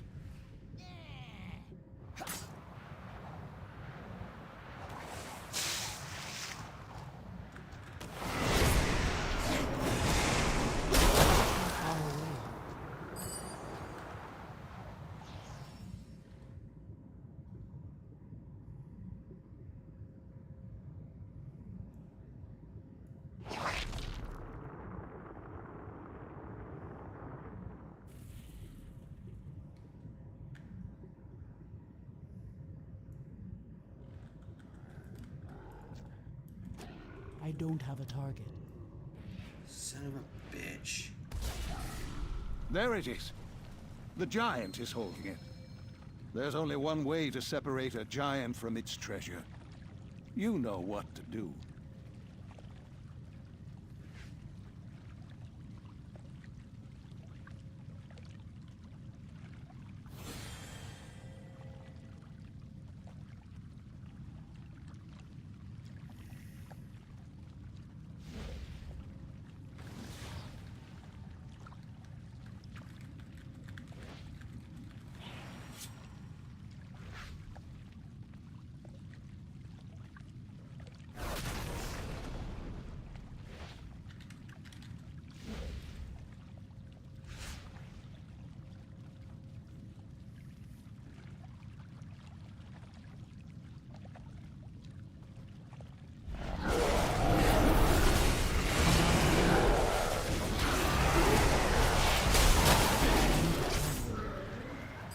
Excellent.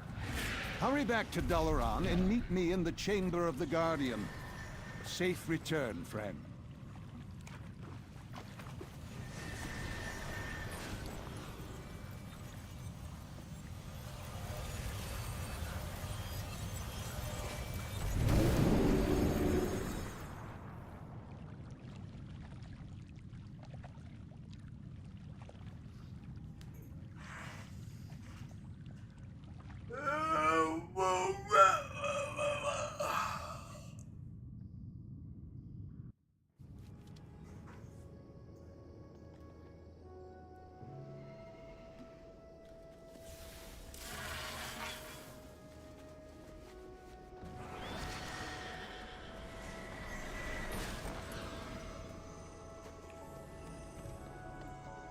Our paths cross at last.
Trust no one.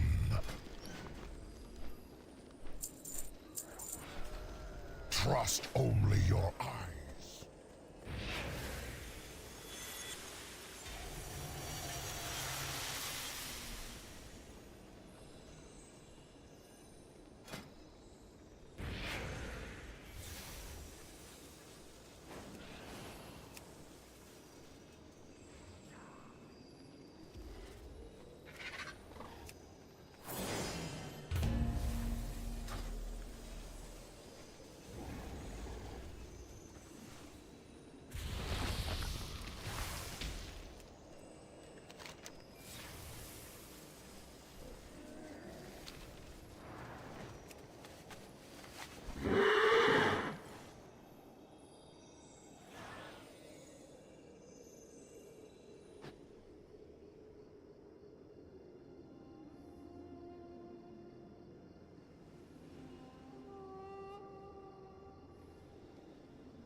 I'm glad you're here.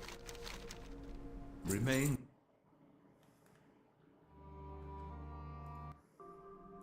Let's get to work.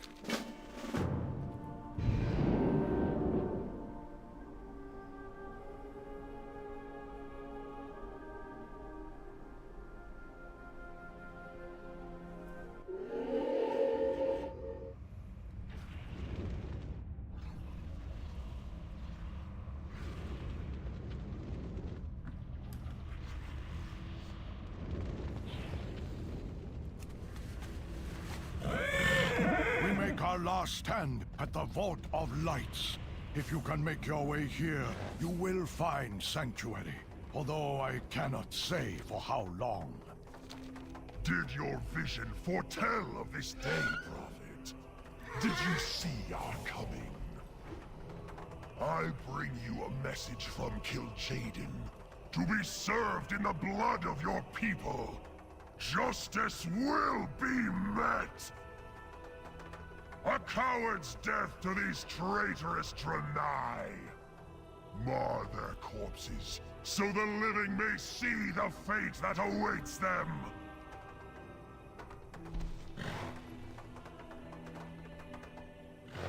Fate has delivered you to us in this most dire time, hero. While I sense that your mission is urgent, if we do not push back these invading demons, we will all perish. This barrier protecting my people requires all of my energy and focus. I am afraid you must venture into the demon-infested halls alone. Please, search for survivors and eliminate the Legion invasion point portals that you find across the Exodar. You must hurry. I do not know how much longer I can keep this barrier active. Break your bodies upon the Prophet's barrier, minions. Soon it shall fall, and with it, the hopes of the Draenei. Your will be done, Master. Your interference only delays the inevitable. Minions, destroy them!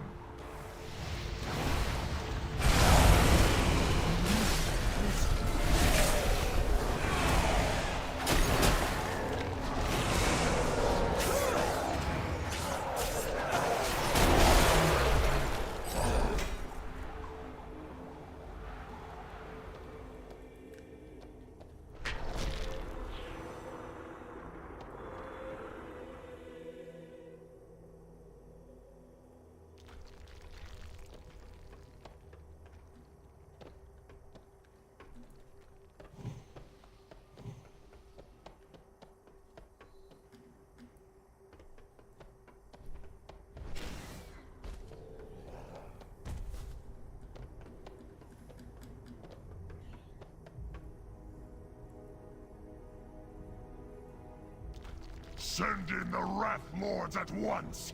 Stop these meddling insects!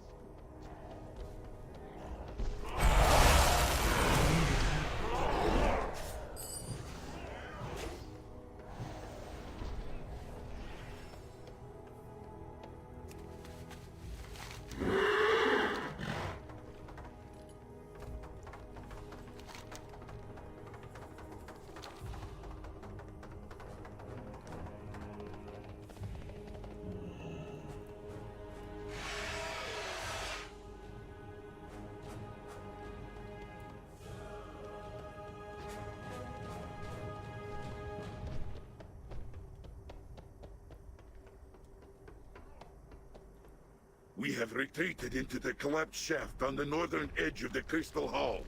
We are holding back the demon onslaught, but our defenses are quickly falling apart.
foolishly stand in defiance of the endless armies of Sargeras.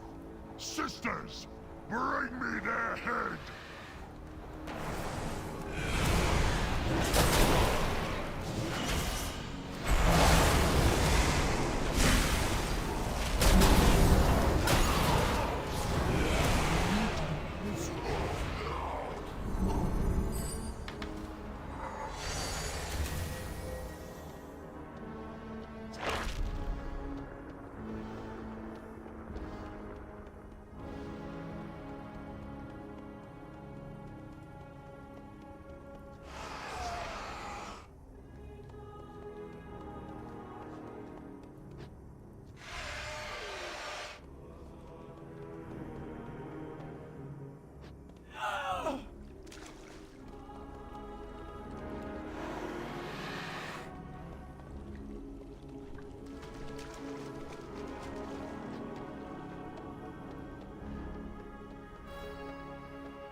I will do my best to guide you. We will make our last stand on your command, champion. Bring me that defiant aberration's head!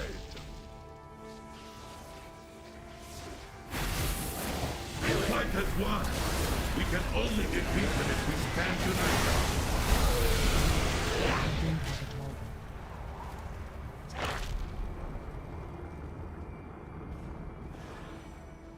Do not give up.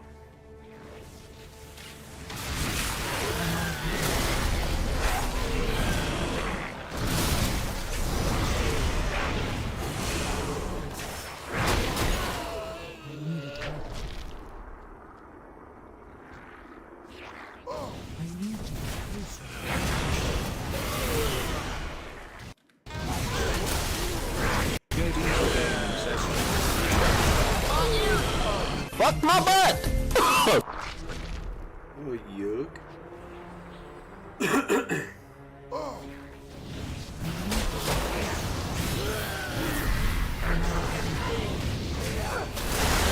them by ground and air! Fell guards and doom guards, attack!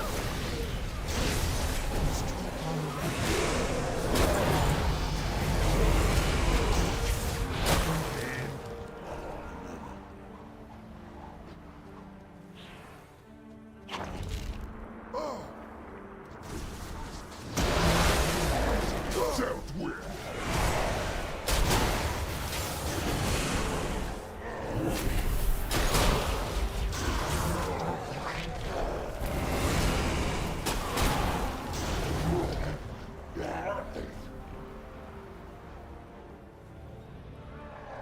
It's too far away.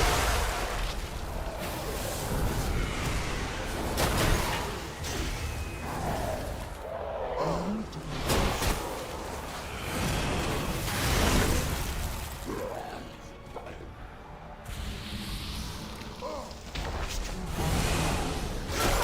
far Enough! Sisters, end this nonsense! I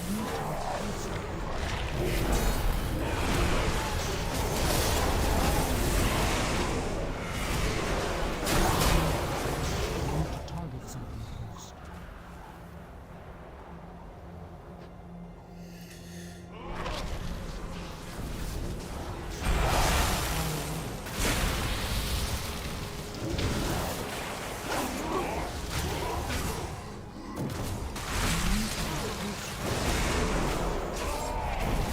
What up, man?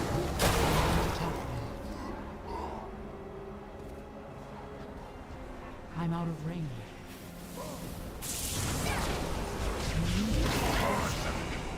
call upon you! Finish them!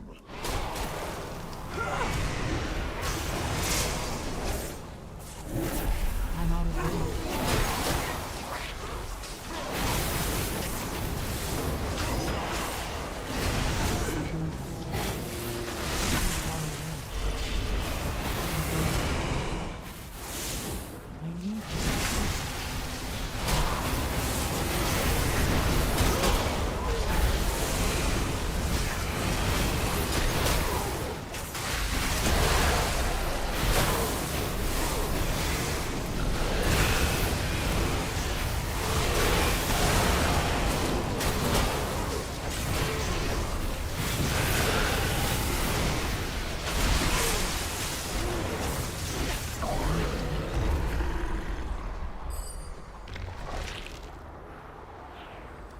I am listening.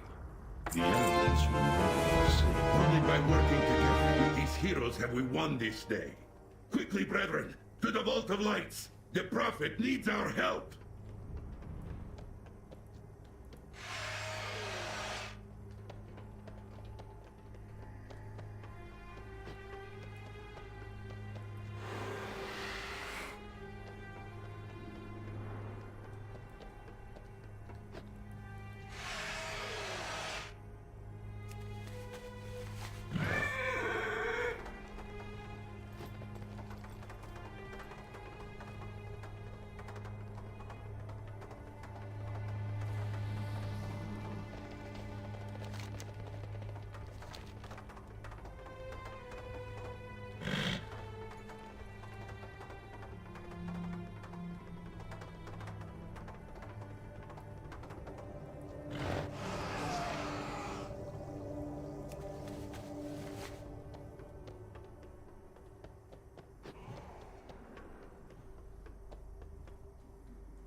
I'm out of ammo.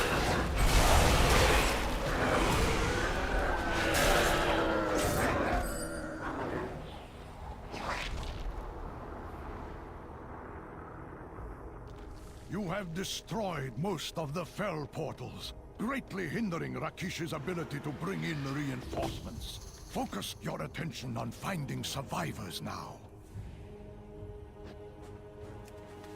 Diviniers, the champion has crushed the incursion. Now is the time to take the Chosen and finish off the leftover demonic taint within our halls. Secure the Exodar for our people once more. As you command, Prophet.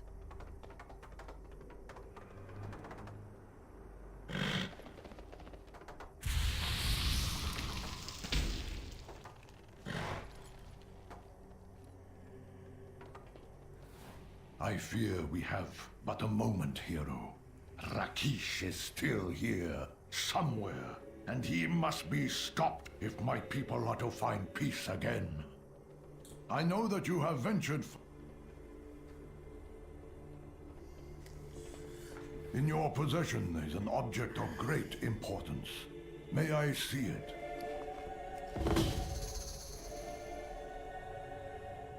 Not all who wander are lost. Mother of Light! I'm sorry.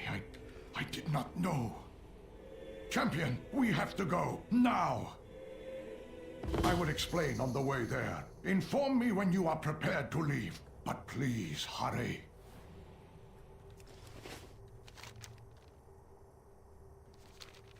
We welcome your help. What you have brought to me is known as Light's Heart.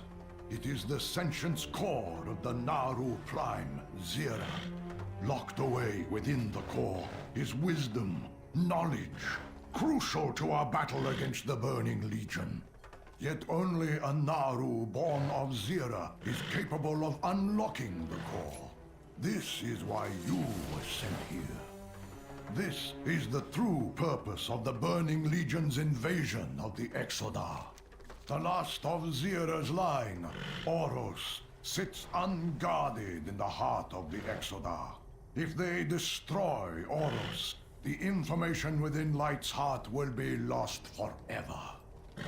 For a prophet, you are doing a very poor job of making predictions. It makes music when you beat it. What a delightful creature. I will enjoy ending its existence.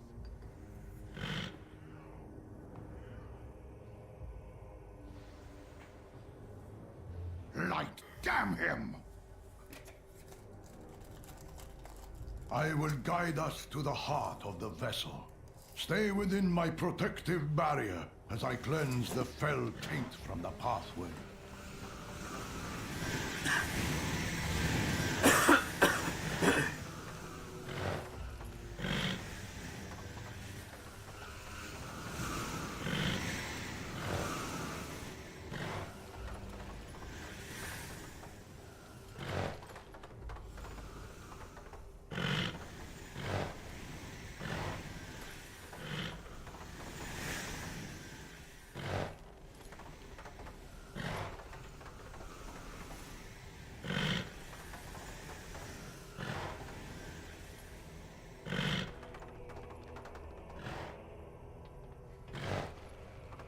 Made it in time.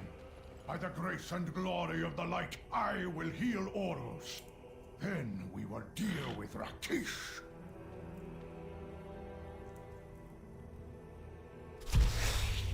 You have lost Rakish.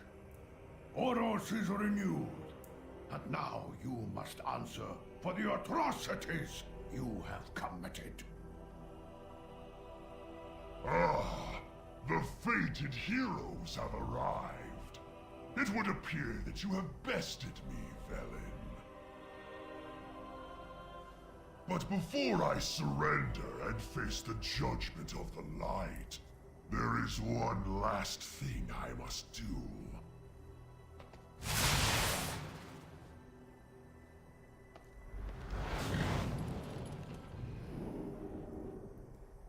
Can you know victory without first knowing defeat?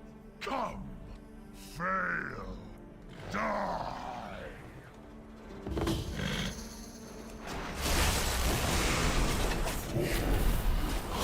In my master's house, smolder the burning husks of 1,000 worlds. I am here now to prepare a place for you amidst the ruin of tomorrow.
mouth of Argus comes your doom! For soon the Annihilator will have its fill, and detonate with the force of a collapsing star!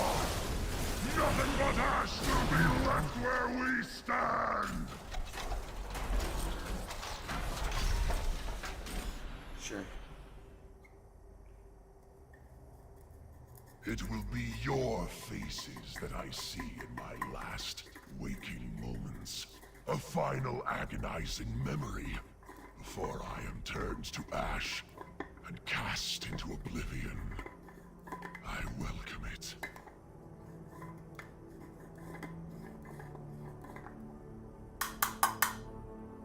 In the time that is now just the whisper of a memory, I had a son. On the day of his birth, a vision came to me. In that vision, I saw myself weeping as I held a dying Eredar in my arms. His skin fell-pocked and battle-scarred, like yours. But I buried that vision after Kil Jaden took my family from me, and for eons let it be lost in the darkest recesses of my being. Now, finally, as I hold you in my arms, I understand. There is nothing left here for you, champion. Take Light's heart and return to Khadgar. Tell him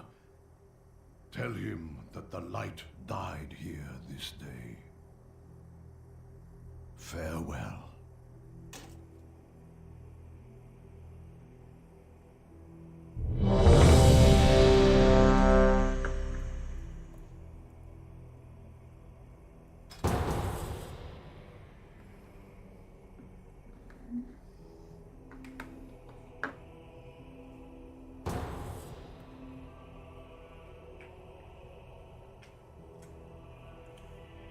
Fucking healer, come on, man.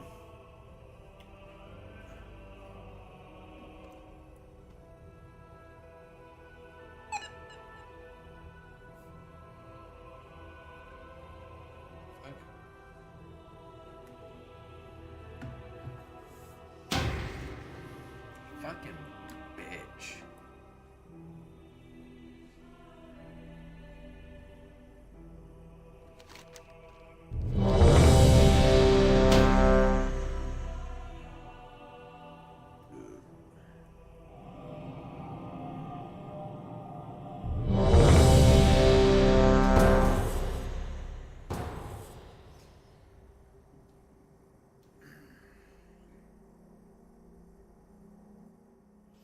Game's going good on my Discord Long now. have I awaited noble champions to enter my realm. Behold, the halls of Valor. This place will test your might. And if you are found worthy, the Aegis of Agramar will be yours.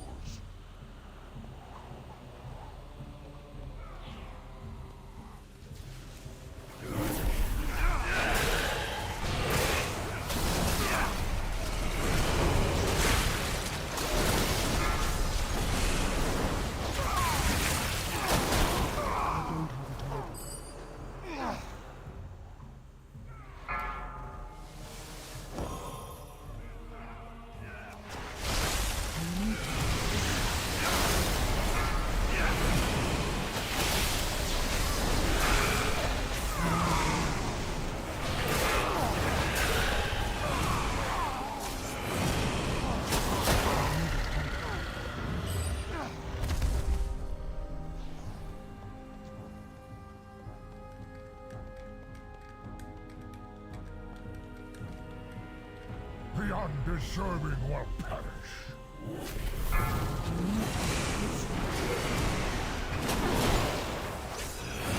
Breath incoming.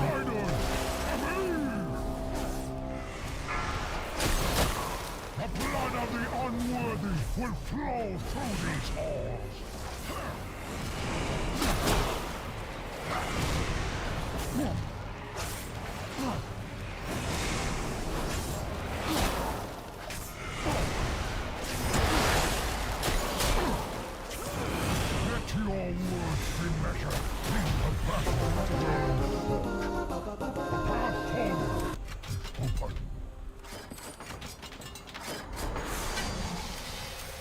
Before you lies your next trial. Defeat both Persia and Fenrir, and you will have proven your worth to me.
The mighty Fenrir stalks these grounds. It will take cunning and guile to slay this beast. A perfect test of your worthiness. I don't have a target.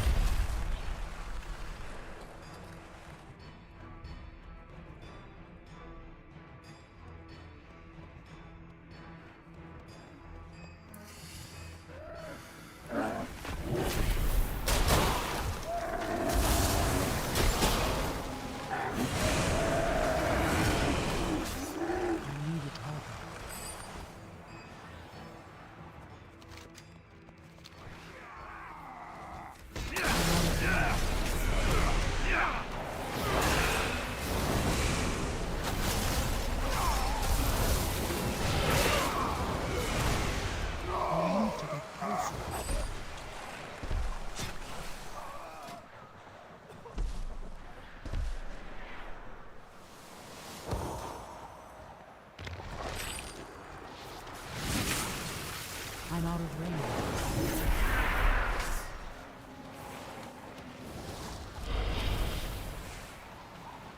It's true.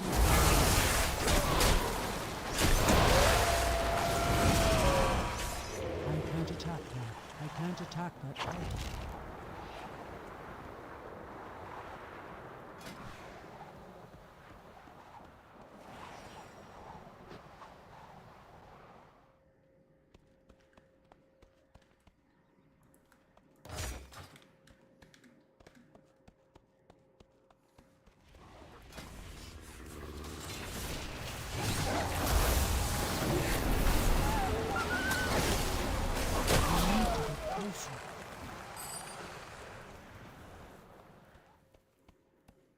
Phase 2.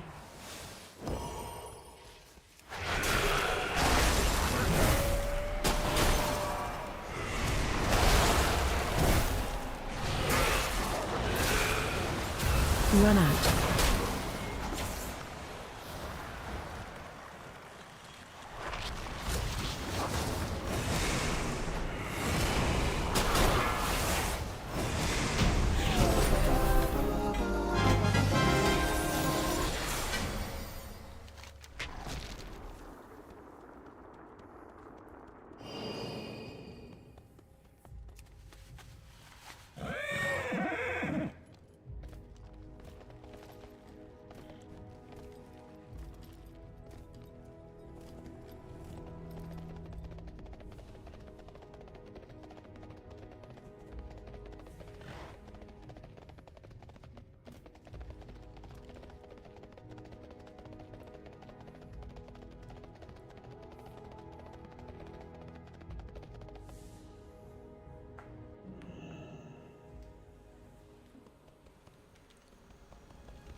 great deeds of courage and valor. Persia has earned this most sacred of rights. She shall ascend as one of my chosen Valkyrie, and her name shall echo in these gilded halls for all eternity. Are you nervous, Persia? It is understandable if... I am not nervous, only excited. All my life has led to this one glorious moment. Spoken like a true Valkyrie. Approach. I witnessed their deeds in Stormheim. Their kind has no true honor, no true virtue. I will purge them from these sacred halls myself. The ritual is not yet complete.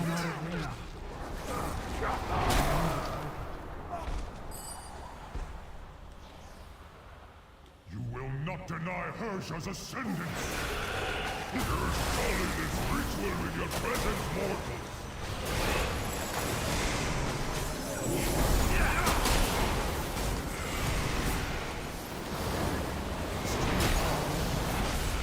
The light shines eternal in you, Hersha! Hersha! The fury of the storm is yours to command!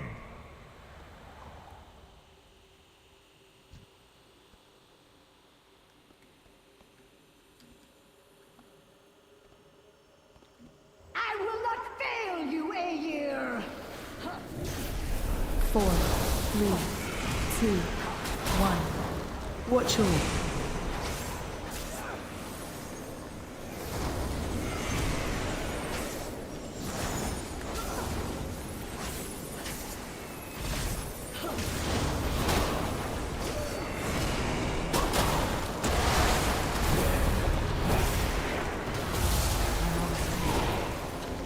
I am sorry. I have failed. You have earned my blessing, champions. I look forward to meeting you within the Hall of Glory.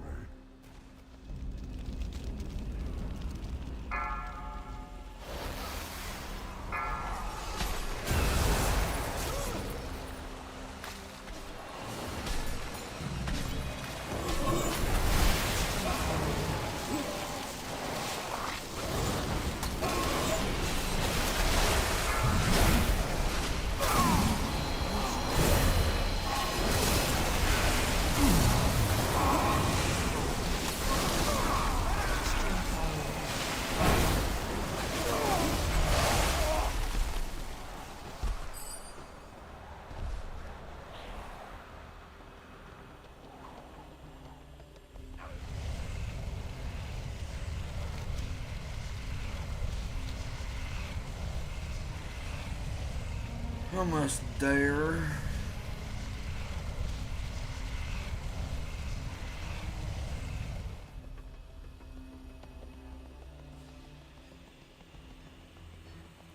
Throughout your trials, you have demonstrated strength, skill, and I will take joy in crushing you!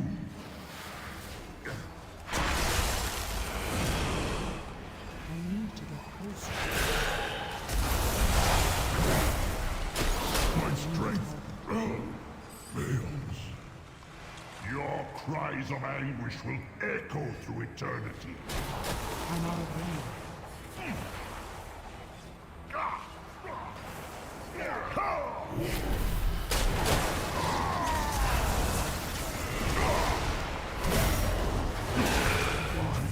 Embrace the abyss. Where they failed, we will succeed! Far away.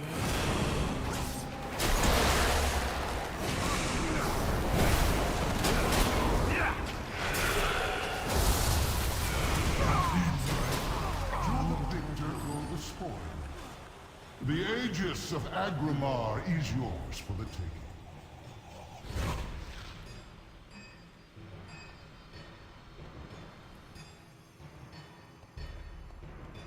No, I too have proved my worth, Odin. I am God King Skovald. These mortals dare not challenge my claim to the Aegis.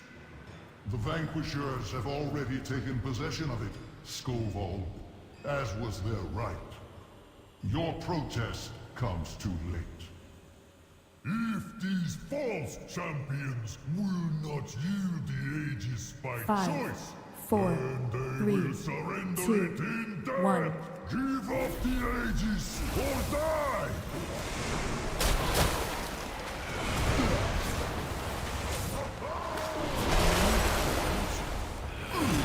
Find shield. Suffering will be eternal!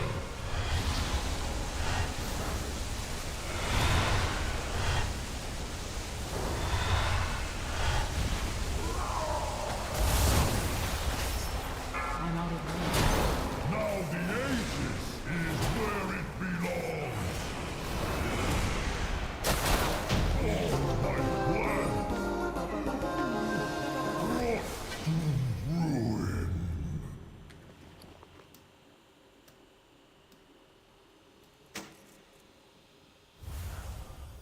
Most impressive. I never thought I would meet anyone who could match the Valajar's strength. And yet here you stand. There is one final trial that awaits. Me. Should you triumph, I will carve your names in these sacred halls myself and 5, grant you a 4, reward 3, worthy of your 2, valor. 1. My Valajar. Have you brought valiant husband to seaside place a worthy opponent? Let the battle begin!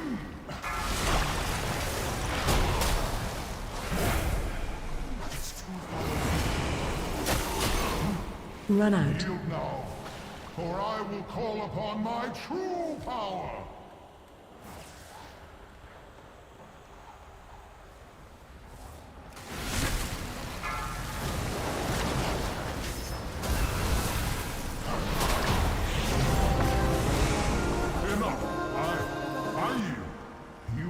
Truly remarkable creatures. As promised, you will have your just reward.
Smoke weed. Hey, damn, son, where'd you find this? Smoke weed. Smoke weed every day. Smoke weed. Smoke weed.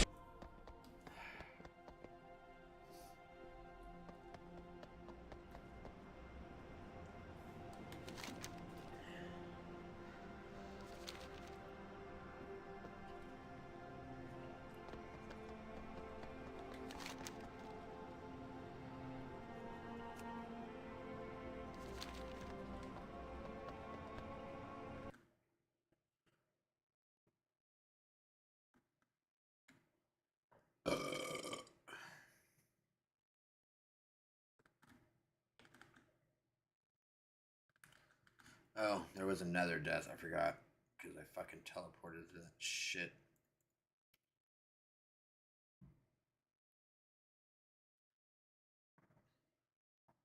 Let me get smoked another bowl.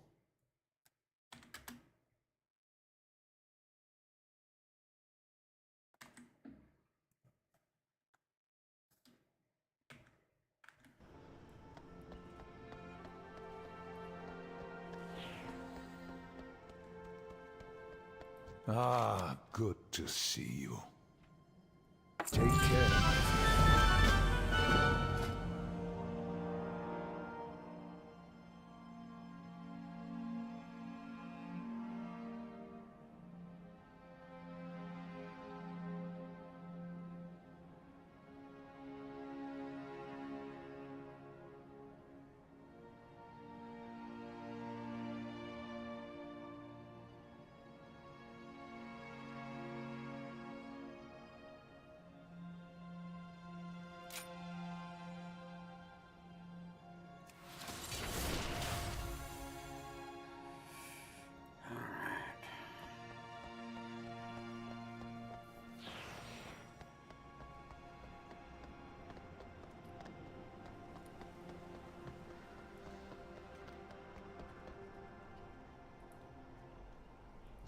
Shall we get down to business?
forward to our negotiation.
foresee a mutually beneficial transaction.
Time is set in sand, not stone.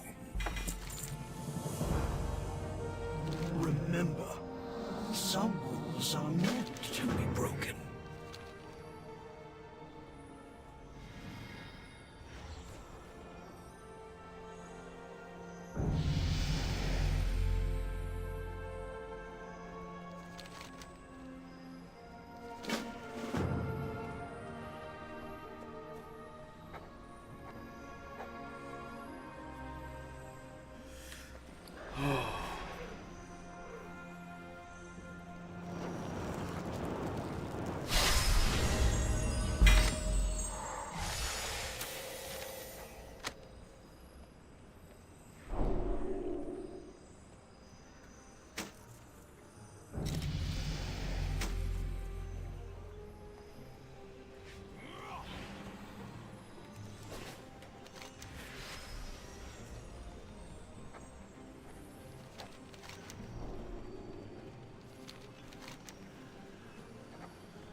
How may I aid you?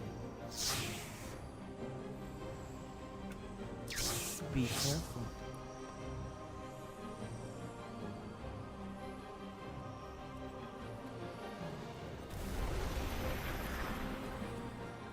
What do you want?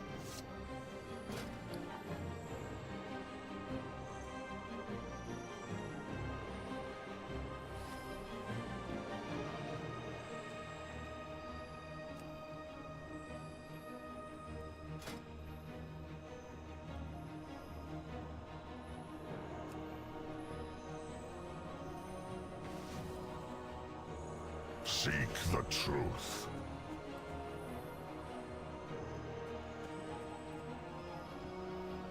What is your purpose?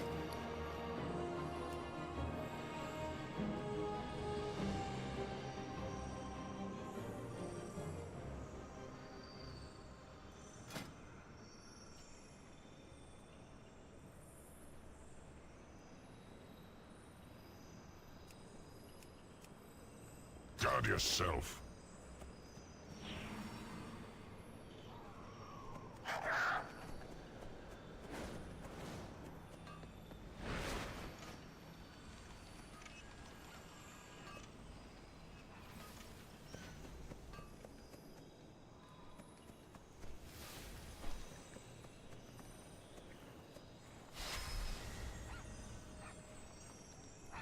can I do for you?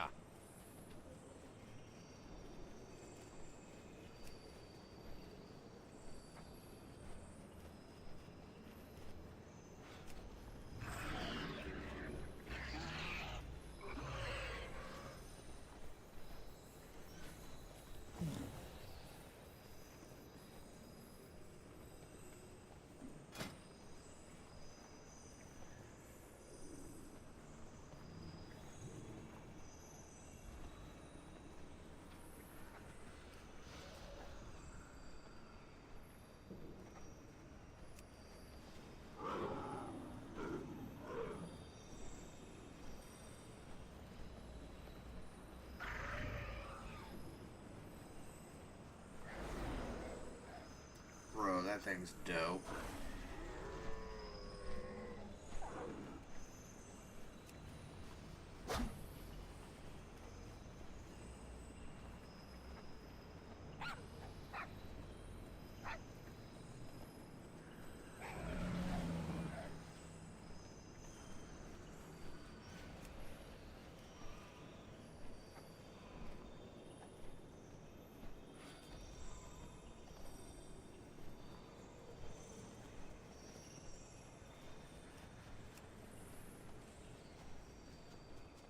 Off with you.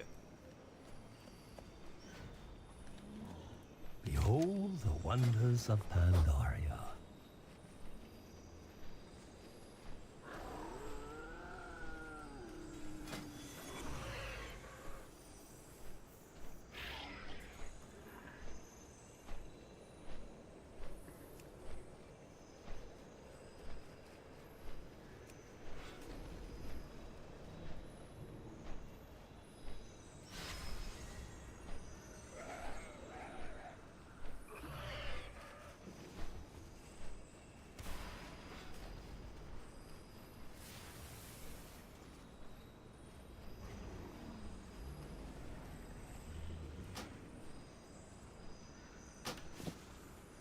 May you find mastery in your passions.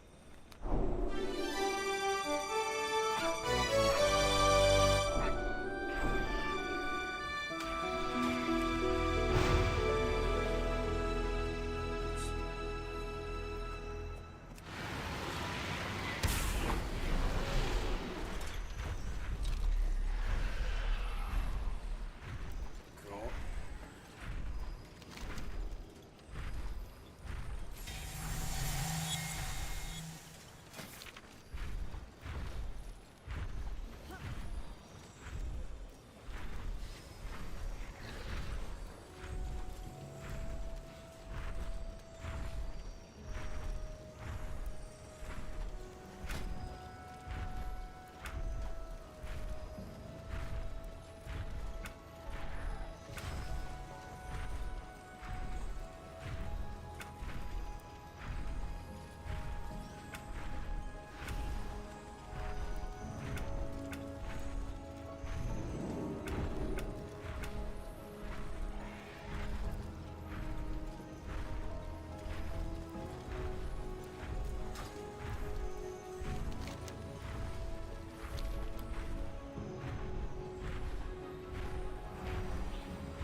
What brings you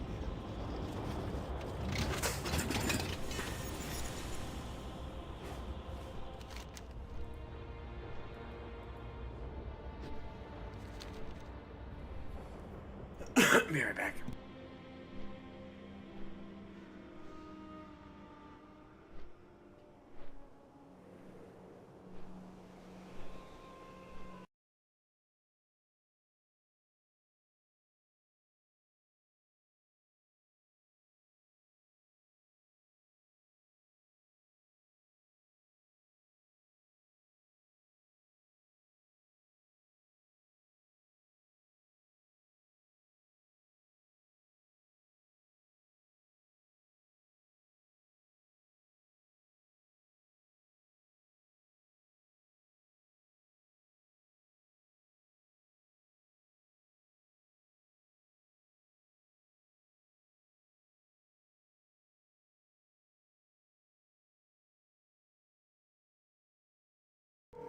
Over the hell, who is that?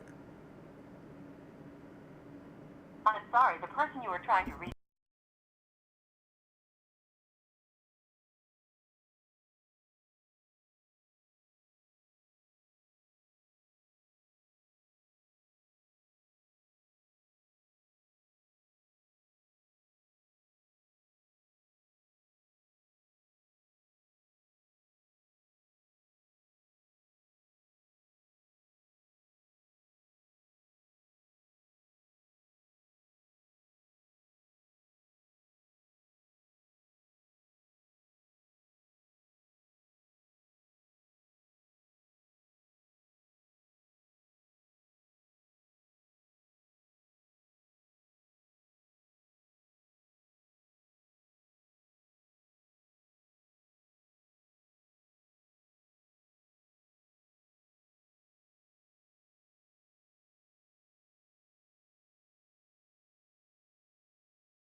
Darkness surrounds us. Go with speed.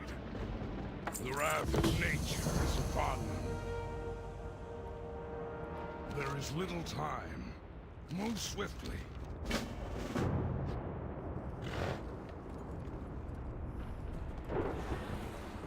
I'm out of range.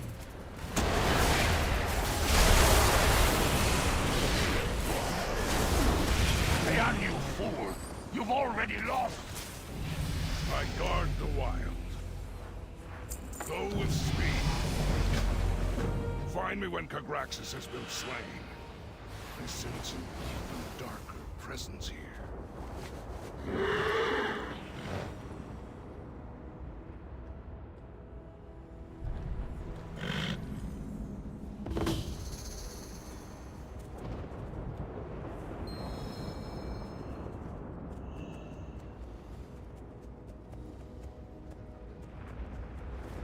You need to...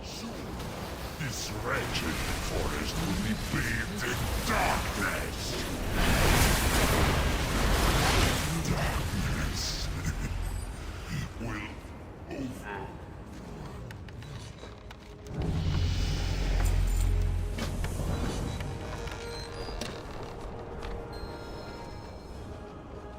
Hurry! We must find Theon before it is too late! I'm out of range.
need to get closer.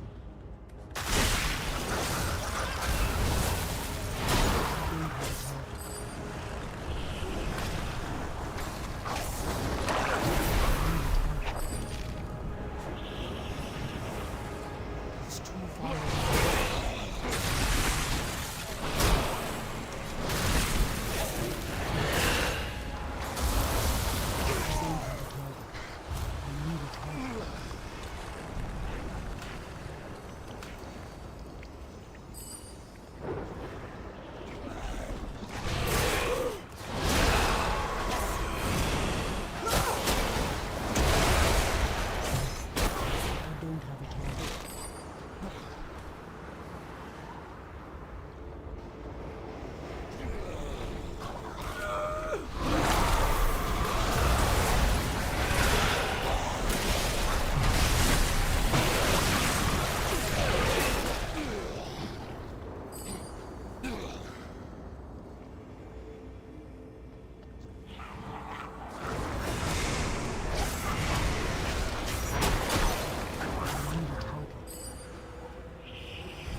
He put up quite a fight. But your archdruid belongs to me now.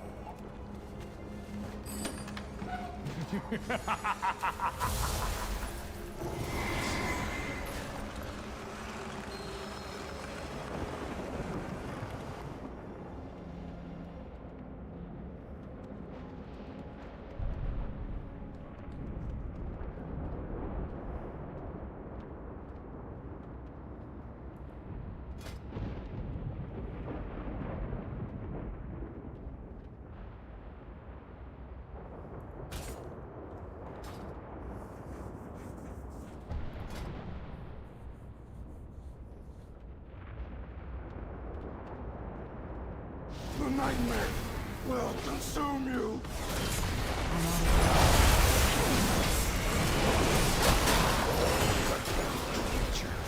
This curse has made me stronger than the ancients! None can stand against the Nightmare Lord!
is my daughter.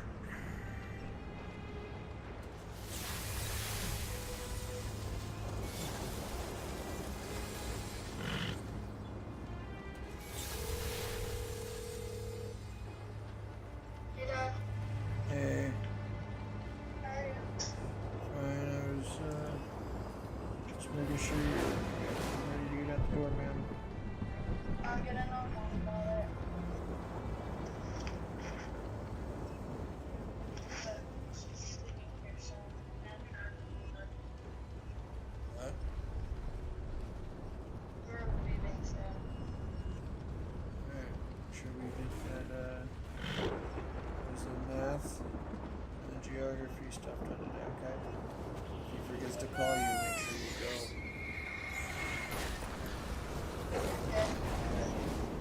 Yeah. Make sure to call from the office if you don't see him. Ready? Okay, love you. I love you very much. I hope you have a great day, beautiful. Yeah. Yes, you. Yes. Just go to school. Great, honey. Just send me a message. We're planning on staying after regardless. Okay. Just to make sure to wrap everything up. Okay. Just wasn't sure. But okay. Yep. Then call me after you're out. Okay, love you. Love you. Bye. Bye. No. No.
Ain't you a chipper-looking one? You wouldn't want to see me.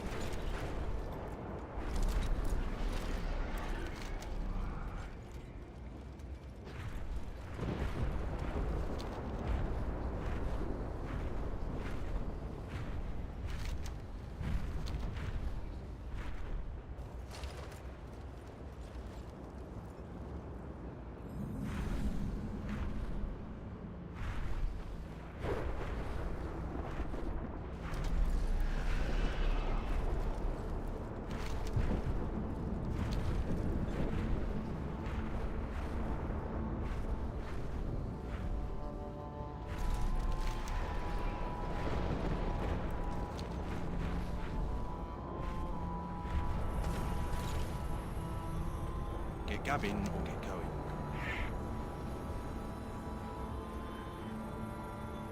Farewell.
Be lazy for a second.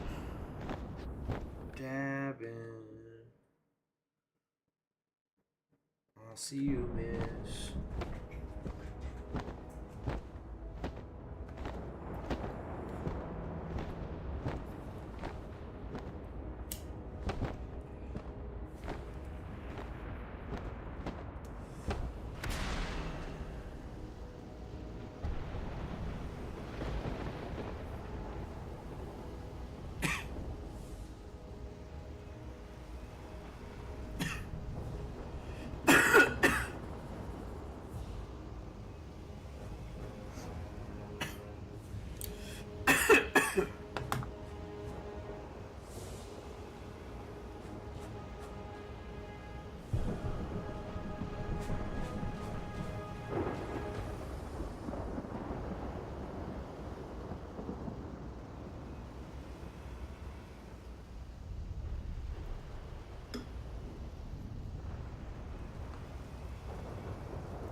I am not your enemy, Mayor. I came here to find someone within Blackrook Hold. Stop with your lies, Night Elf. You'll stay where we can keep an eye on you. So despite what they say, these people need help. Defend their farms and we will ease their suspicions. Keep your chin up, eh?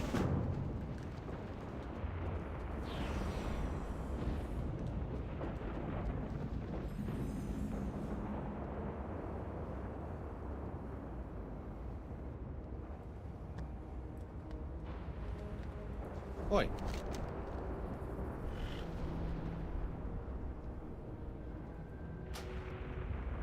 What? She Milady says boobies. Boobies. Oh yeah, if you like Step Brothers, here you go.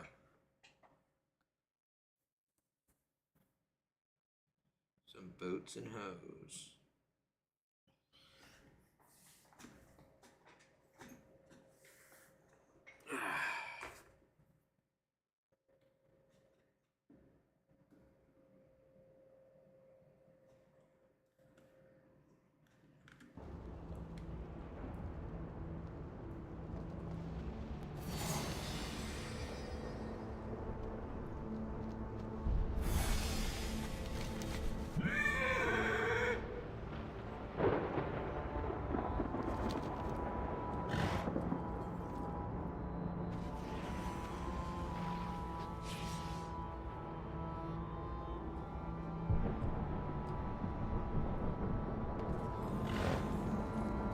What can I do for you? Watch your back.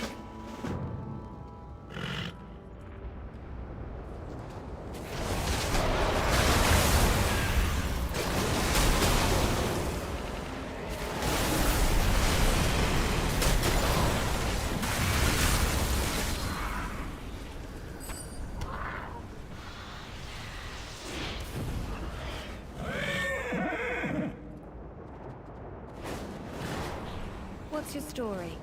Good day. Farewell.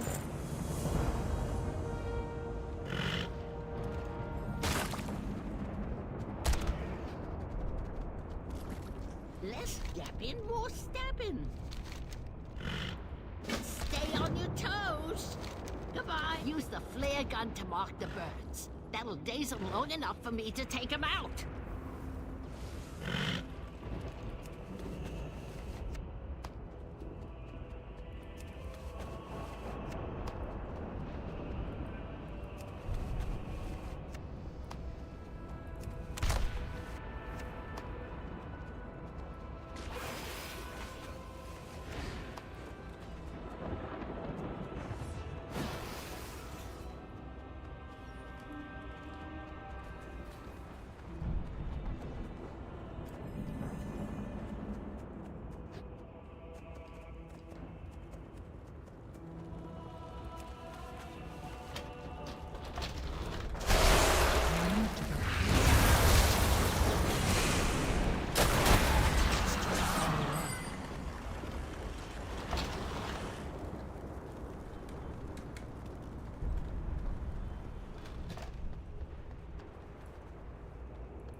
What's happening? Come back soon. Thank you. I was so scared all by myself, but I know a shortcut back to town.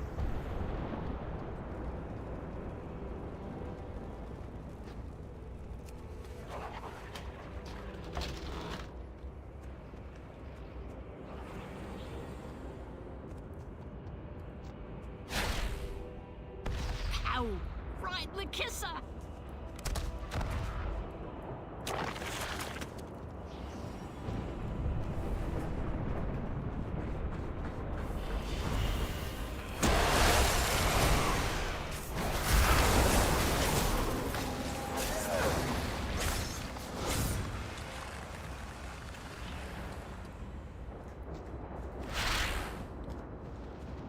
Headshot. Easy as pie. Got him in my sights. Got him in my sights.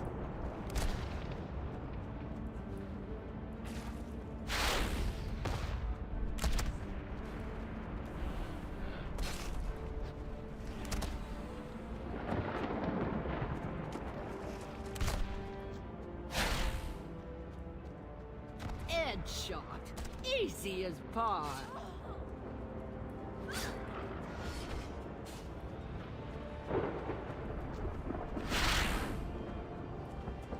I see him. Good job with those stun grenades.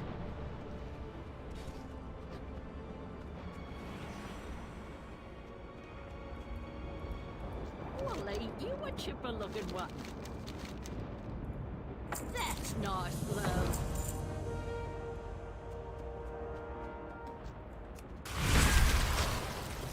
I need to get closer.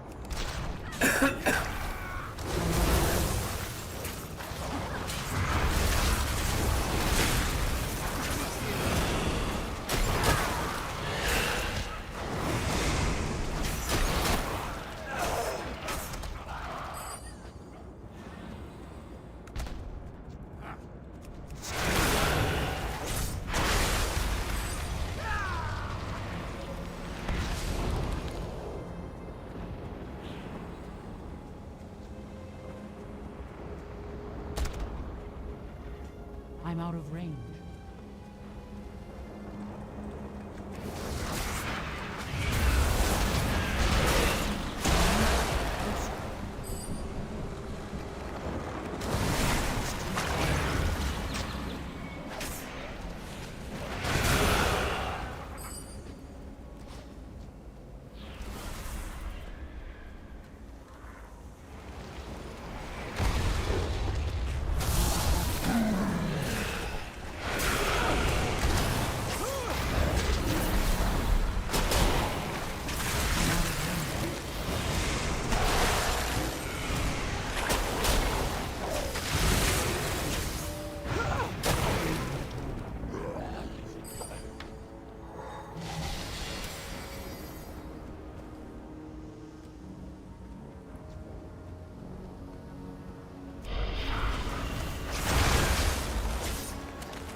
Hail, soldier.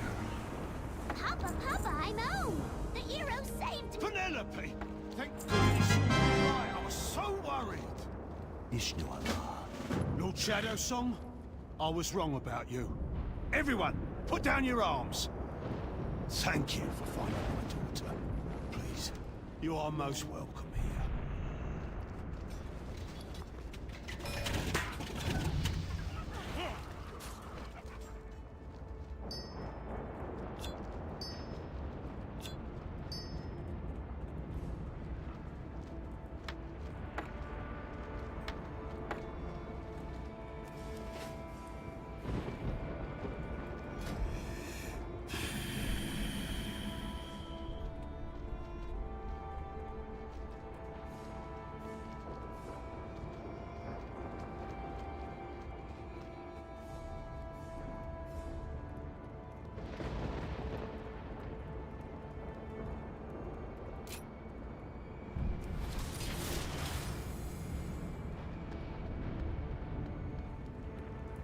It is just as I feared.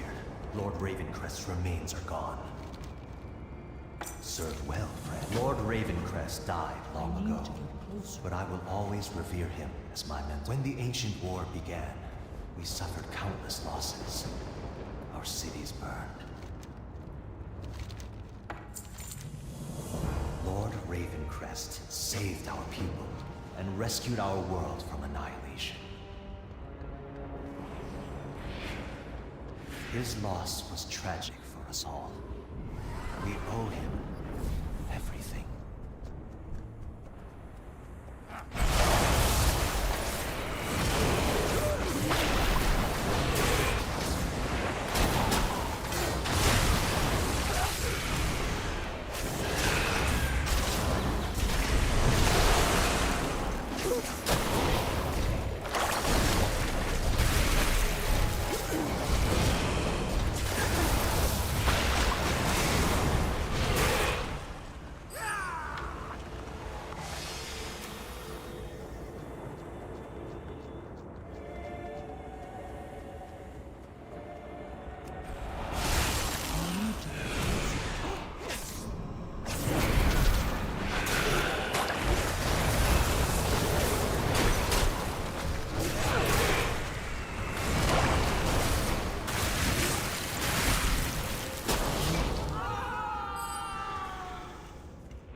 Lieutenant Star-Eye commands. Death to all intruders!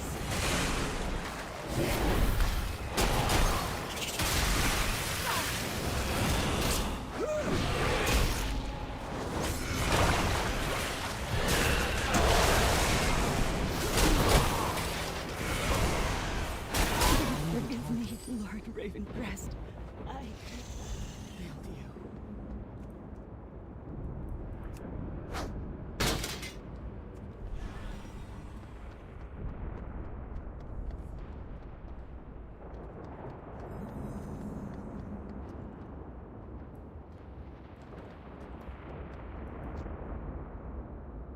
This one met a grisly end. No sign of Maev here.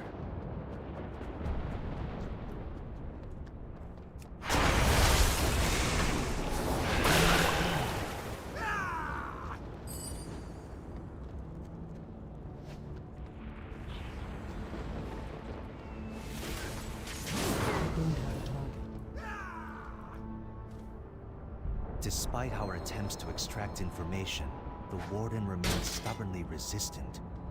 Could they be talking about Maev?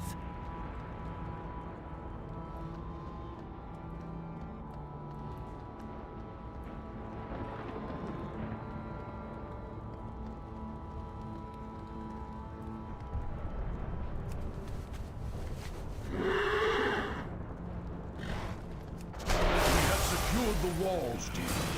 You will not escape here alive.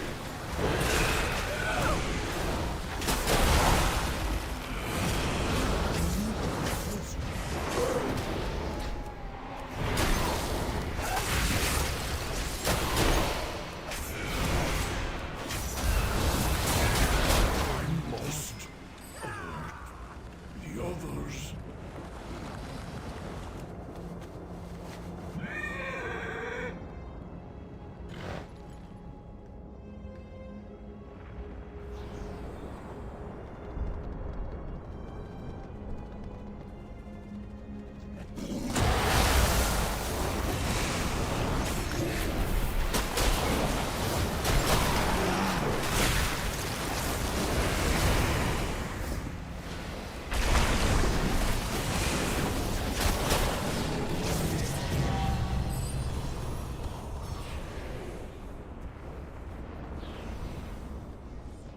I'm out of range.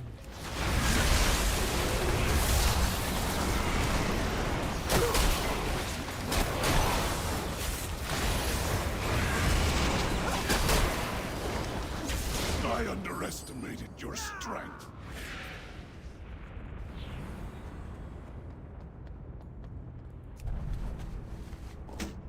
That's Maev's weapon. She was here. The lieutenant has ordered your execution.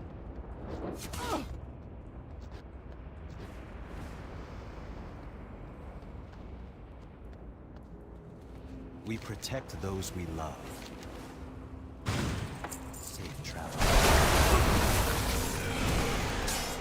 You come for the Warden, you're too late. Honor and courage. Ishnu. Follow me. This will lead us to the ramparts.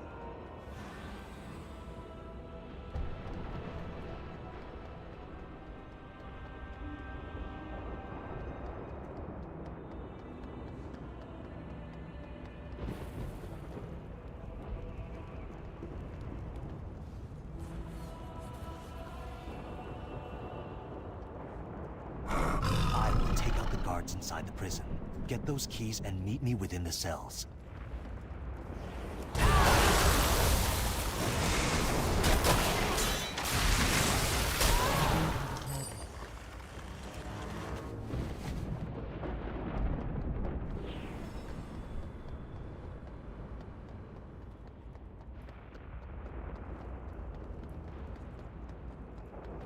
I need a target.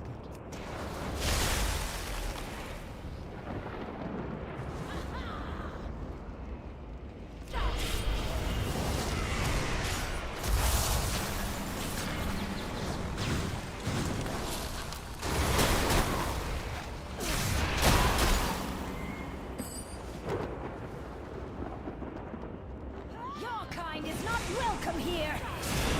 It's too far.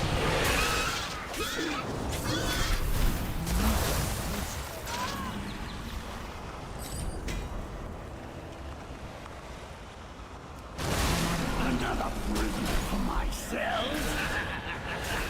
Looks like I'll need to break you.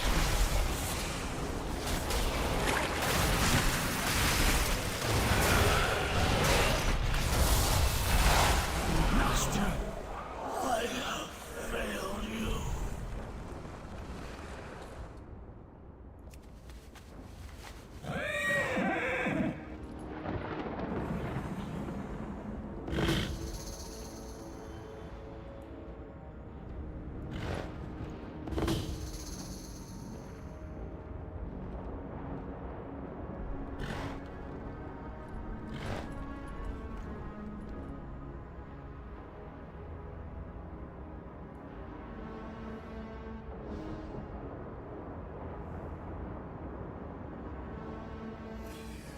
Just gonna fucking force close on me again. Oh, it's 7 fucking o'clock. God damn it.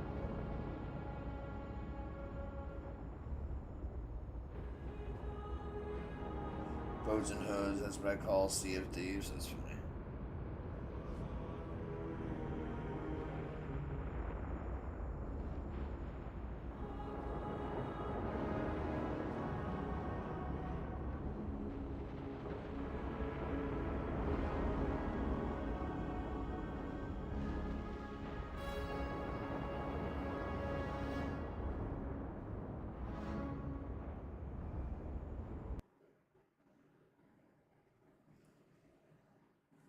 That's cool.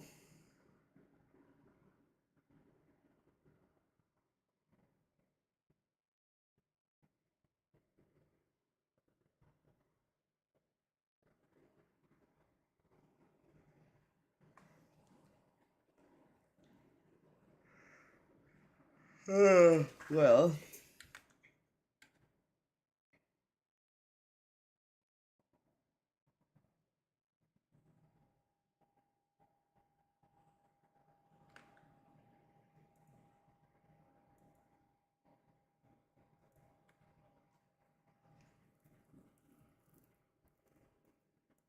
Like telling me there's no reason for me to bag tag you for no reason.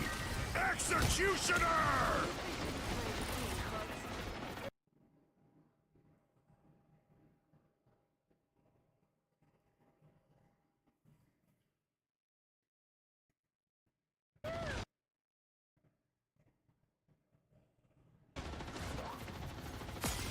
Just gonna wait that one out. Yep.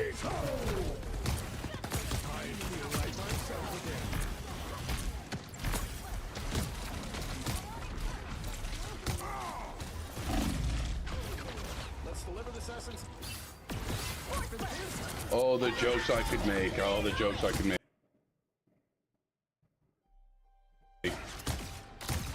Freaky's like, leave me alone, I'm innocent. Huh? Yeah, sure, you're as innocent as a fucking stripper in Thailand. I was like, I'm not gonna touch that one with somebody else's 10-foot pole. Almost there. Don't turn back now. You are. I'm a saint. Oh yeah. You shall not be harmed.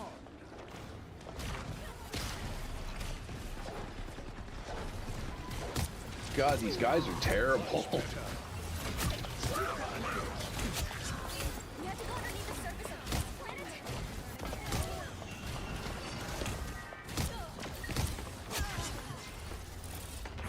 Ooh.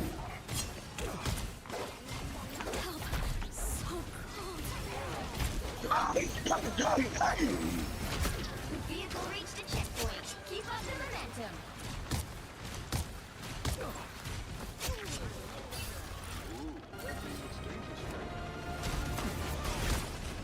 Shall we? Oh my God, that's a triple. Much better. Good heals, good heals. Yeah, Enemies on seriously. approach.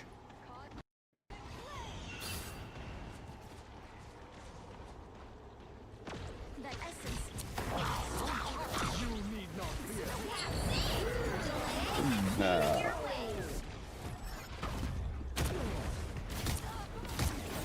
More like those are amateur heals. Hey, it kept me alive.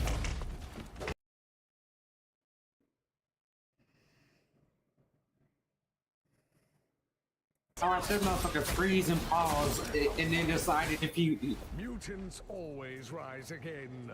really wanted to heal you in full. It's like, bro, like, Jeff, what are you doing?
rude. Fuck, Ben.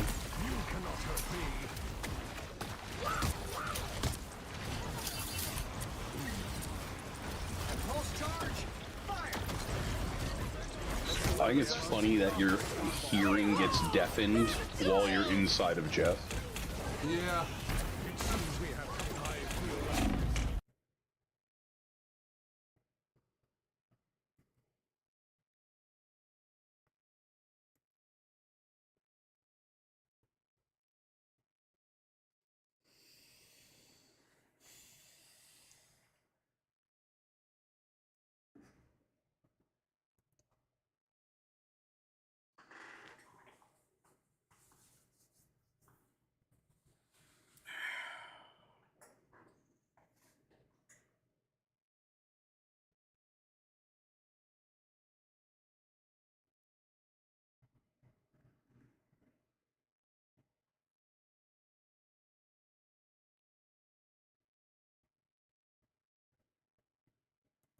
Than theirs, but we did a bad job of communicating what we were trying to do.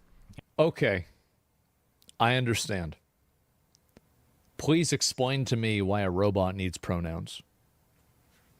I'm all ears. I'm ready to hear it. Why does a garbage can need pronouns? And I felt like there was such a disconnect. Like, if I could sit down... Pronouns are on and off? I like that. It's funny. With any individual that said something bad about the game and plead our case, I could convince them 100% to be on board with the game. It's just, we did a terrible job of appealing to the mass of gamers, and it didn't go too well. I guess I'll give this statement a little bit of credit for having, like, a tiny shred of accountability, at least compared to the other stuff that these devs were saying. But this is still very delusional, because Bro is really... Robots are actually binary. You know what the funny thing is? Is that the robot was a they, them. So the only thing that actually was guaranteed scientifically binary was non-binary in this game. This is like multiple different... This is like an Inception retardation thing. It's like, wait a minute, you thought this was stupid? Oh, no. No, wait a minute. It's even dumber. Oh, my God. Wait, what? What is it? Trying to make it sound like the only issue with Concord was the communication. Like, we just didn't explain this well enough. Yeah. No, dude, there were a lot of problems with the game. It got explained too well. I think that's the real problem. I'm just problem. not going to list all the problems with the game because, like, we've covered that extensively, and so many people have done a great job covering that extensively already and talking about that stuff. So talking about me. It seems far too redundant to Obviously just repeat all of that here. I'm sure everyone watching this video probably knows the numerous issues with Concord. So let's just keep going to the next statement. And this one returns to the very whiny style that we've been seeing. It's just weird that there is this audience who's just constantly wanting to be excited that something fails. That's correct, because people like me see games like Concord and we look at it as glorified leftist weird gender ideology propaganda. And I don't even want to slander leftists with this. These are mentally ill, gender-confused weirdos that are trying to insert this into every single video game and facet of culture that they possibly can. It's not leftists, they're retards. Absolute fucking retard. And they're obnoxious. So whenever I see something from a person like that fail, of course I'm going to be happy about it, because it means that the market has voted against garbage. It means that I won't see another game like this probably ever again. And that's why I'm happy. Funny thing, most of the devs are actually not gender confused or straight. I don't know. I'm just saying in general. But the reality behind it is we're just looking at our keyboards and then we're like, oh, no job today. There's like a schadenfreude of, I don't think I said that right, whatever. Oh, big game fails. And like, that's awesome. We got to see something crash and burn. And like, that's correct. I like seeing things that represent things that I hate fail. That's correct. Whenever something that I hate fails, I'm happy. Duh. Kind of great. That's really cool. And to be a part of that process, it's really easy to bandwagon on that. Like, well, we're punching up and not really taking into consideration that, like, well, you're punching up at that, But then all these... Even inside of them, you're still captured by this retarded logic. Punching up? Nobody cares about punching up or punching down. People just don't want to see it. Even inside of this, they're still captured by their own ideological, fucking cage. People that work really hard on it are not those people. It's left just alone. because Exactly. people worked on the game, obviously, doesn't mean that they're free from criticism. Like, if you make a bad product, people are allowed to talk about that. Yeah. And that doesn't mean they're limited to only talking about the product itself. People are allowed to talk about the team that develops said. Everybody is allowed to have an opinion on anything that they want. Now, you might disagree with that opinion, but the free marketplace of ideas should decide what lives and what dies. Not your top-down, this is for the greater good, and it's better for everybody if, coincidentally, all the things that I like happen. Oh, wow, okay, that's easy. Product and ways that they could have done better and things that they did wrong. Here's what the devs have to say about working at Firewalk. I know I felt like I would run into battle and die for the company that day. Well... I was ecstatic when the teaser was revealed. I miss it immensely. All this interviewing and talking to other companies, I want to bring my whole... Do you guys think that I've made more money from talking about Concord than Concord made?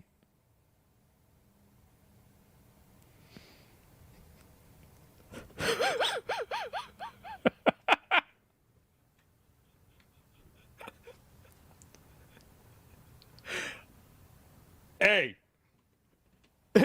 Yeah, that's crazy, right? Team there. They always ask me. Didn't make any money, they refunded. I'm saying if they didn't refund, obviously, right? But yes, it's just funny. Why did I like working at the studio so much? And it was like, I really just enjoyed the team, the people. Yeah. That's what I meant.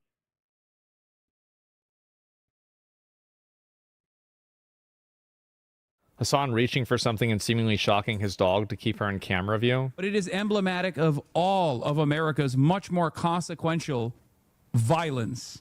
Okay? It's the same reason as to why America... Kaya, please just fucking go... Just stop. Jesus Christ, what are you doing? You're being such a baby.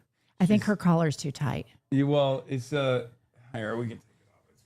It's you have to be able to get 2 fingers, and I couldn't even get one. I think you're choking her. It's a 95% chance it's a shock collar. Holy shit. Hassan stating he owns and uses shock collars. My old roommate wanted to use a shock collar. I have it still. I bought it. They are incredibly effective. That's not a good clip.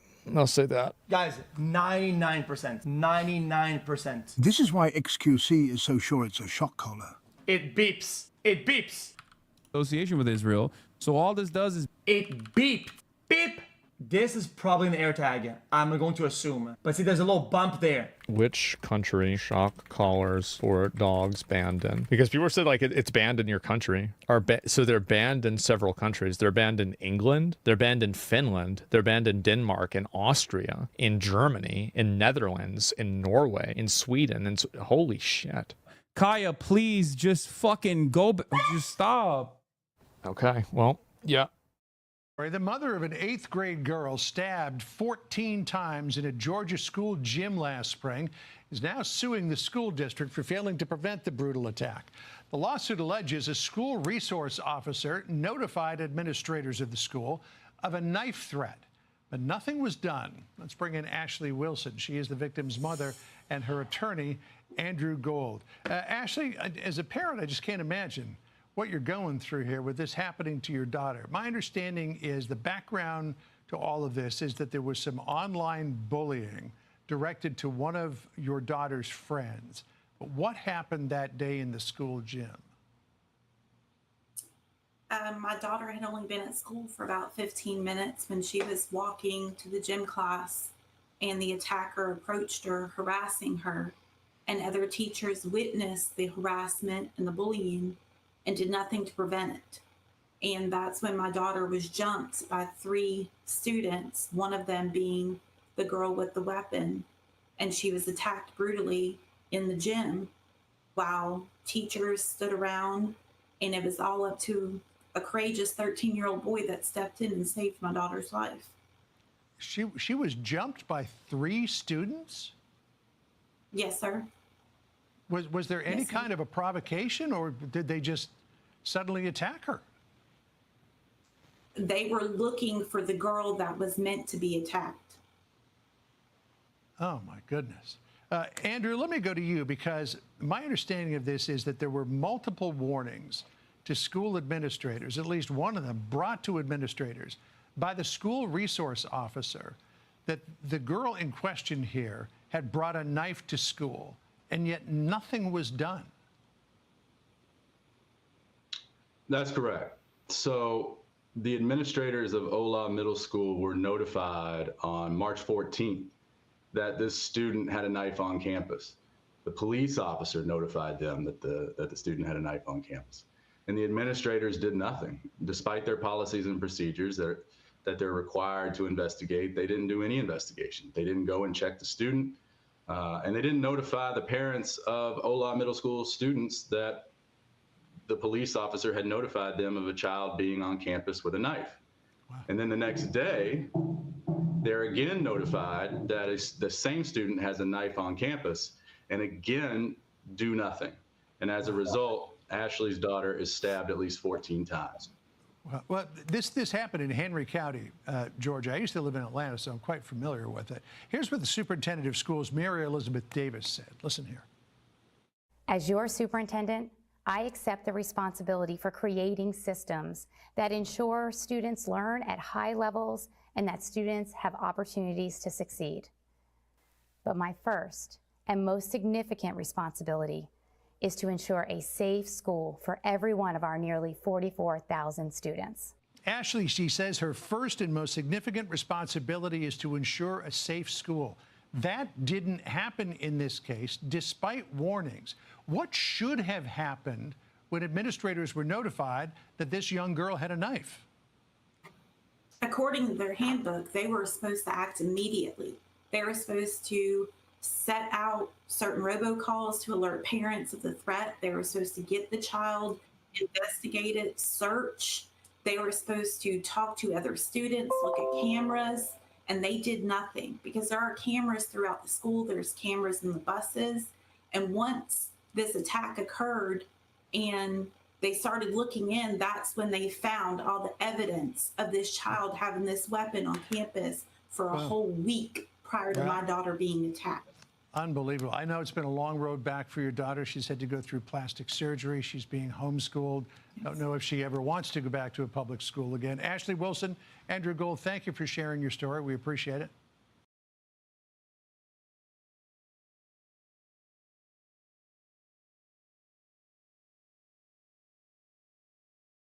Hi guys, and welcome back to a new video. In today's video, I want to talk about a very interesting bug that is currently happening with Legion Remix, and more specifically with your Druid.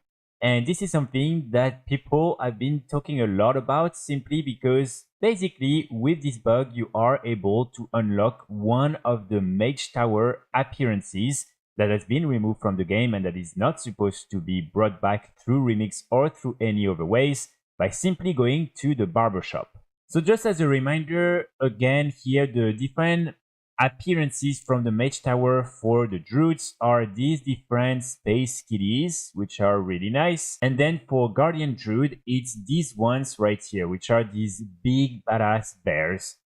And so normally, again, these have been completely removed from the game since the end of Legion, and sadly, there was no plans whatsoever for Blizzard to ever bring them back, and they even made it clear that these won't be brought back during Legion Remix, and that they will remain unobtainable. So normally, we were never supposed to have access to these different forms ever again, but somehow people found out by simply going to the hairdresser, you are able to actually unlock this one right here, which is really insane.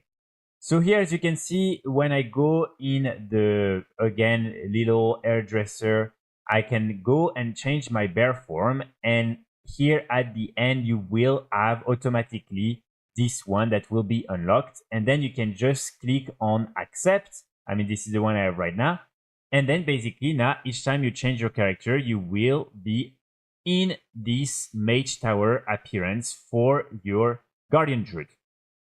And the most interesting part is the fact that also it will actually unlock it in the normal retail version of the game.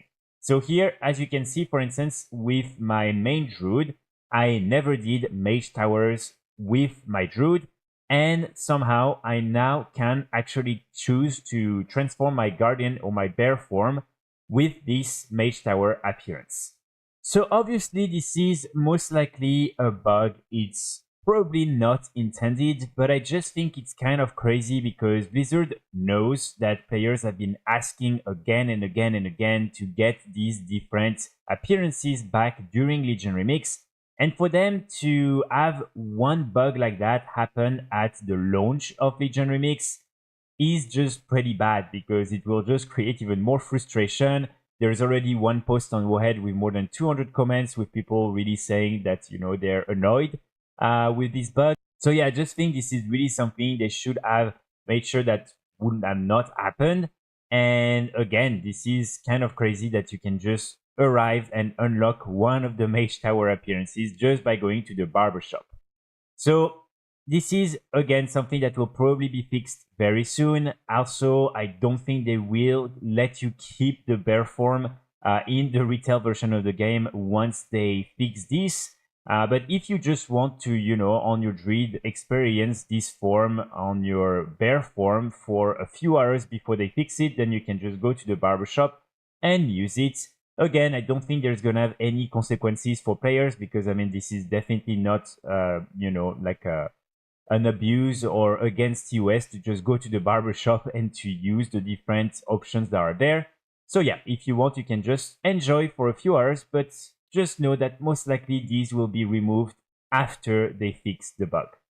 So that's pretty much it for today's video. I just found that very, very interesting. And yeah, I just really hope that there's not gonna have too many other surprises like these ones later on in Legion Remix. Especially because with the different Mage Tower appearances, they really need to be careful because again, this is a hot topic and something that a lot of players are pretty mad about. I will be back very soon with more guides and more videos, and in the meantime, I wish you all a great day. Bye!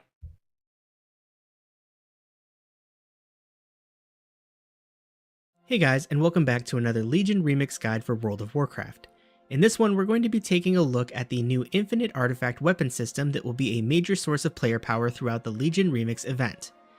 Instead of each individual artifact weapon getting their own talent tree like the original Legion expansion, in Remix there is one Infinite Artifact tree that's shared across all the Infinite Artifact weapons. The primary resource you'll be using to purchase traits and upgrade your player power is called Infinite Power. This is a currency you'll be getting left and right from pretty much every activity you do during the Legion Remix event. Infinite Power is character specific, so the amount you have to spend is shared across all of your character's artifacts for the different specs. It is not account wide though, so your alts will have to get their own. You will also be able to upgrade the item level of your Infinite Artifact weapon by using Artifactium Sand, which is a consumable often awarded from the activities you'll be doing as well, like quests, Remix specific activities, and various other sources. Now let's get into the good stuff, the trait tree. The initial traits will start by giving everyone a new active ability called Remix Time, which is a channeled ability that causes our cooldowns to recover faster over 3 seconds. We'll also be picking up these traits which will boost our movement speed, health regeneration, resource generation, reduced fall damage, and increased damage to our first attack when entering combat.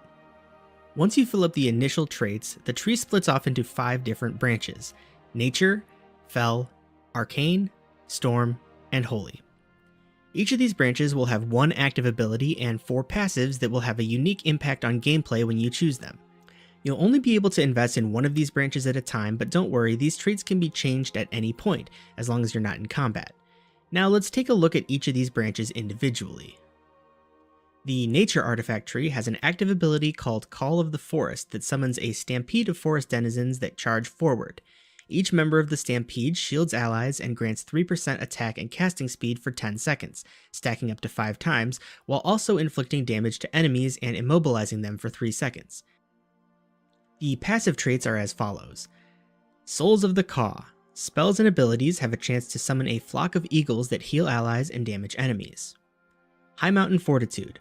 Once every 12 seconds, you begin accumulating 5% of all damage taken as Fortitude.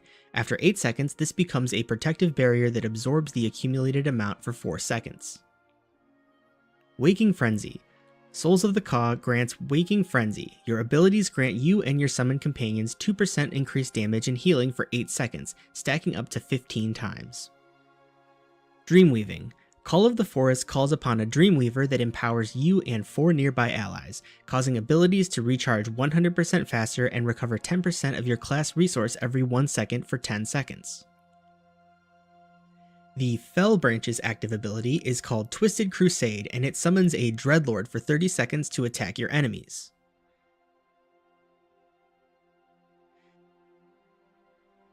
The passive traits are Touch of Malice. You and your minions' damaging abilities periodically apply Fell Touched to enemies. This causes them to burst every 4 seconds, dealing AoE damage to nearby enemies, and it also causes your summoned Dreadlord to critically strike any enemy that is Fell Touched. I Am My Scars. Attackers suffer chaos damage when they attack you. This damage is doubled if the enemy is Fell Touched. This effect can stack up to 5 times. Call of the Legion. When your Dreadlord returns to the Nether, every 5 critical strikes you land will summon a demon to help you fight for 10 seconds. Multiple summons may overlap. Fellspike. While your Dreadlord is summoned, the Twisted Crusade ability becomes Fellspike. If you use this ability, the Dreadlord will be violently sacrificed, dealing chaos damage to all enemies within 30 yards and applying Fell Touch to them. The Arcane Branch's active ability is called Naren's Everdisk, which throws a disc of arcane energy that arcs outward, dealing damage to all enemies in its path before returning to your general vicinity. If you intercept the returning projectile, you throw it again up to 2 additional times, increasing its damage by 30% for each subsequent throw. The passive traits are Volatile Magics. Your critical strikes have a chance to create a burst of magic that damages nearby enemies. Next, you can choose between Arcane Aegis or Arcane Ward. Arcane Aegis channels a shield that protects you when you walk backwards. This shield also reduces your movement speed by 80%. The shield recharges while you aren't using it. Arcane Ward begins channeling a shield when you stand still in combat for more than 4 seconds, absorbing damage until you move. Temporal Retaliation. When you absorb damage, you inflict arcane damage back to the attacker and reduce their movement speed by 20% for 3 seconds. Arcane Inspiration. When you catch and return Naren's Everdisk, you apply a shield to yourself and up to 4 allies. If you catch the Everdisk 3 times, you gain Naren's Blessing, increasing your haste by 30% for 10 seconds. The Storm Branch's active ability is called Tempest Wrath, and it does pulsing AoE damage to enemies around you within 8 yards. Each enemy struck grants you Growing Tempest, which increases the damage of the Tempest Wrath by 5%. The passive traits are Terror from Below. Your abilities have a chance to cause a behemoth from the deep to strike your enemy, dealing damage that's split evenly between all enemies near the target. Next, you can choose between Storm Surger or Brewing Storm. Storm Surger, you may now move while casting, and moving generates electrical energies around you for 6 seconds, periodically summoning lightning strikes to damage nearby enemies. Brewing Storm. You may now move while casting, but while standing still in combat, you generate stacks of Brewing Storm. When you move again, Brewing Storm will damage nearby enemies. The more stacks you've accumulated, the more damage is done. Thunderstruck. Gain 3% haste and 5% movement speed for each enemy struck during Tempest Wrath. This effect lasts 15 seconds after Tempest Wrath ends. Churning Waters. Every 2 seconds while Tempest Wrath is active, an orb will appear nearby. Collecting this orb will extend Tempest Wrath by 1.5 seconds. And finally, we have the Holy Branch. This branch's active ability is called Vindicator's Judgment. Call down a beam of heavenly light that follows targets, dealing damage and healing allies every half a second for 10 seconds within its area. You also become Lightforged for 15 seconds, which empowers all other light traits. The passive traits are as follows. Light's Vengeance. Your spells have a chance to heal a nearby ally and do holy damage to enemies within 6 yards of them. Lightforged status doubles the healing and damage of this trait. Flight of the Valkyr. When you use Vindicator's Judgment, up to 5 nearby allies are blessed to be guarded by Valkyr for 8 seconds. While guarded, fatal attacks are instead intercepted by the Valkyr and heal up the target to their maximum health. If this effect is triggered, a debuff will prevent it from happening again for 8 minutes for that player. Zera's Embrace. When you fall below 40% health, you become Lightforged and damage taken is reduced by 80% for 8 seconds. Can only occur once every 90 seconds. Imperial Orders. After using Vindicator's Judgment, the ability will transform into follow-up abilities. Enter the fray as the first, and it will cause you to rush forward doing damage to enemies in your path, then it will become Lightbound Passage. Step into a beam of light that deals holy damage and heals allies within 6 yards, and it teleports you backwards. Additionally, while you are Lightforged, Echo of Light will spawn motes of light that damage enemies or heal allies within 60 yards. As I said before, you'll only be able to be spec'd into one of these branches at a time, but that's not the only way you'll use these passive abilities from all the branches, because in Legion Remix, your gear, specifically jewelry pieces, will have the same passives attached to them. So for example, you could be spec'd into the Arcane tree and have a piece of gear with the Storm Surger trait that lets you move while casting and makes lightning strike nearby enemies periodically. Additionally, the gear pieces stack with the passive traits, so if you want them to empower certain traits even more, you can do that, or if you want to use multiple traits from different branches, you can do that too. At the end of the Infinite Artifact tree is a stacking trait called Limits Unbound. Once you max out the tree, you'll be putting points into this trait that grants 1% versatility and increases your primary stat and stamina each rank. Despite its name, this trait will max out at 999 stacks, but it'll be pretty difficult to reach that limit even if you're grinding that infinite power, so we'll say it's effectively limitless. And that just about wraps things up for this video. While I got a lot of this information for this video from playing the beta, I wanted to give a huge shout out to Wowhead's in-depth guide on the Infinite Artifact weapons. It goes into much more detail than I was able to in this video, so if you're looking for a deep dive, I put a link to that page in the video's description. Definitely go check that out. If you enjoyed the video, please give it a like and consider leaving a comment as well. Subscribe for more content, and until next time, see ya.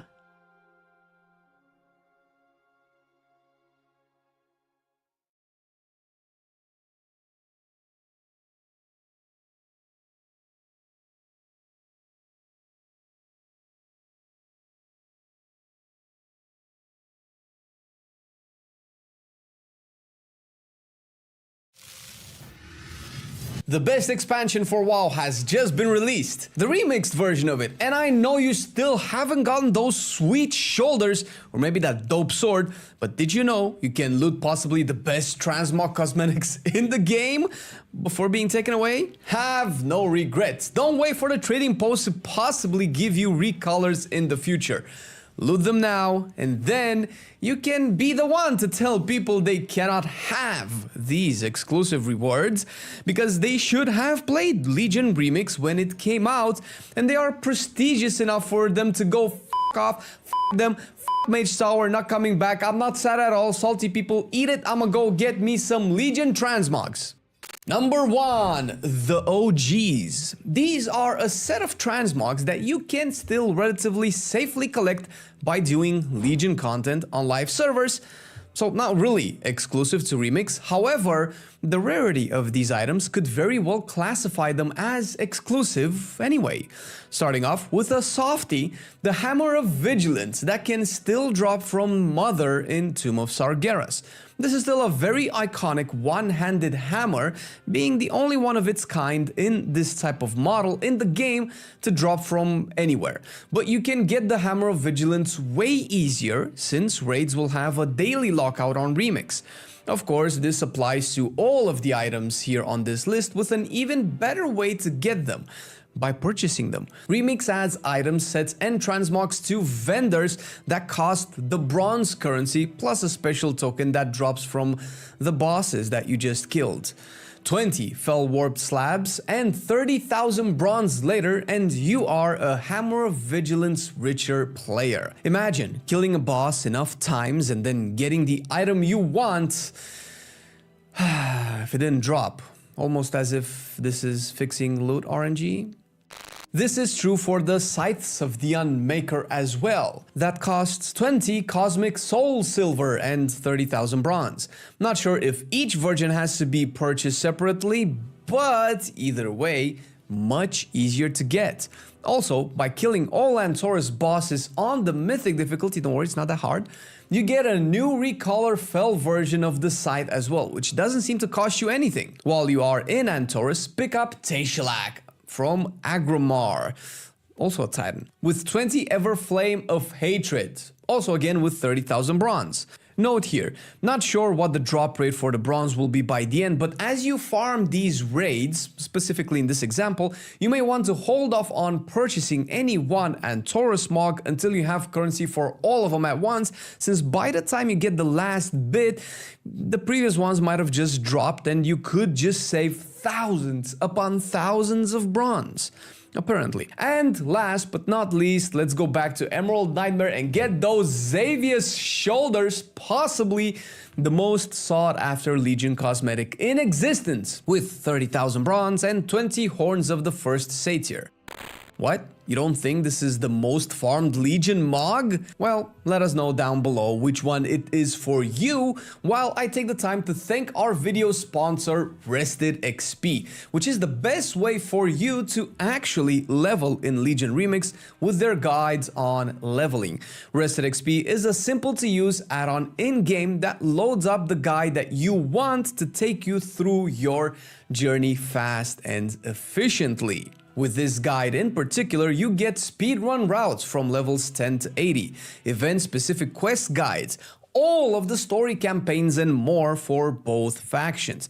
To get yours and get started, you can click our link in the description for a 10% off of your first purchase, big or small, which can be just the Legion Remix guide if that's all you're interested in, or leveling guides for all sorts of things like Classic Mists of Pandaria, War Within, Classic Era, Classic Hardcore, Legion Arsenal.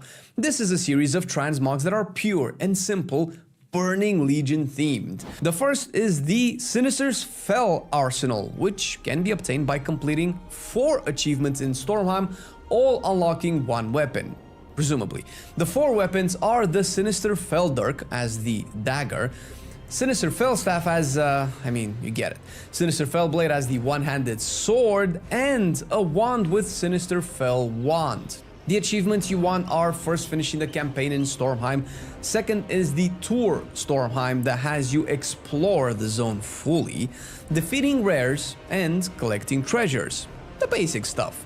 The third one is looking for Group Stormheim that has you complete the Maw of Souls and Halls of Valor dungeons, but also the Trial of Valor raid. And lastly, you need to get exalted with the Valor Jar. The second part of the Legion Arsenal is 1 item in Bulwark of Manroth. You know, the big chest piece that gets axed down by none other than Grom Hellscream twice, because time travel. The last demon with a chest piece bulwark to become a shield was quite a while ago, and that was the famous Azenoth. So it was about time we get another one. Now, don't worry, even if your class cannot wear or mog shields, this also becomes a cloak cosmetic on your back. To get this, you need to complete 2 out of 4 Argus achievements instead of 4 altogether. You are now prepared is the first one, which is the storyline completion. Tour Argus, again exploring the zone, killing rares and looting treasures in all of the Argus zones, by the way. Looking for Group Argus, where you have to complete the Seat of the Triumvirate dungeon, which you should, is really good, it ties into Midnight, and the Antorus raid, and lastly, get exalted with the Argusian Reach. For number 3, let's look at something less fell and demonic, and more elegant, more royal. Fashion sense is both off of growth to which are now that they own. So number 4, back on the Burning Legion, their Mog for all armor types, and they come in 4 different colors based on the achievement. Here, whole Legion Remix campaign, with the last step being the Shape a New Legend of just completing 100 world quests in her. Self-explanatory, get all raids done on the Mythic difficulty as raids are on live. possibly level of 30 or higher. And I heard people are already soloing 60 plus time a key level of 30 or higher. And I heard people are already soloing 60 plus on the PTR servers right now. So this should be maybe even the easiest of them all, emotionally and variant-y. The corrupted Charlemagne, or rather the fallen kings corrupted, the split dual-wielded one achievement almost. This time eternal exists remix event, get your hands in most effective than before, on top of unlocking all sorts of bronze sources on the way, but you can still buy them with actual bronze currency from the Grandmaster Jakku's NPC. We will be streaming the Legion Remix journey, speedrun leveling guide,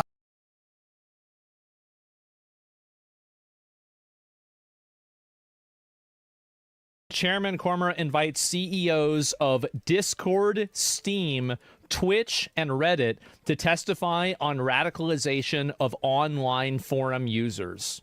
And then we have another one. U.S. panel asks online forum CEOs to testify after Charlie Kirk assassination. This is happening tomorrow. The House Oversight Committee has called the CEOs of several online forums to testify on Capitol Hill next month in the aftermath of the assassination of Charlie Kirk. I asked the chairman of that panel, Republican Congressman James Comer of Kentucky, about this and a lot more. Here's part of our conversation. Mr. Chairman, good to see you.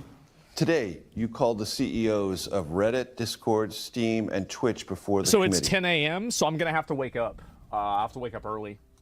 That's fine. I'll do it. I mean, like what? I mean, I'm not a bitch. You just get up early and do it.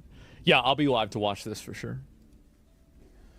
What do you want to hear? Absolutely. And what role, if any, do you believe these four platforms play in elevating or giving visibility to rhetoric that leads to or inspires violence? We don't know that they are part of the problem, but we have a lot of questions. Oh, I do. I do. They are. They're a big part of the problem. I could have told you that they should have had me up to testify. I'd have gone up there.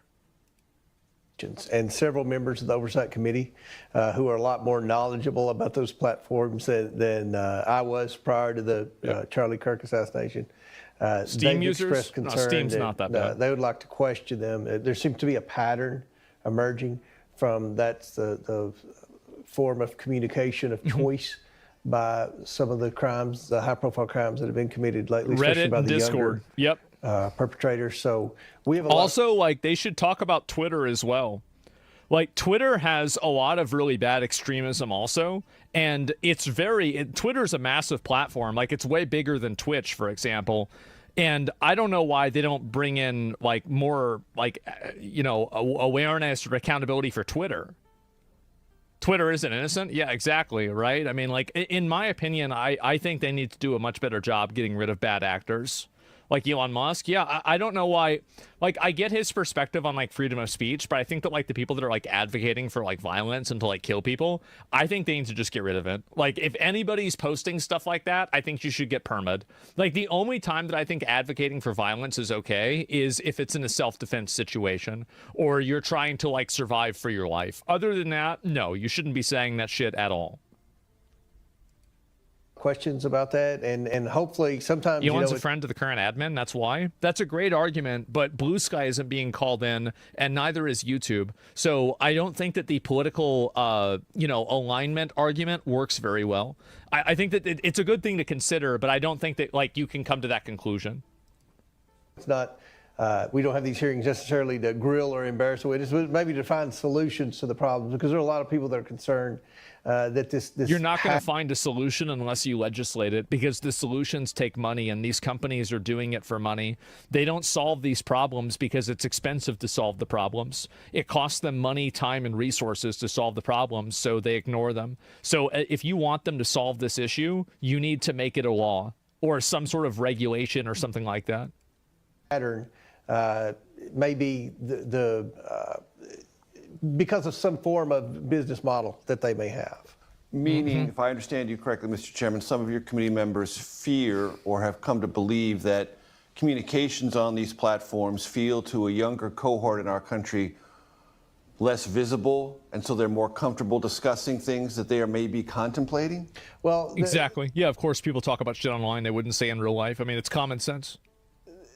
Duh. Again, the pattern that this source of communication, this form of communication was used by in at least 3 of the last 4 high-profile crimes. And there are members that have concerns that there could be, some type of behavior that could be either detected prior. I don't know how that would It's fucking. work. What do you mean you don't know how? Like, you just have a fucking bot and you just file the reports. You listen to the reports. It's easy. I mean, do you really think that an AI chatbot can't parse out people's conversations? Of course it can. Will it have false positives? Of course it will. That's why you have a human evaluate it after the chatbot creates a list of possibilities. But yeah, this is easy to do. Like, what do you mean? You can't figure this out? They have some specific questions. And then as far as, is there a reason that these criminals have started using that? Where was all this imagery when George Floyd was killed? Breonna Taylor, Tamir Mice, or Trayvon Martin? Well, I mean, George Floyd, they burned down like 10 cities over George Floyd. Breonna Taylor, I feel like people are still talking about her with the shirts and everything. And also, like, I think that a lot of those cases, Trayvon Martin, well, Breonna Taylor and George Floyd specifically, I think were really good. Like, one of the good things that came out of a lot of the protest and anger about those 2 events is the proliferation of body cams. So I actually think that those things have, in some cases, had a net positive. Like, I'm a big fan of body cams. Is there some type of, marketing or some type of lure that lures them in and maybe brings people together that communicate that may not be planning things in the best interest of the American people? Several administration officials people, right? have discussed crackdowns on what they have described in public. This includes the Vice President, J.D. Vance. Leftist groups or non-governmental organizations that they contend do things to foment violence in our country of a political nature. It's obvious they do that. Is the committee going to be involved in inquiries along those? I don't know. It's been announced that if they put me in charge of this, I'll get rid of it in about a year. Yeah, I probably it'd take me about a year to get rid of all this stuff, put everybody in jail. But by the end of it, this would be done. This would be totally resolved. Department of Justice is looking into something along those lines.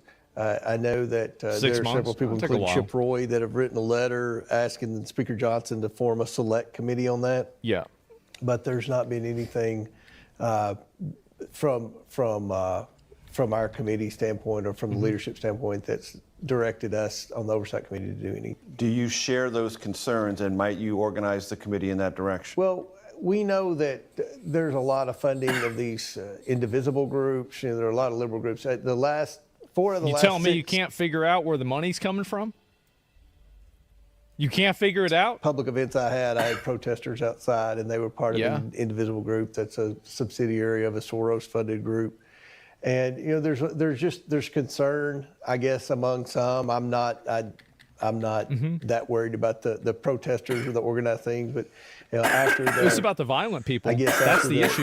The Kirk that's assassination. There's some members that feel are there some of these left-wing groups trying to get members to go to things outside in public? I think that there are a lot of online groups that try to gas up members of their group to go out and exercise violent alternatives to, like legal alternatives. I think that is what happens.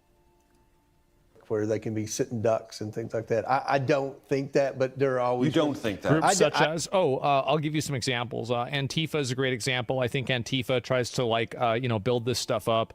I think that a lot of, random Facebook groups do this too.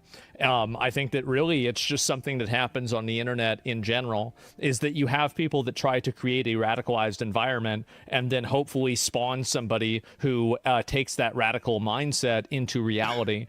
And that's what I think really happens. Reddit, look at all the remember there was that one subreddit, there was a 30,000 upvoted post about I hope he's next, and it's a picture of this is the day after Charlie Kirk got killed, it's a picture of me. And there's other people that are like that too. All of that stuff should have been just shut down immediately, right? And eventually, to Reddit's credit, they did eventually shut it down. But I do think that it does happen. And you want some examples, I'm giving you some examples. I don't think that, but I do think that there are a lot of NGOs that are being funded by left-wing groups that are creating havoc. I mean, they're trying to disrupt meetings. The protesters. Listening to these fucking boomers figuring this shit out is like watching a 5-year-old try to figure out how to put his shoe on. Yeah. At my meeting in Paducah, Kentucky, when they left, or when the crowd left, they were getting up in their face and things like that. So that's not, that crosses the line of free speech. Meaning It's violent, it aggressive becomes behavior. physical confrontation. Obviously, it's physical. Yeah, I mean, of course. But as a baseline threshold matter, protest in this country, however it's funded, protected by the First Amendment, protected by the Oversight Committee, respected as a form of political communication in this country. It is, as long as there's no violence. As long as there's no violence. That's an absolute benchmark for you in the committee. Sure. Okay. Yesterday, the Attorney General, Pam Bondi, said, or was a podcast utterance was put across the media in which she said hate speech will be prosecuted. And there was tremendous blow. They got to get rid of her. They do. They got to get rid of her. Like I don't know. I don't know how she's still around. I'm so tired of her. Back among conservatives saying that's not permissible in this country. Were you alarmed by those remarks? Well, I don't know. Sometimes people say things and they don't come out the way they mean. Sometimes the media's taking them out of context. He said she dumb as fuck. Yeah, true. That's what I was thinking too. Pam Bondi, certainly it's a fair question to ask her what she meant by that. But I do think that there's a concern about the increased political temperature in America and the result being more violence. Many of us believe that the majority of the last several mass shootings and high-profile crimes have been committed by people that are more on the liberal end of this political spectrum than conservatives. Now, some of the media It would shouldn't matter. I think that the majority of the people are liberal too, but implementing restrictions, rules, and a degree of oversight on companies that allow these groups to fester would affect right-wing groups the same as it would affect left-wing groups. It's bad because of the violence. It's not bad because it's a liberal. It's not like if a conservative did this, it would be good. This is something that's bad just categorically. It's bad by its own nature because it's killing people for political opinions. So really, I mean, yes, you can play the blame game of who's at fault more. I think it's mainly liberals that are advocating for violence. Like, here's a good example, right? That retard that went and shot all those people in the Mormon church. You didn't have conservatives justifying that. You've had sometimes like people made jokes about Nancy Pelosi's wife or something, which was also disgusting. But it's much more common that whenever there is any sort of left-wing violence, it seems that there is an entire apparatus on the internet that rationalizes it and justifies it. That's the big problem. That's where we really have the issues. Agree with that, but her wife, her husband, whatever. And I'll say that I'm not just blaming the left. Both parties, both sides can share blame for increased political rhetoric. But at the end of the day, I think... And there are victims on both sides. There are victims on both sides. Absolutely. Minnesota legislatures, Governor Shapiro in Pennsylvania. Yes. Speaker Pelosi's husband. I mean, there are victims on both sides. Of course. You acknowledge that. This is a universal problem that affects everybody, and it is it's bad for everybody. Okay. But it is true that hate speech is not prosecutable in this country. Oh, God. It's protected by the First Amendment, repugnant though it may be.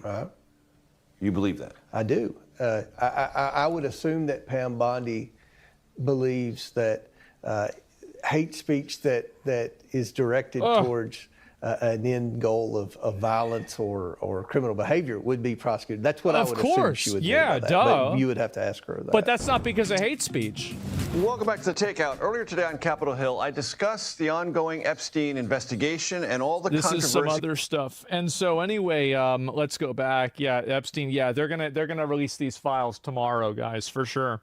But anyway, yes, I do absolutely think that they should call in all of these social media websites and have them testify why there's so much extremism and violent rhetoric on their platform and why there's people making calls for violence. Like, even you go to TikTok comments and there's people that were like, lamenting the fact that they can't kidnap and rape girls. Like, it's disgusting. It's disgusting behavior. It's disgusting language. And I think it crosses over, like, it's beyond the threshold of free speech.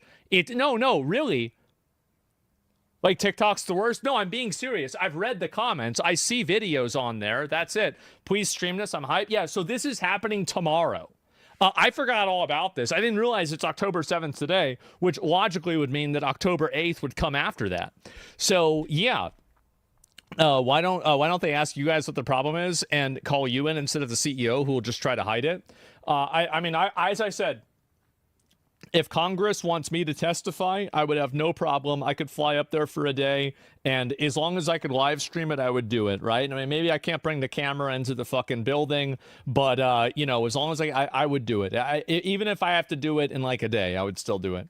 And because I view this, and this is, and I really believe this, I think that this is a existential, legitimate, real problem in the country. And I think that insight from people like me, people that have been on the internet for a long time, people that make content on the internet, I think that more people like me need to speak out about it. They do. And that's it.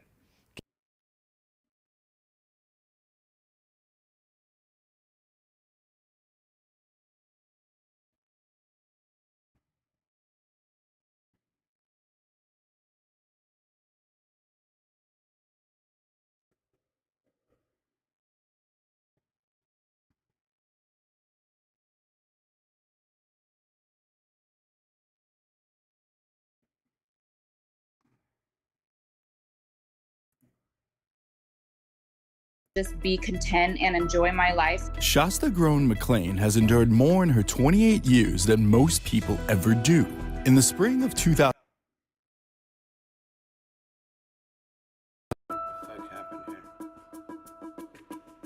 I've been through a lot. Nothing can really destroy me. I'm kind of just like built for whatever. And I don't think that there's ever been at one point in my life where I've just been able to chill and just be content and enjoy my life. Shasta Grown McLean has endured more in her 28 years than most people ever do. In the spring of 2005, she witnessed her mother, her mother's fiance, and her brother, Slade, murdered in front of her. She and her other brother, Dylan, then became the subject of a nationwide search as they were kidnapped by the family's killer, a convicted sex offender named John Edward Duncan. Disturbing new details have emerged about the kidnapping of little Shasta Groney and the frenzied murder of her family. Police say the accused killer, Joseph Edward Duncan, stalked the whole family for days after seeing Shasta playing in a bathing suit with her brother Dylan outside their home in Idaho. The information comes from conversations between the alleged killer and Shasta. Now Shasta feels the time was right to tell her story. She worked with author Greg Olson to write Out of the Woods, a girl, a killer, and the lifelong struggle to find a way home. It has been therapeutic because the whole reason that I wanted to do a book is because a lot of survivors or people that have gone through things don't really like to talk about what they've been through until maybe they hear somebody speak about their situation, and it helps them like build that strength to be able to do the same and use their voice. And that was like the main focus of my book, is I wanted other survivors to know that they're not alone. The book chronicles her life before and after the atrocities she experienced at her family home. Shasta, the youngest of 5 and the only girl, lived with her mom and her mother's fiance at Wolf Lodge in a remote part of Idaho. My mom was like a hippie. Everything that she did had to be natural. During the summer, she never wore shoes because she said it felt like it planted her to the earth. She made anything work. Like, she didn't care what it was. Like, it could be the most rundown house and she would just make it perfect. I think I adopted that from my mom, and honestly, it's really helped me all throughout my life be like that. Her 2 oldest brothers, Vance and Jesse, did not live at the residence at the time, but her 13-year-old brother Slade and 9-year-old brother Dylan did. She was the closest in age with Dylan and said he was a quote-unquote mama's boy who just loved being around the family and his mother. During school, he was my lifeline in elementary. I would get teased so much in school. My brother Dylan would literally, he would just be like, "Why are you teasing my sister?" He would beat people up for me. He would protect me, he never let anybody mess with me. And it was so weird because he was the very sensitive, loving one, but he did not let nobody, mess with me at all. And so I really appreciated that about him. Joseph Edward Duncan began casing their home after he saw Shasta and Dylan playing in the yard one day. He told her that he surveilled the property for anywhere from 2 to 3 days. He described to her how he would actually surveil from a distance with night vision goggles. He had cased the house. He watched us for 3 days. A mountain that he had climbed up on the side of the house, and he was watching us from the mountain. My mom spotted him on the mountain the day prior. Her and my stepdad were fighting really bad. And I remember looking out my room window. They just stopped fighting, and she was pointing at something up on the hill. And when I looked over, it looked like there was a person with binoculars up there. And then, so my stepdad, he didn't have very good eyesight, so he ran inside to grab his binoculars. But by the time he came out, he had left and moved. He couldn't see him. And so they kind of just wrote it off as like a paranoia thing. And like my mom was just, I don't know, just seeing things. But I saw it too. And then Joseph Duncan had even mentioned to me when I was in captivity with him, he was like, your mom saw me. He was like, I was watching her point right at me. And he was like, so I ran and hid behind like a tree stump that was covered by a tree. And I'm like, oh, you know, and I remember distinctly like seeing him as well, because I looked at what my mom was pointing at. He had just walked in the back door because we kept it open so the dogs could go in and out during the night. But we lived in the middle of nowhere, and we just didn't think that that was an issue, really. He had said the night prior to that he was also in the house learning where we slept and stuff. I remember that night prior that I woke up and I thought, like, you know, I saw a face in my closet, like a face of a person, you know? I woke my brother Dylan up and I was like, will you come sleep in my bed because there's somebody in the closet. I remember telling my brother that. But there was, in fact, someone in the home. It was Duncan, stalking the residents as they slept days before his attack on the family. Slade was the only one that really put up a fight, honestly. He basically like got the worst out of everything. His death was very severe. I think it was mainly because he was, you know, like fought back, I guess. The convicted sex offender carried a sawed-off shotgun into the home. However, he never used it. Instead, using a hammer to kill everyone but the two youngest of the family, 9-year-old Dylan and 8-year-old Shasta. He said Slade was a teenager. He was too old for him. That always bothered me. Not that I would ever want my brother to go through something, but it's just like that just shows how sick he is. He decided one of the children, you know, he just liked them really young. Duncan kidnapped the two children, sparking a nationwide manhunt. It takes your breath away just to look at it. Little Shasta Groney captured on surveillance video in the company of the convicted sex offender accused of kidnapping her. We see the child walking with her arms crossed in this Idaho convenience store. By this time, she'd been missing from home for 7 weeks. In those 7 weeks, probably for about 4 weeks, my brother was with me, and the last 2 weeks he was not. And so there was, you know, we went through, you know, basically every type of mind torture, every type of like physical torture you could think of, just like very sadistic things, and a lot of like the times that we were being abused, we were having to recite the Lord's Prayer and stuff like that. He was very like big on, he had like, it was weird. He had like these two personalities. He had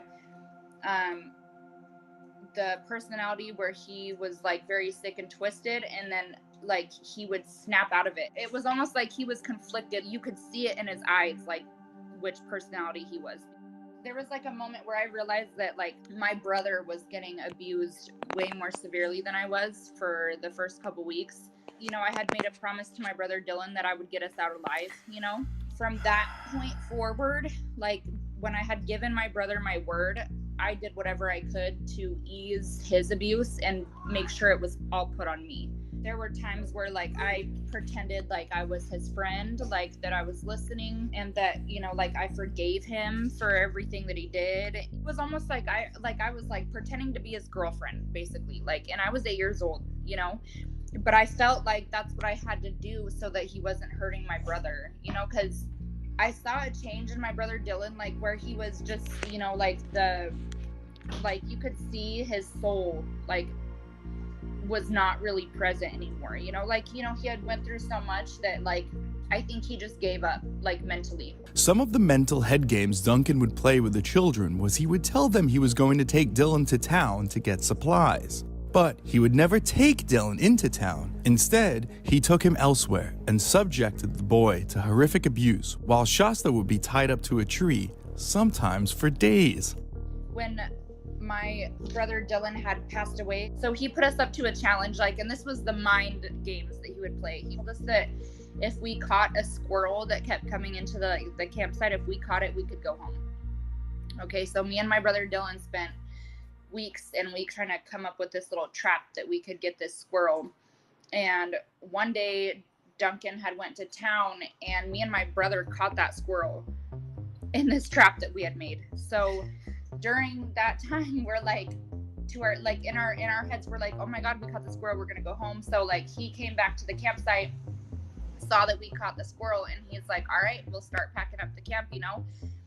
And that's the day that he killed my brother. We were happy. He would give us like drugs, and he would give us alcohol and everything, like, during our time with him, because I think it was like his way of keeping us like kind of like under his, you know, like he would give us inhalants that made us all loopy and stuff like that. And he asked Dylan if Dylan wanted another beer, and Dylan said yes, and he had said, okay, I'll go get you one. So we walked to the car where like the hatchback was open on the Jeep, and Dylan was standing next to me, like he had just hugged me, and he was like, I'm so happy, I'm so excited, we're going home. And I was like, me too. So he had just hugged me, and like he went to holding my hand, like we were standing next to each other holding hands, and I had like looked to my left, and Dylan was on the right of me, and I heard this loud bang just out of nowhere, you know. And I didn't know what it was, so I just kind of like was looking around, and then all of a sudden I felt my brother's hand slip from mine, and like I just knew, you know. I had like looked over, and my brother was on the ground, you know, and he was shot in the stomach, and he was still like alert and alive, and he was just like pleading for his life. And I was just like in shock. I couldn't even like breathe, really. Like everything was slow motion. And then he, you know, walked up to my brother and shot him in the head. Hope finally came for Shasta on July 2nd, 2005 at a Denny's restaurant in Coeur d'Alene, Idaho. Shasta and her alleged kidnapper get into this vehicle and leave. Hours later, the child was recognized and police were alerted. I'm sitting down here at Denny's, and there was a little girl that just walked in that looks exactly like that Shasta girl. The man with Shasta, John Edward Duncan III, was promptly arrested. Shasta was reunited with her dad, but their joy was bittersweet.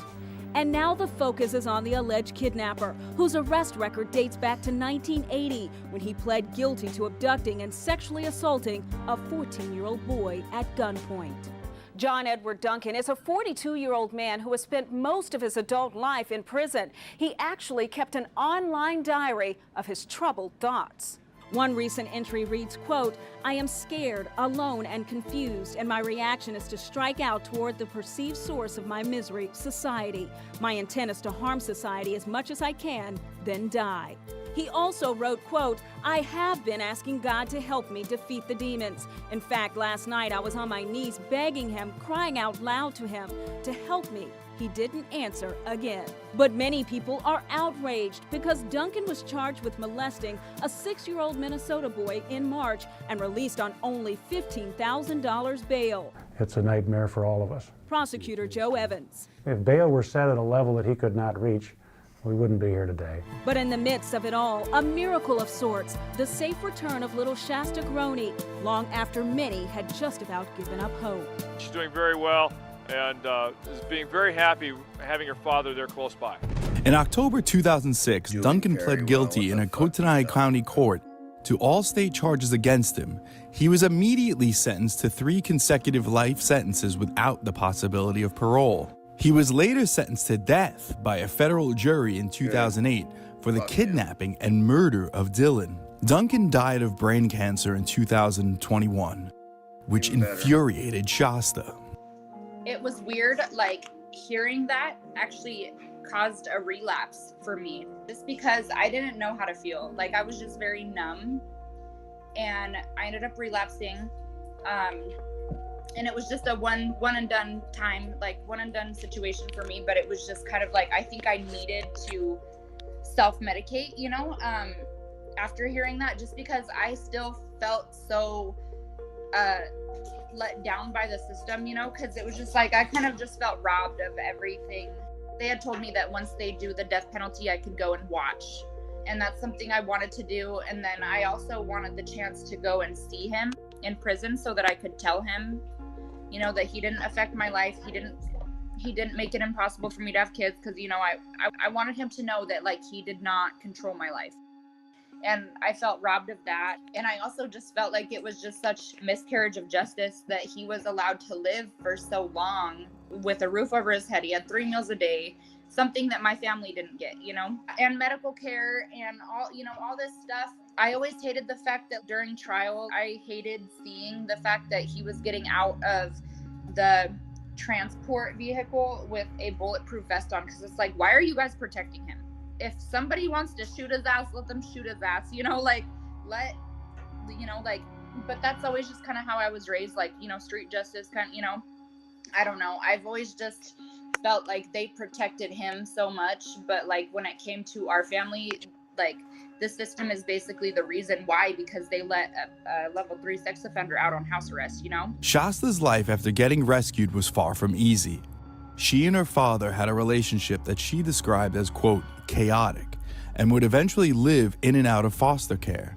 She has battled addiction and continues her sobriety. Now, 28, and the mother of 5 boys, she pays homage to her family, naming one of her sons Cylon. Combining the names of her brothers, Slade and Dylan, she also gave her youngest son Dylan's middle name. While raising her kids in her own home, the house burned down in early 2025, forcing the family to now relocate. My house had burned down and I owned that house. I mean, it was just a mobile home, but I owned it. I was a homeowner at 20 years old, and a lot of people can't say that. It was perfect for me and my kids because it was ours, and nobody could take it from us. And then it burnt down. And it's just like, ever since then, I've struggled. So it's been hard to keep a roof over our head. And then, I just got into a house. I took over a lease because it was easier that way, and they left it like hoarder house status. So now I have to have junk people here trying to like clean it out. I can't even move my stuff in yet. I'm just stressed, Life is hard right now, but I'll get through it. I get through everything. She has found love and has been finding solace in that support. Right now, I am in a relationship. My partner is very supportive of me, and I'll just break it like this. I'm not an easy person to be with.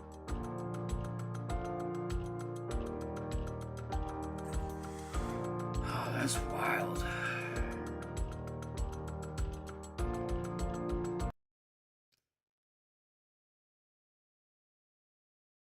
I think the problem. All right, we're gonna end this. We'll rip the bull one more time, get out of here for a couple hours, and then we'll be back on that grind.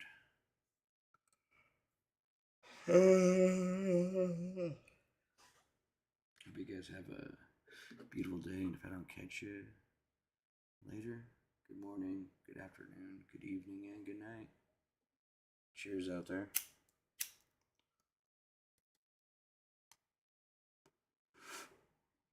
Until next time, y'all.